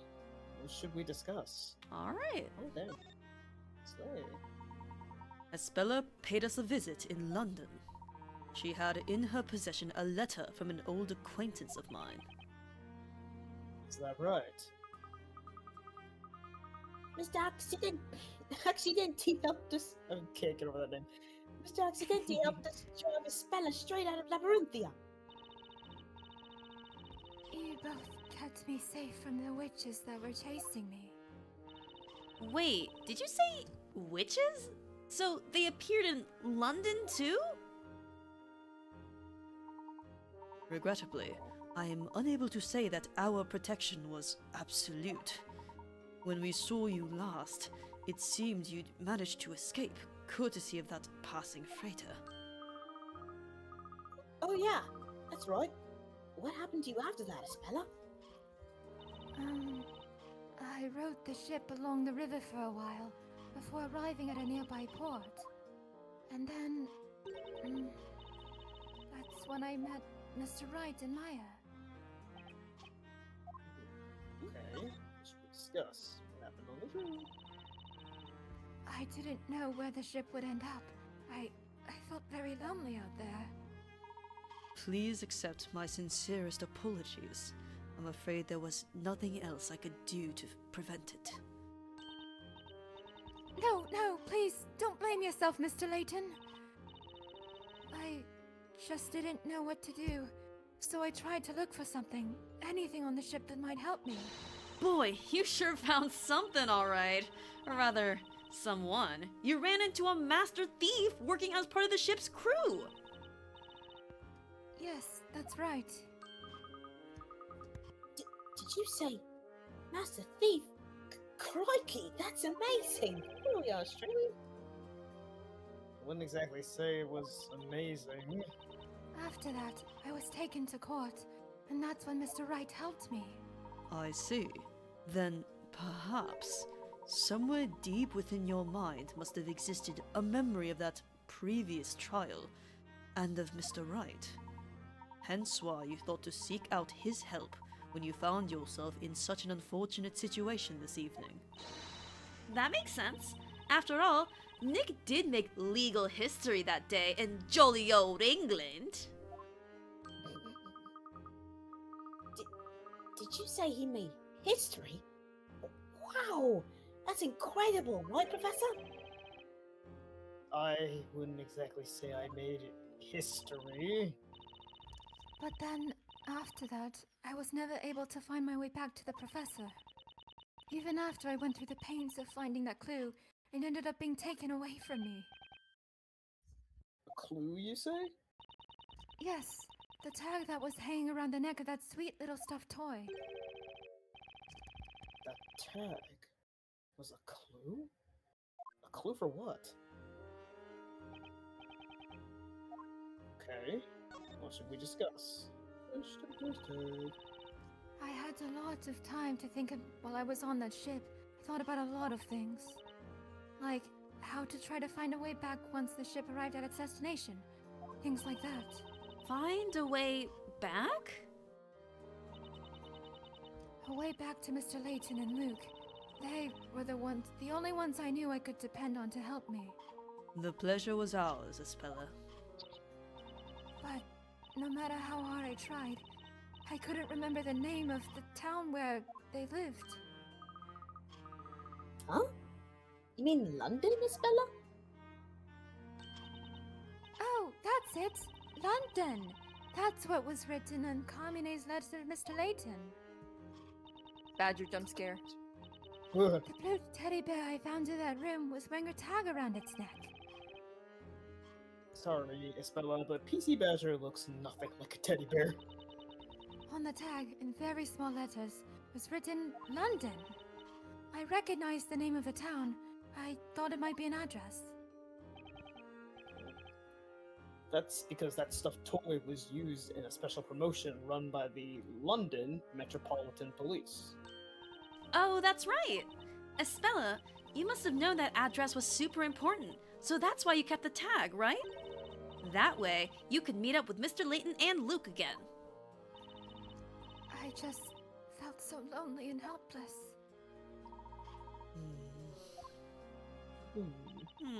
I wonder though, who do you think really did it? Hit Olivia over the head with a pipe, I mean. What's this? Oh yeah, I guess we never did find out who the real culprit was. I do believe that may have some connection to the group of witches. What? You mean the witches that were chasing us through London? Indeed, it could be that they noticed your escape onto that ship and managed to infiltrate their own way aboard. Could it be? So, you're saying there was some big scary witch lurking around the inside of that cargo hold? I'm afraid there is a rather high possibility that was the case. Those witches were intent on seeing you brought back to Labyrinthia, no matter what. However, in order to do so, they had to make certain you did not become entangled in any situation that may stall your capture. Ah. In other words, the situation with Miss Al Dente, you mean? Precisely. They must have knocked that crew member unconscious and attempted to recapture Speller before the police could arrive. However, their plan was clearly foiled, given that you ended up in court regardless. And that's when she became my client. I just can't clearly remember anything that happened back then. Do you think there's a possibility that someone was pulling Isbella's strings through the entire trial? Hey, maybe you're right. There was something a little strange about Espella at the time. Mr. Wright, Espella was introduced to you at the time as a schoolgirl, is that correct? Yes. She would have had no knowledge of the world outside of Labyrinthia. That being the case, having her stand in an English courtroom as she was would pose a serious problem, meaning that someone must have been attempting to cover up Espella's identity. What? But, Professor, could someone really do that? That they could indeed, Luke. And if it is as I suspect, I believe our adversaries may be far more powerful than we originally thought. Just exactly who or what are we dealing with here?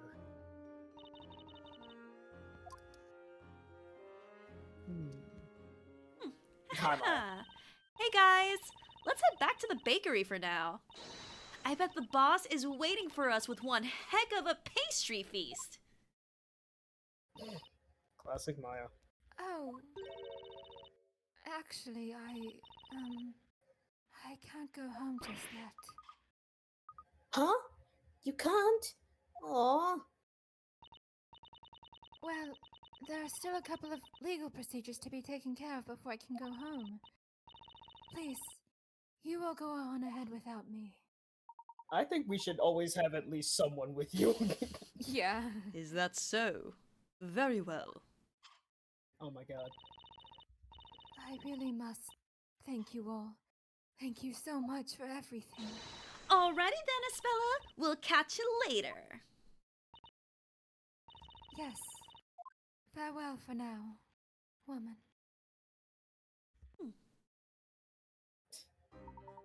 Mr. Wright, please allow me the pleasure of a proper introduction. My name is Herschel Layton. I am a professor of archaeology in London. A professor? Huh. Well, my name is Phoenix Wright. I'm an attorney. As I suspected, you were no ordinary baker at all, Mr. Wright. Yeah, I thought it was pretty weird myself, to be honest. I mean, I really did believe I'd been a baker all my life. But the more everyone kept saying it, the less sure I was that it was actually true. Just, where did that memory come from anyway? Hey, Professor, Mr. Wright is an attorney. That must mean he's as smart as you, right? Oh, no. It is Professor Don't do Layton that. versus Phoenix Wright, Luke. So, you know. Hahaha. I'm afraid I can't really say, Luke. I saw a rat go by, but... I am looking Don't worry away. about the rats. Behind every ace attorney, there's an even smarter, not to mention beautiful, witty, and utterly amazing ace assistant. Okay, Belle. I think you also forgot humble. My name's Luke Triton. I'm the professor's apprentice. I'm Maya Fey, and Nick here is my apprentice. Isn't that right, Nicky boy? Never call me that. Nicky boy. Hey, wait! Why am I your apprentice? Anyway, we should all head back to the bakery. Let's get a move on. Anyway. Ah, the rat! Sure as Bella will be back before we know it. I would not get your hopes up about that, Sir Blue Knight. Hello. Inquisitor Barnum. Most impressive work tonight. 'Tis a shame you have kept such ability hidden until now. Trust me, Nick's lawyer abilities beat the pants off his baking abilities any day of the week. Hey. Okay, moving on. What do you mean by that, Inquisitor? Why can't Espella go home? New charges have been brought against Miss Espella Cantabella. Oh my god. What? No way! That can't be right. You have realized it, haven't you? She is being charged under suspicion of being the Great Witch Bazilla. She what? How can that be? Am I to assume that charge is based purely on Miss Kira's accusation? It was not I who made the decision. Huh? Regardless, the girl will return to court at the appointed time for further trial. Until then, I am to seek out any and all evidence pertaining to the Great Witch. Pardon me, Inquisitor. When exactly is this appointed time? The investigation into this allegation will conclude on the day of the storyteller's next parade. That would be 2 weeks from today. Following our investigations into the matter, the trial of the Great Witch shall proceed. What the? It would appear the girl has been withholding a dark secret from you all. Espella Cantabella's questioning is set to begin shortly. That means visiting hours are over. I recommend you leave immediately. Woman.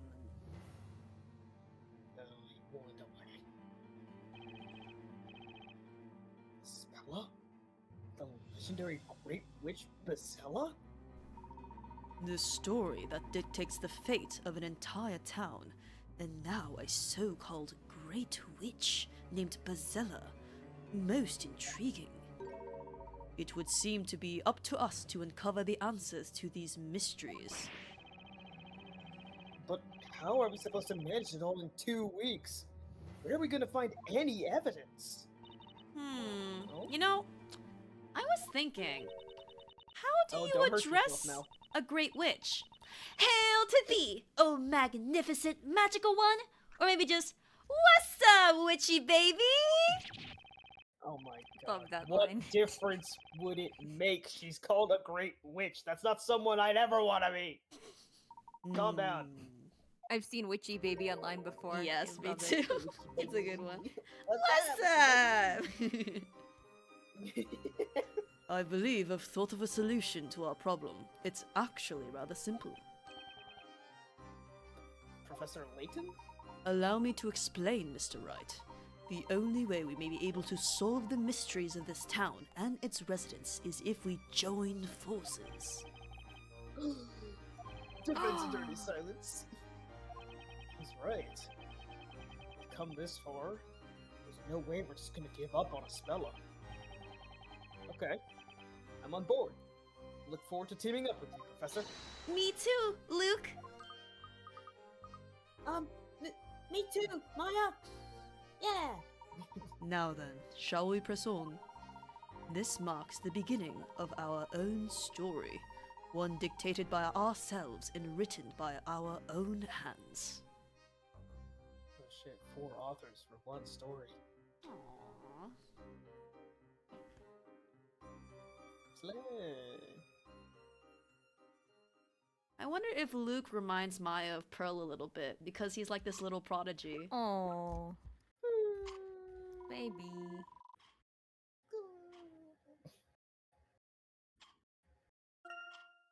Yeah, our picarettes at the end weren't ideal because of all the damage we took, but it's okay. It's No, okay. the thing is, fine. some of that was intentional damage that we had to take to further the story, which I don't like. Was it? I feel like all the damage we took was like was it? me doing an F up. No, because the one where we were guessing the I was gonna Guessing the 3, you Okay. mean? yeah, the one where we were guessing the 3, they were all wrong. And Not it was only through necessarily. We guessing only all of them. No, they we were don't know all that for wrong. sure. No, they were all wrong. Because it was all leading to the exact same dialogue tree with Barnum and Phoenix. It was all like, well, maybe. It was all very wishy-washy, and it was only through going through all of them that we were able to get Kira's breakdown that led us to the correct answer. That was also the one that when we clicked on it, Phoenix said this is the only option. So I would have to. The third Yeah, option but was the then right There one. was Yeah. the right one. I'll double No. check this later. Can I go pee while you discuss this? Sure. We can take a break. Yeah. I mean, Royal, I understand where you're coming from, in that it was set up in a very similar way to the other ones, in that Phoenix was saying something, Barnum rebuts, Phoenix seems like shaky, and yeah, but I would assume that this game, especially with the shields making like points at the end, it would not force you to take away points for the game. That wouldn't make sense from a gameplay perspective. The Great Witch, Bezella. The legendary witch from the ancient times. She is the source of kitty on her shoulder. all evil. Sorry. And it's okay. And the one who gives rise to all other witches. Yeah, what is that? Is that a rat? It has big ears and a tail. Ah, nah, not the giant Oh, rat that hell makes all the yeah! I rules. love me a rat. Nah. Is a kitty? As long as it may be the what is it? Not a vassal, but like witches have those what is it, like animal Familiar? Familiars? Familiars, yes. I don't know, maybe. Mm-hmm. Yeah, familiar. Yes. As long as the great witch Bezella is alive, there will always be witches in Labyrinthia. Apparently, that is the commonly held belief. Therefore, if Bezella were to be put to the fire, there would be no further need for these trials. In other words, no Bezella, no witches, right? But how does all of that implicate Espella? By the way, Professor, you seem to know a lot about all this. The professor and I discovered a mural of the Great Witch Bezella in a room below the library. And it looked like it was painted a long time ago, that's for sure. You mean like a wall painting of Bezella? Indeed, there were some historical remains hidden beneath the library. We found it there. At any rate, I'd very much like to investigate Bezella in greater detail. I'm afraid my knowledge extends no further than the legend known to the townspeople. In that case, I guess we have no choice but to ask Espella. Maybe she can tell us why she's accused of being Bezella. Well, yeah, but didn't they tell us we can't see her for a while? Come on, we never let that stop us before. And that, Maya, is how we always end up in all sorts of trouble. Well, fine. Just leave it to me. It's nothing that a little sweet talking can't fix. Oh god. Maya, I'm not sure that's a good idea. Hey! Hey! Look, pal! We need to see a speller. It's a matter of life and death. I'm not sure I would qualify that as sweet talk, but rather more of a full-on assault. Did you not hear what Inquisitor Barnum said? Speller Cantabella is currently undergoing questioning. And while that's taking place, no one is... Can't you do something? Hey, keep it down, will you? Orders are orders. No matter how many times you ask, the answer will still be no. Now on your way, will you? Go on. Go. True. Get. Access denied. Gee, I wonder why. That much is obvious, Maya. I can't believe Mr. Barnum took his speller into custody just because of that outburst. That reminds me, something Inquisitor Barnum said has been bothering me. It was not I who made the decision. I believe that's how he put it. Yeah, that's right. So in other words, there's someone of higher authority than Inquisitor Barnum, huh? That's it! We'll just go and ask that person instead! But who in Labyrinthia could have more authority than Inquisitor Barnum? Well, I know how to find out. Let's ask around, Luke. Same motherfucker. Not you again. You don't give up, do you? Like I said before, you cannot see. It's not Espella. There's someone else we'd like to see. That's right. We'd like you to take us to see the person ranked above Inquisitor Barnum. Above Inquisitor Barnum? You're not telling me that you want to see the High Inquisitor. So they're called the High Inquisitor then? What's this? Are you seriously suggesting that you don't even know of High Inquisitor Darklaw? High Inquisitor Darklaw? That's weird. I can't help but feel I've heard that name somewhere before. I'm sorry, but could you tell us where we can find that person? Please, do me a favor and don't ask. She's not the sort of person you can just drop in and see, believe me. But there's something of importance we need to discuss with her. People really are fierce. Well, don't say I didn't warn you. To meet High Inquisitor Darklaw, you must go to the Inquisitor's Hall. Just be careful not to upset her. We understand. Thank you for your assistance. Is the High Inquisitor really so fearsome? Of course not. Not our High Inquisitor. She's wonderful, beautiful, intelligent. Just a little strict. You don't have to go mentioning what I said about upsetting her, understood? Don't worry. You can rely on us. High Inquisitor. That title sounds really high up on the food chain, doesn't it? Apparently, if we go to the Inquisitor's Hall, we can see her there. Well, we won't achieve anything by standing here. Let's go and see her.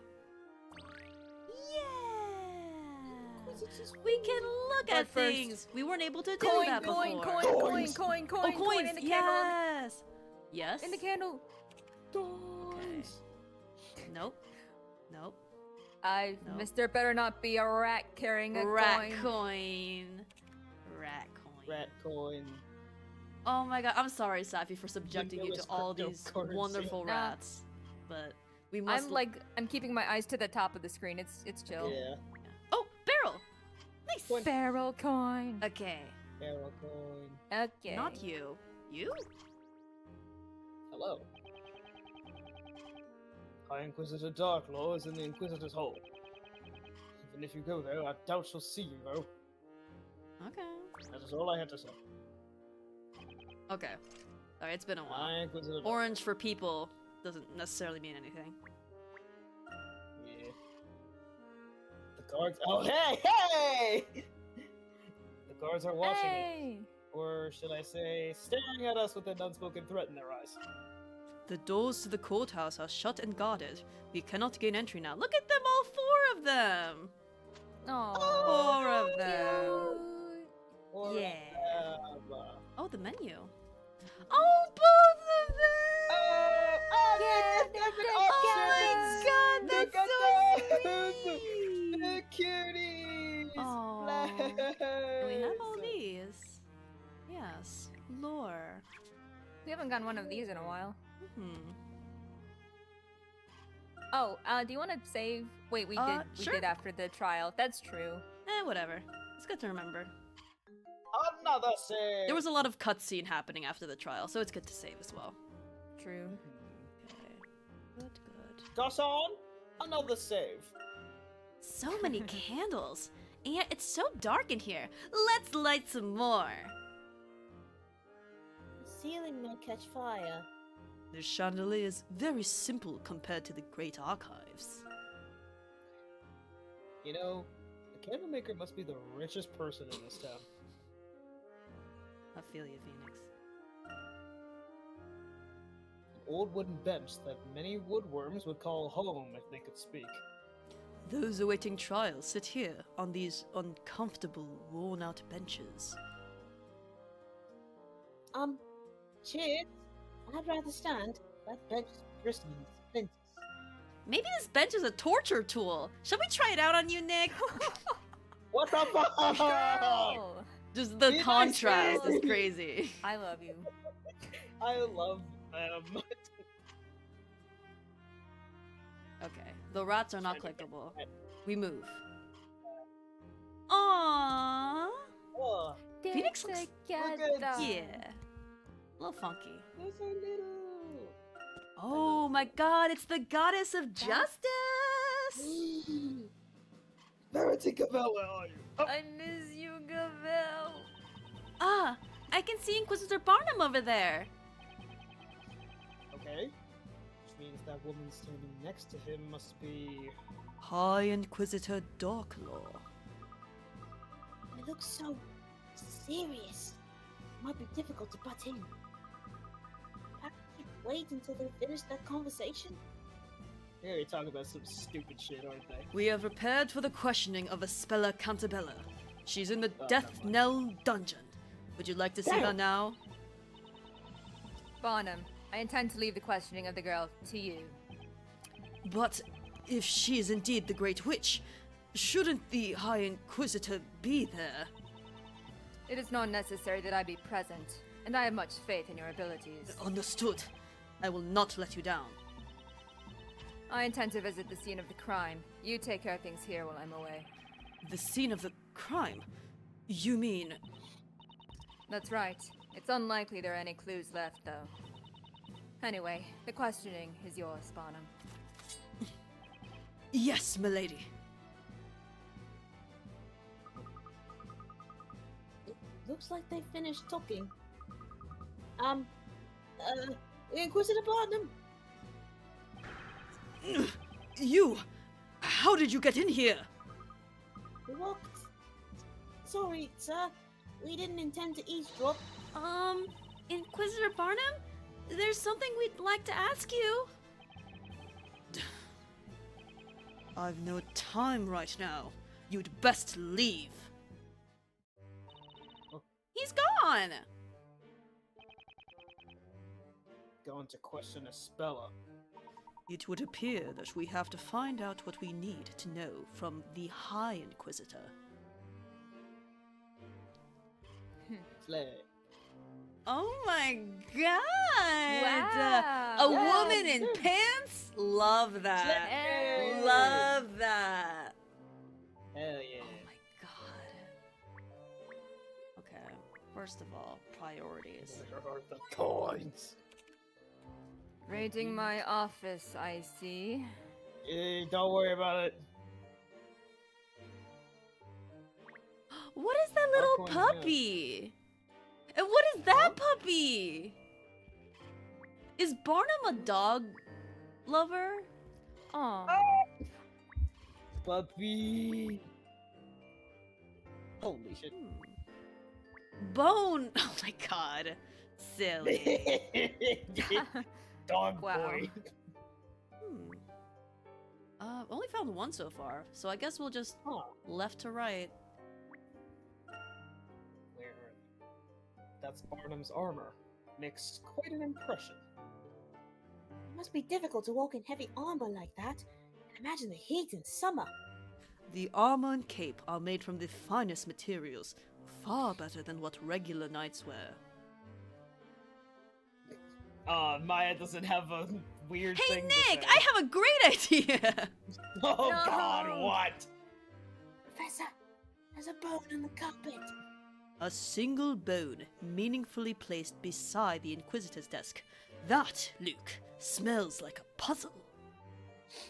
For later. Layton hasn't. Does Barnum use his own desk to practice swordplay on? It's badly damaged. It's amazing that this desk hasn't collapsed yet. It's full of cracks and bits are chipped off.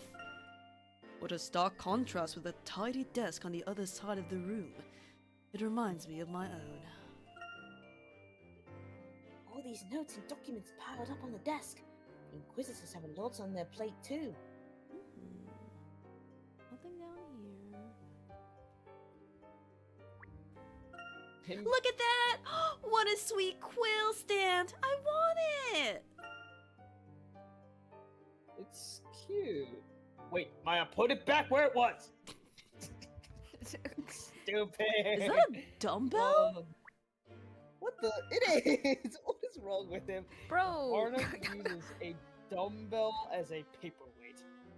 I guess it makes sense when you have that many papers. It's as if Mr. Barnum wanted to say, I've got a heavy workload today. I can picture him slowly making his way through all this while Darklaw stares at him from across the room.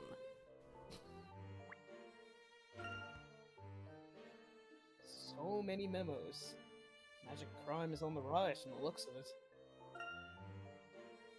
does Mr. Barnum really need all these notes? Maybe he's just a hoarder. Aw, a picture of smiling Barnum with his doggy. They look cute together. That's his dog. Oh. A drawing of someone's scary face. Barnum has a gift for caricatures. That's Inquisitor Darklaw. The picture looks like it's used for dagger throwing practice. Amazing. I hope Mr. Barnum and Miss Darklaw have a good work relationship. I don't think they do that. I don't comment because the answer would be no. The knife! Oh. The knife! Yes. Huzzah! So that is two. Done it. Okay, very Two. good. Oh, three. Left to right. Hello, lady. What a pretty lady, with a ruthless face and a scary sword ready to cut someone's head off. It may symbolize the Inquisitor's harsh but just judgment. Labyrinthians seem to be fond of statues. They put them everywhere. Well, buddy, that's kind of everyone. Do they got statues in London? I'm sure they do. And that's the third one. Huzzah! We've done it! Oh, and this is her side. Combined efforts. And look how neat it is compared to his side. Wow. Yeah, his side is just work. And her side is just, how lovely. Immaculate, pristine. Interesting how she has a Yes. red hood too. Huh. Mm. Makes you think. Interesting. Makes you think. That's a splendid writing quill. Oh, is that a black cat? She's a cat girl and he's a dog She's a boy. dog. I love shit like that. Yeah, she has little pointy things on her in her hair that are like cat ears. Ah! Miss Darklaw is taking very good care of that quill. It looks as good as new. Chair. It's the kind of chair you can sit in all night long and not fall asleep. The chair's elegant and of high quality, but not extravagant. Your comments are not as half as smart as the professor's, Nick. Damn! Damn! Damn, be nice to me, Maya! He's a professor. I don't have a doctorate like he probably does, or like a PhD or something. A normal-looking painting. It feels like it doesn't belong here. It is a landscape painting of a house by the lake surrounded by beautiful red flowers. I wonder if it's a real place somewhere in Labyrinthia.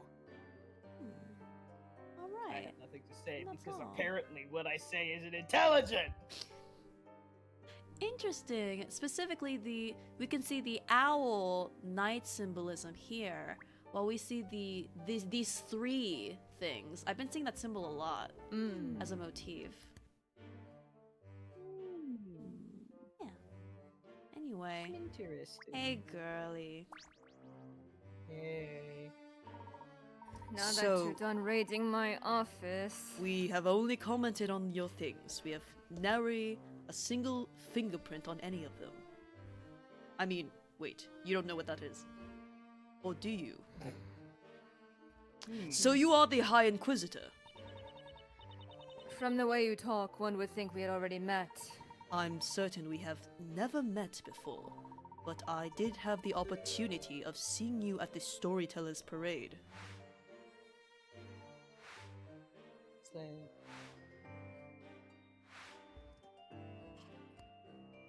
you saw us. That's right, Professor. During the parade, she was standing right next to the storyteller. The storyteller. Isn't he the one who...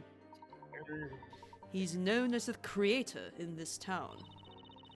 So any person who gets to stand by his side has to be someone important, right?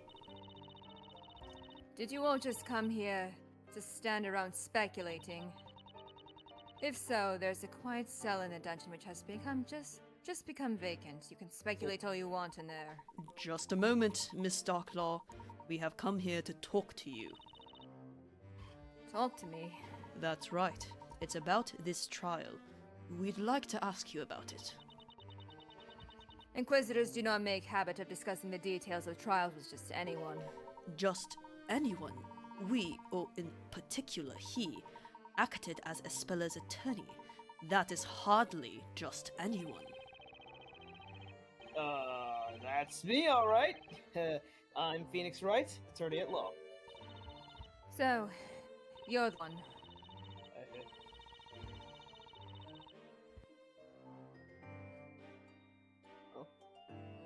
Safi?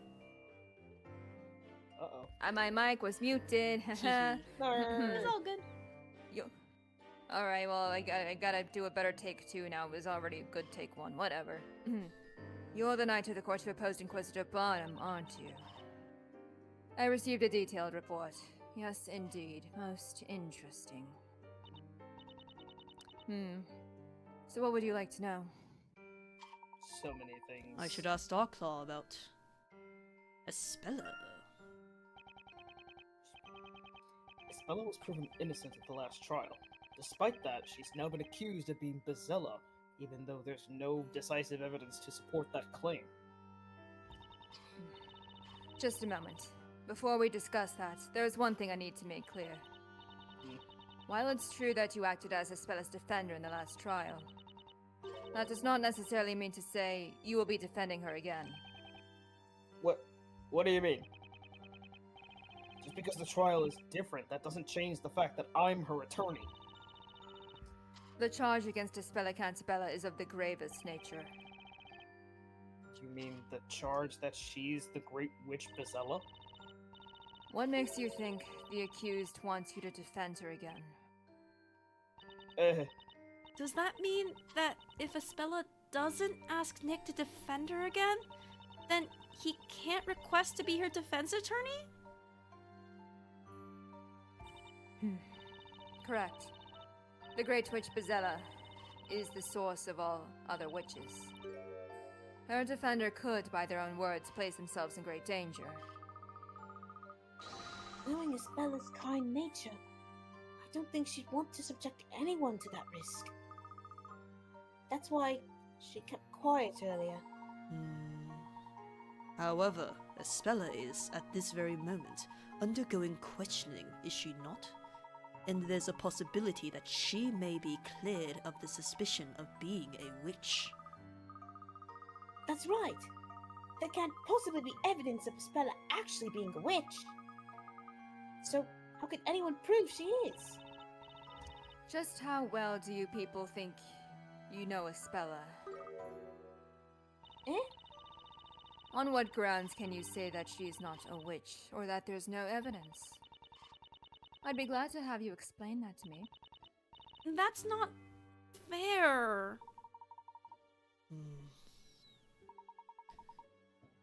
About Bezella. We are What is certainly Bezella? not experts when it comes to the Great Witch Bezella. So, could you perhaps tell us more about this particular witch? To begin with, is the Great Witch not just a figure of legend? The Great Witch Bezella does exist. That is a fact accepted by all of the townsfolk. In the past, the Great Witch Bezella used her evil power to burn the entire town. She burned the town. Professor, we saw that witch in the picture in the library. She was burning the town. If the Great Witch Bezella uses her powers, this town could burn again as it did long ago. We have to capture Bezella before that can happen. But there's no way Espella would ever do something like that. One thing I'd really like to know is why Espella, of all people, is suspected of being Bezella. Is it just because the names rhyme? Of course, there is one reason. One reason? From what you've told us so far, it seems there's something about Espella that we do not yet know. Something which makes the townsfolk, and you yourself, believe that she is the Great Witch Bezella. Could you tell us what that reason is? That's something you will have to investigate. As the High Inquisitor, do you think it would be in my best interest to provide you with that information? Oh, please, if you could just tell us a little more. I don't have to tell you anything. If you really want to know, find out for yourselves. Then at least let us see Espella. So, Inquisitor Barnum is questioning Espella right now. Is that right? Yes, he is. So seeing her tonight would be difficult. Try coming back tomorrow. Tomorrow. Right, fine. We'll try again tomorrow. That we will. Get him, Luke. Defense attorney silence. I hope you all realize how this will look to the people of this town. When they see you all supporting the person suspected of being the Great Witch Bezella. When it comes to rescuing Espella, I'm not worried about what people think. And I feel the same way as Mr. Wright. That is what I was hoping to hear. At the very least, you should investigate. And I pray I don't see disappointment in your eyes the next time we meet. Now if you'll excuse me. Woman. Hey, Nick. I was thinking, we've met her before, haven't we? Yeah, we have. In a trial back in England. Huh? Then who on earth is she? I'm not entirely sure, but at the time she was a teacher from a boarding school for girls. Was she indeed? It would seem Labyrinthia is packed full of puzzles. And this is one puzzle I would really like to solve. Okay then, leave it to me. I'll give it my best shot. Where shall we begin? While I appreciate your enthusiasm, Luke, I wonder if it might be better to first return to the bakery. Mrs. Eclair is no doubt worried about us. We should let her know the situation. Right. We need to tell her all about the trial.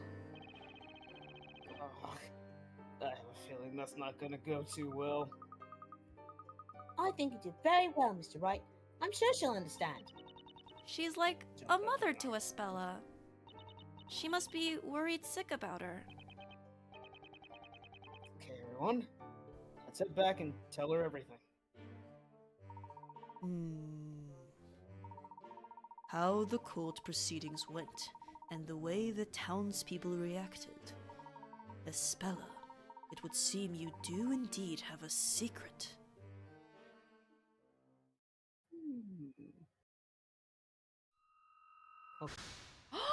Oh, another hey, one. girly. Dark Lord. And this is the old one. Oh my god, look at the cuntness they put to the eyes for both of these. The countries. Slay. Love the attention to Slay. detail. Thank you, artists. The second key. Mm-hmm. Yippee! There's speech to the mistake. Ooh. Ooh. Oh, pretty. Ambiance. Phew! Feel like it's been a while since we've been out here in the fresh air. Indeed. Shall we head back to the bakery? Uh-huh. Oh my god! Oh, it looks like a stuffed animal. Oh. Yikes! Jeepers! Whoa! He's one frisky little puppy. He's a cute little guy, huh? You're just begging to be petted, aren't you, boy? Good boy. Good little doggy. See? Oh, look, Nick, he's so happy. He's showing his teeth and his little tongue like he's smiling. Oh my god. I'm not so sure dogs show their teeth when they're happy.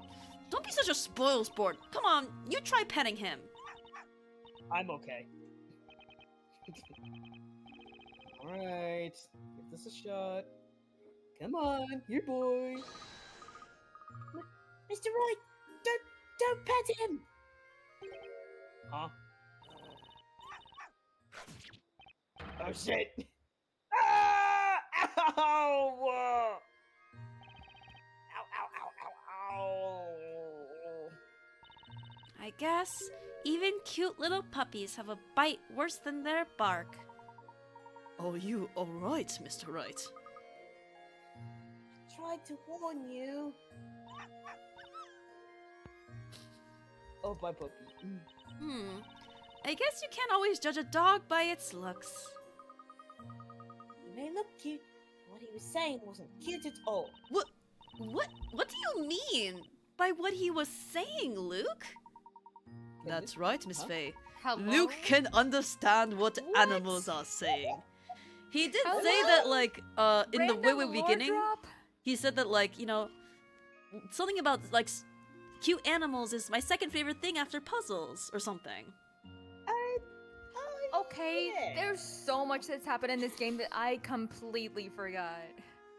Well, This I hasn't don't, come I up mean, we didn't until know. now. I think this is a Professor Layton lore Yeah. thing. In the same way that, like, Yeah. if you only know Layton, Maya Faye being our spirit channel would be like, what the fuck? Right. Like, oh? Yeah. Wow! That's amazing! It's like magic! Luke, you have magic powers just like the witches do! Given the current circumstances, I'm not sure that's a good thing. Oh, I wish I could talk to animals. I'd love to talk to a puppy! Or even to Espella's cat, Eve. That puppy's way of talking reminded me a lot of Inquisitor Barnum. He said something like, I'll only say this once, Sir Blue Knight. I, Constantine, do not permit you to stroke me. or words to that effect. So the dog's name is Constantine, huh? Perhaps that could have been Inquisitor Barnum's dog. I'm sure of it. He ran off in the direction of the Inquisitor's Hall. Maybe he's going to meet his master. That dog is just like his owner. Constant. Constantly barking, constantly biting Nick, and constantly adorable. So, Maya, you mean you really believe in my ability? Trust me, Luke. When it comes to people and their special abilities, nothing surprises me. I have a few myself, you know. Okay then, let's go back to the bakery. Come on, Nick, let's go. Never mind. I guess so. I think I've been bitten enough for one night. By dog, and by his owner. Hello? When did he bite you? Proverbial biting, my lord. Hmm. That's one. Sure. It is sun-like. We were talking about suns and the moons. Yeah. That's right. Oh, And the torch. Ha. yes. Move button, shut up. Right We'll there. move when we're goddamn Right ready. there. Yes. We'll move Alright. when I say we move. We move.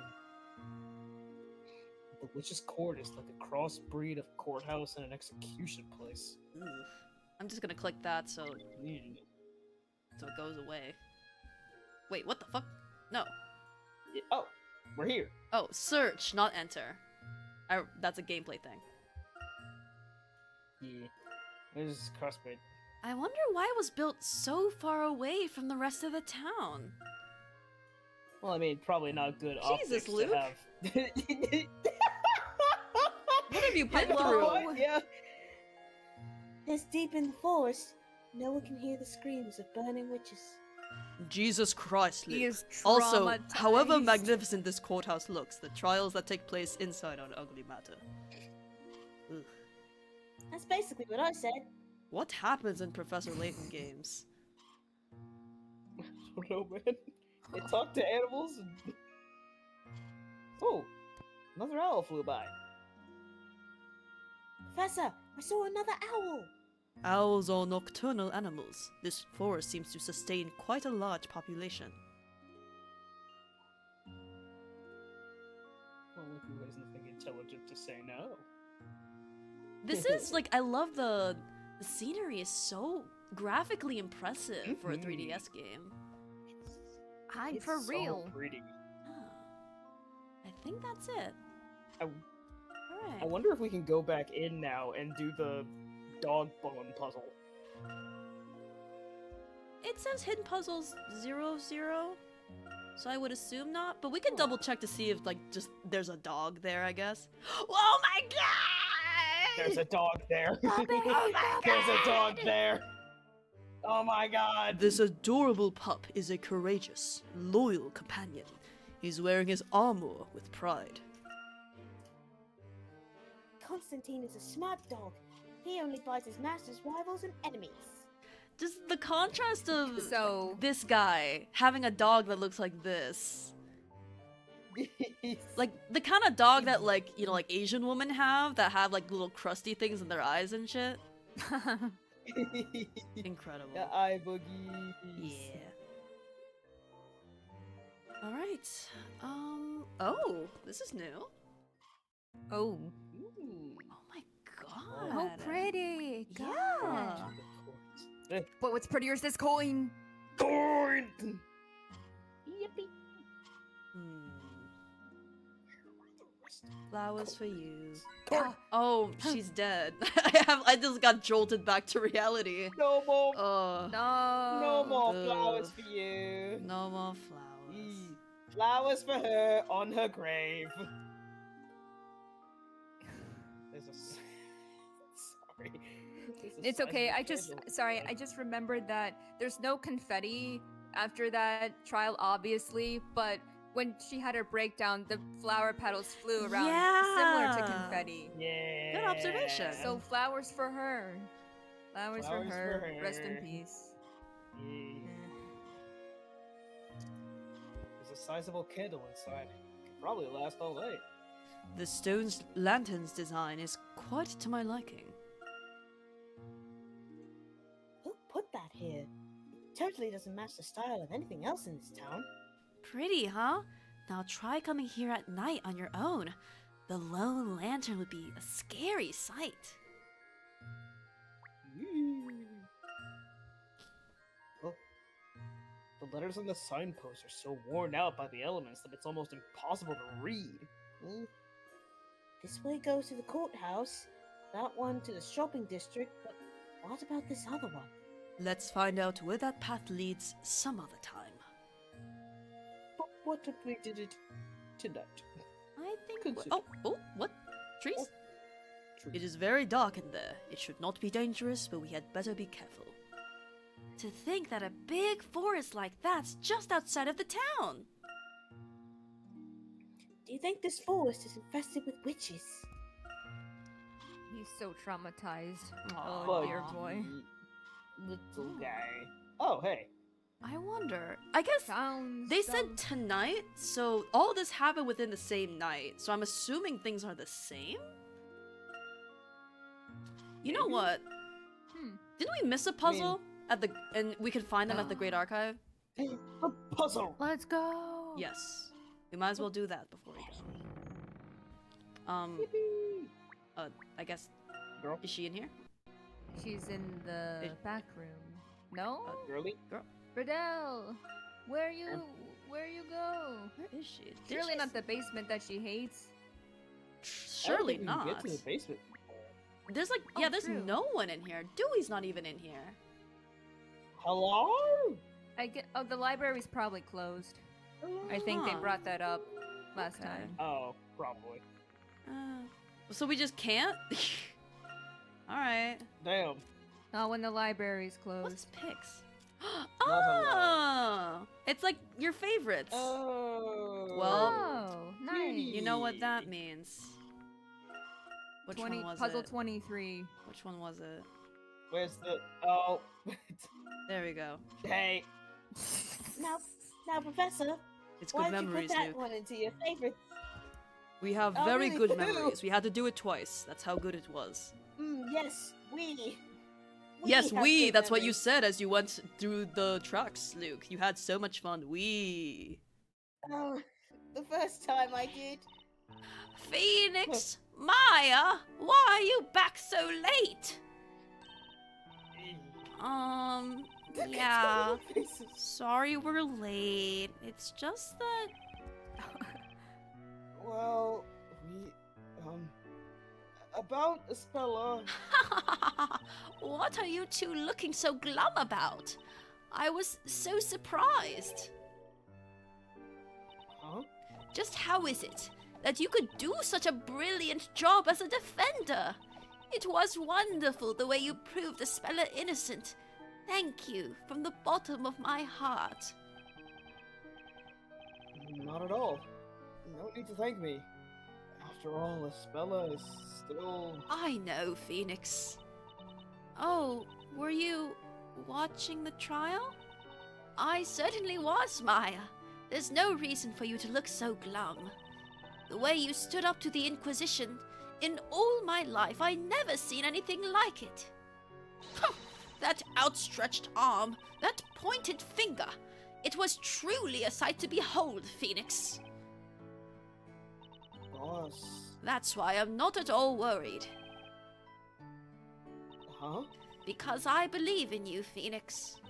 And I know you'll rescue Espella again. You will rescue her, won't you? Just the fact that he calls her boss and it's giving me Mia vibes. Yeah. Aww. Like, this is what Betty it don't would die. have been Betty like. don't die. The idea of like a spin-off like fanfic where Phoenix is like so into the baking life because he has all he wants. Like he has his assistant, he has like a boss, he has like a good job. He's like, what if I don't return to the real world and just live this out a little bit longer? I always love stories like that. Aw. Fantasy versus reality and all that. Evil. I will. I'll be there for her no matter what. Right to the very end. That's a promise now, you hear? Now then, you must both be tired after all you've been through. You must have a good rest, and that means you two gentlemen as well. Oh, did you mean us? Of course! Why, if it hadn't been for you two, Phoenix couldn't have done what he did. Thank you, madame. Perhaps I should bring out another extra large loaf for our young apprentice here. No, I mean, I'm fine. Really, but thanks for the offer. Nick, we have to give it all we've got. For the boss's sake. got that right. It might be difficult to rest right after a trial like that. But tonight, perhaps we should all try to get a good rest, as Mrs. Eclair suggests. I agree, Professor. Tomorrow's a new day, after all. Let's go inside then. If we don't take that rest, we won't be able to do our best tomorrow. I hope Espella is able to rest for tonight as well.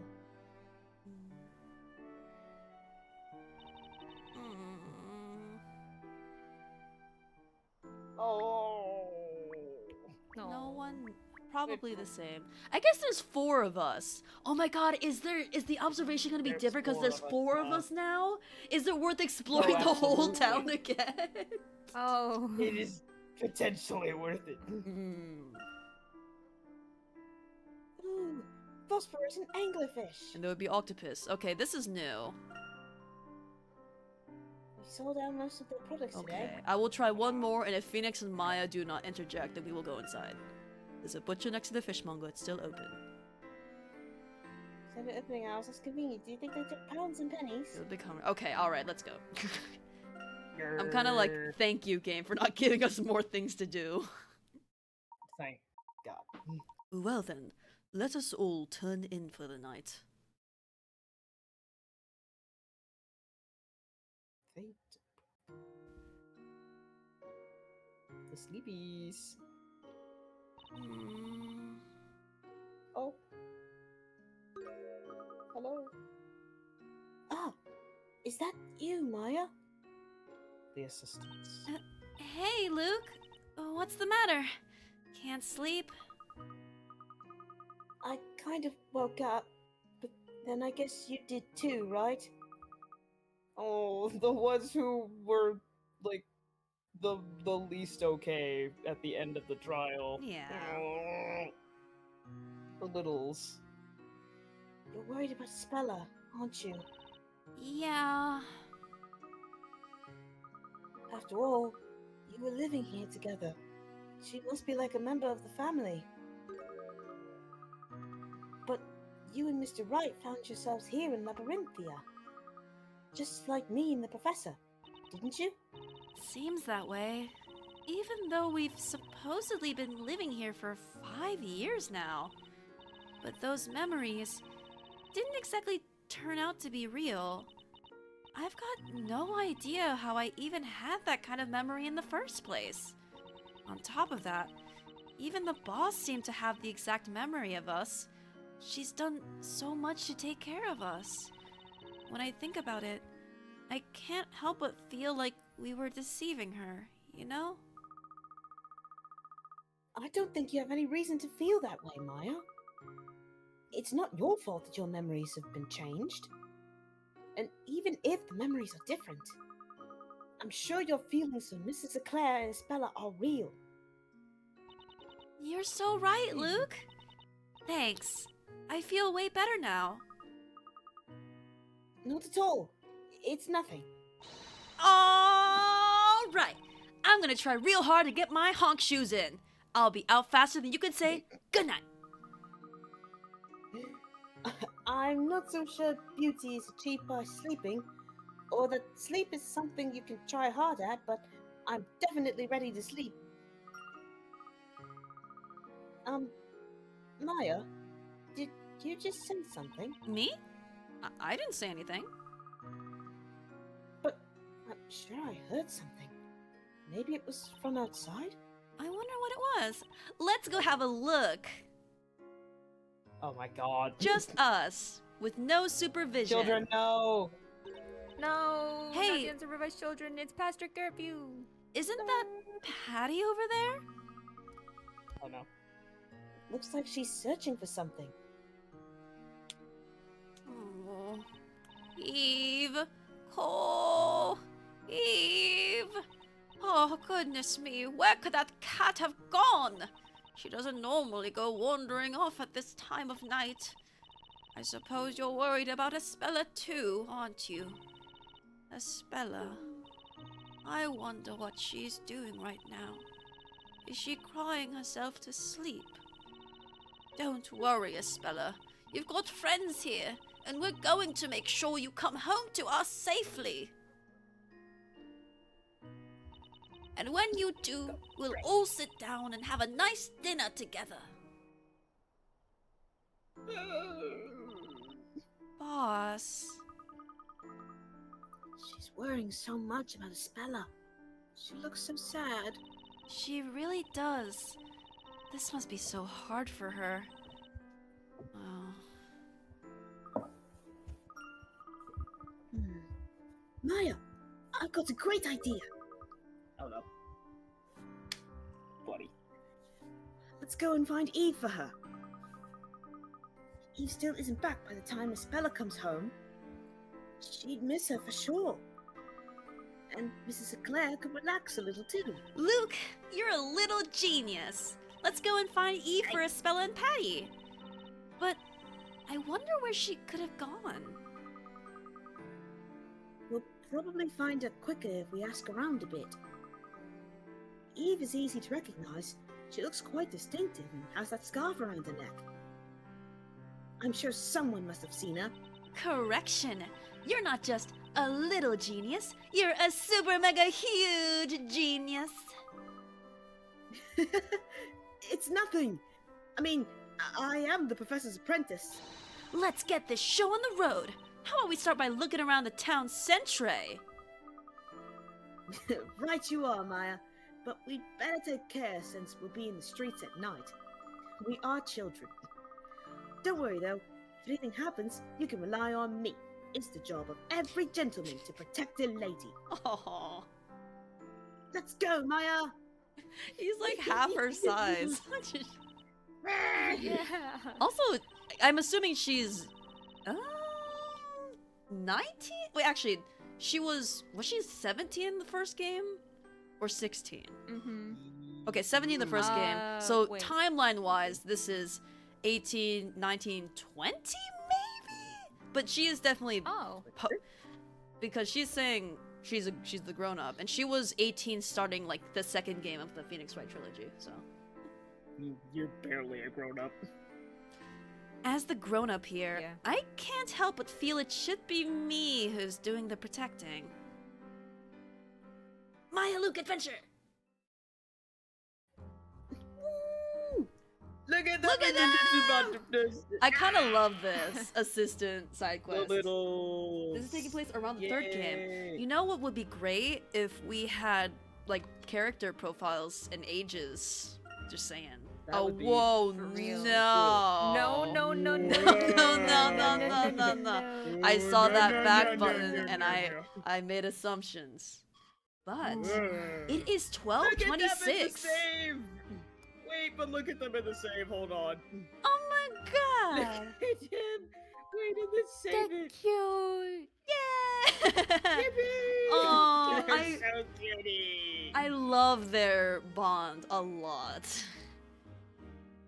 Me too. Yeah. They're so...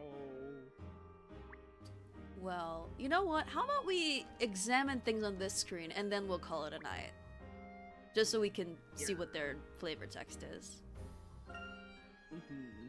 Alright.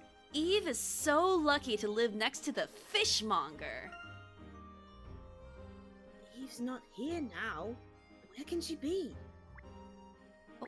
Very good. Eve isn't at the butcher's.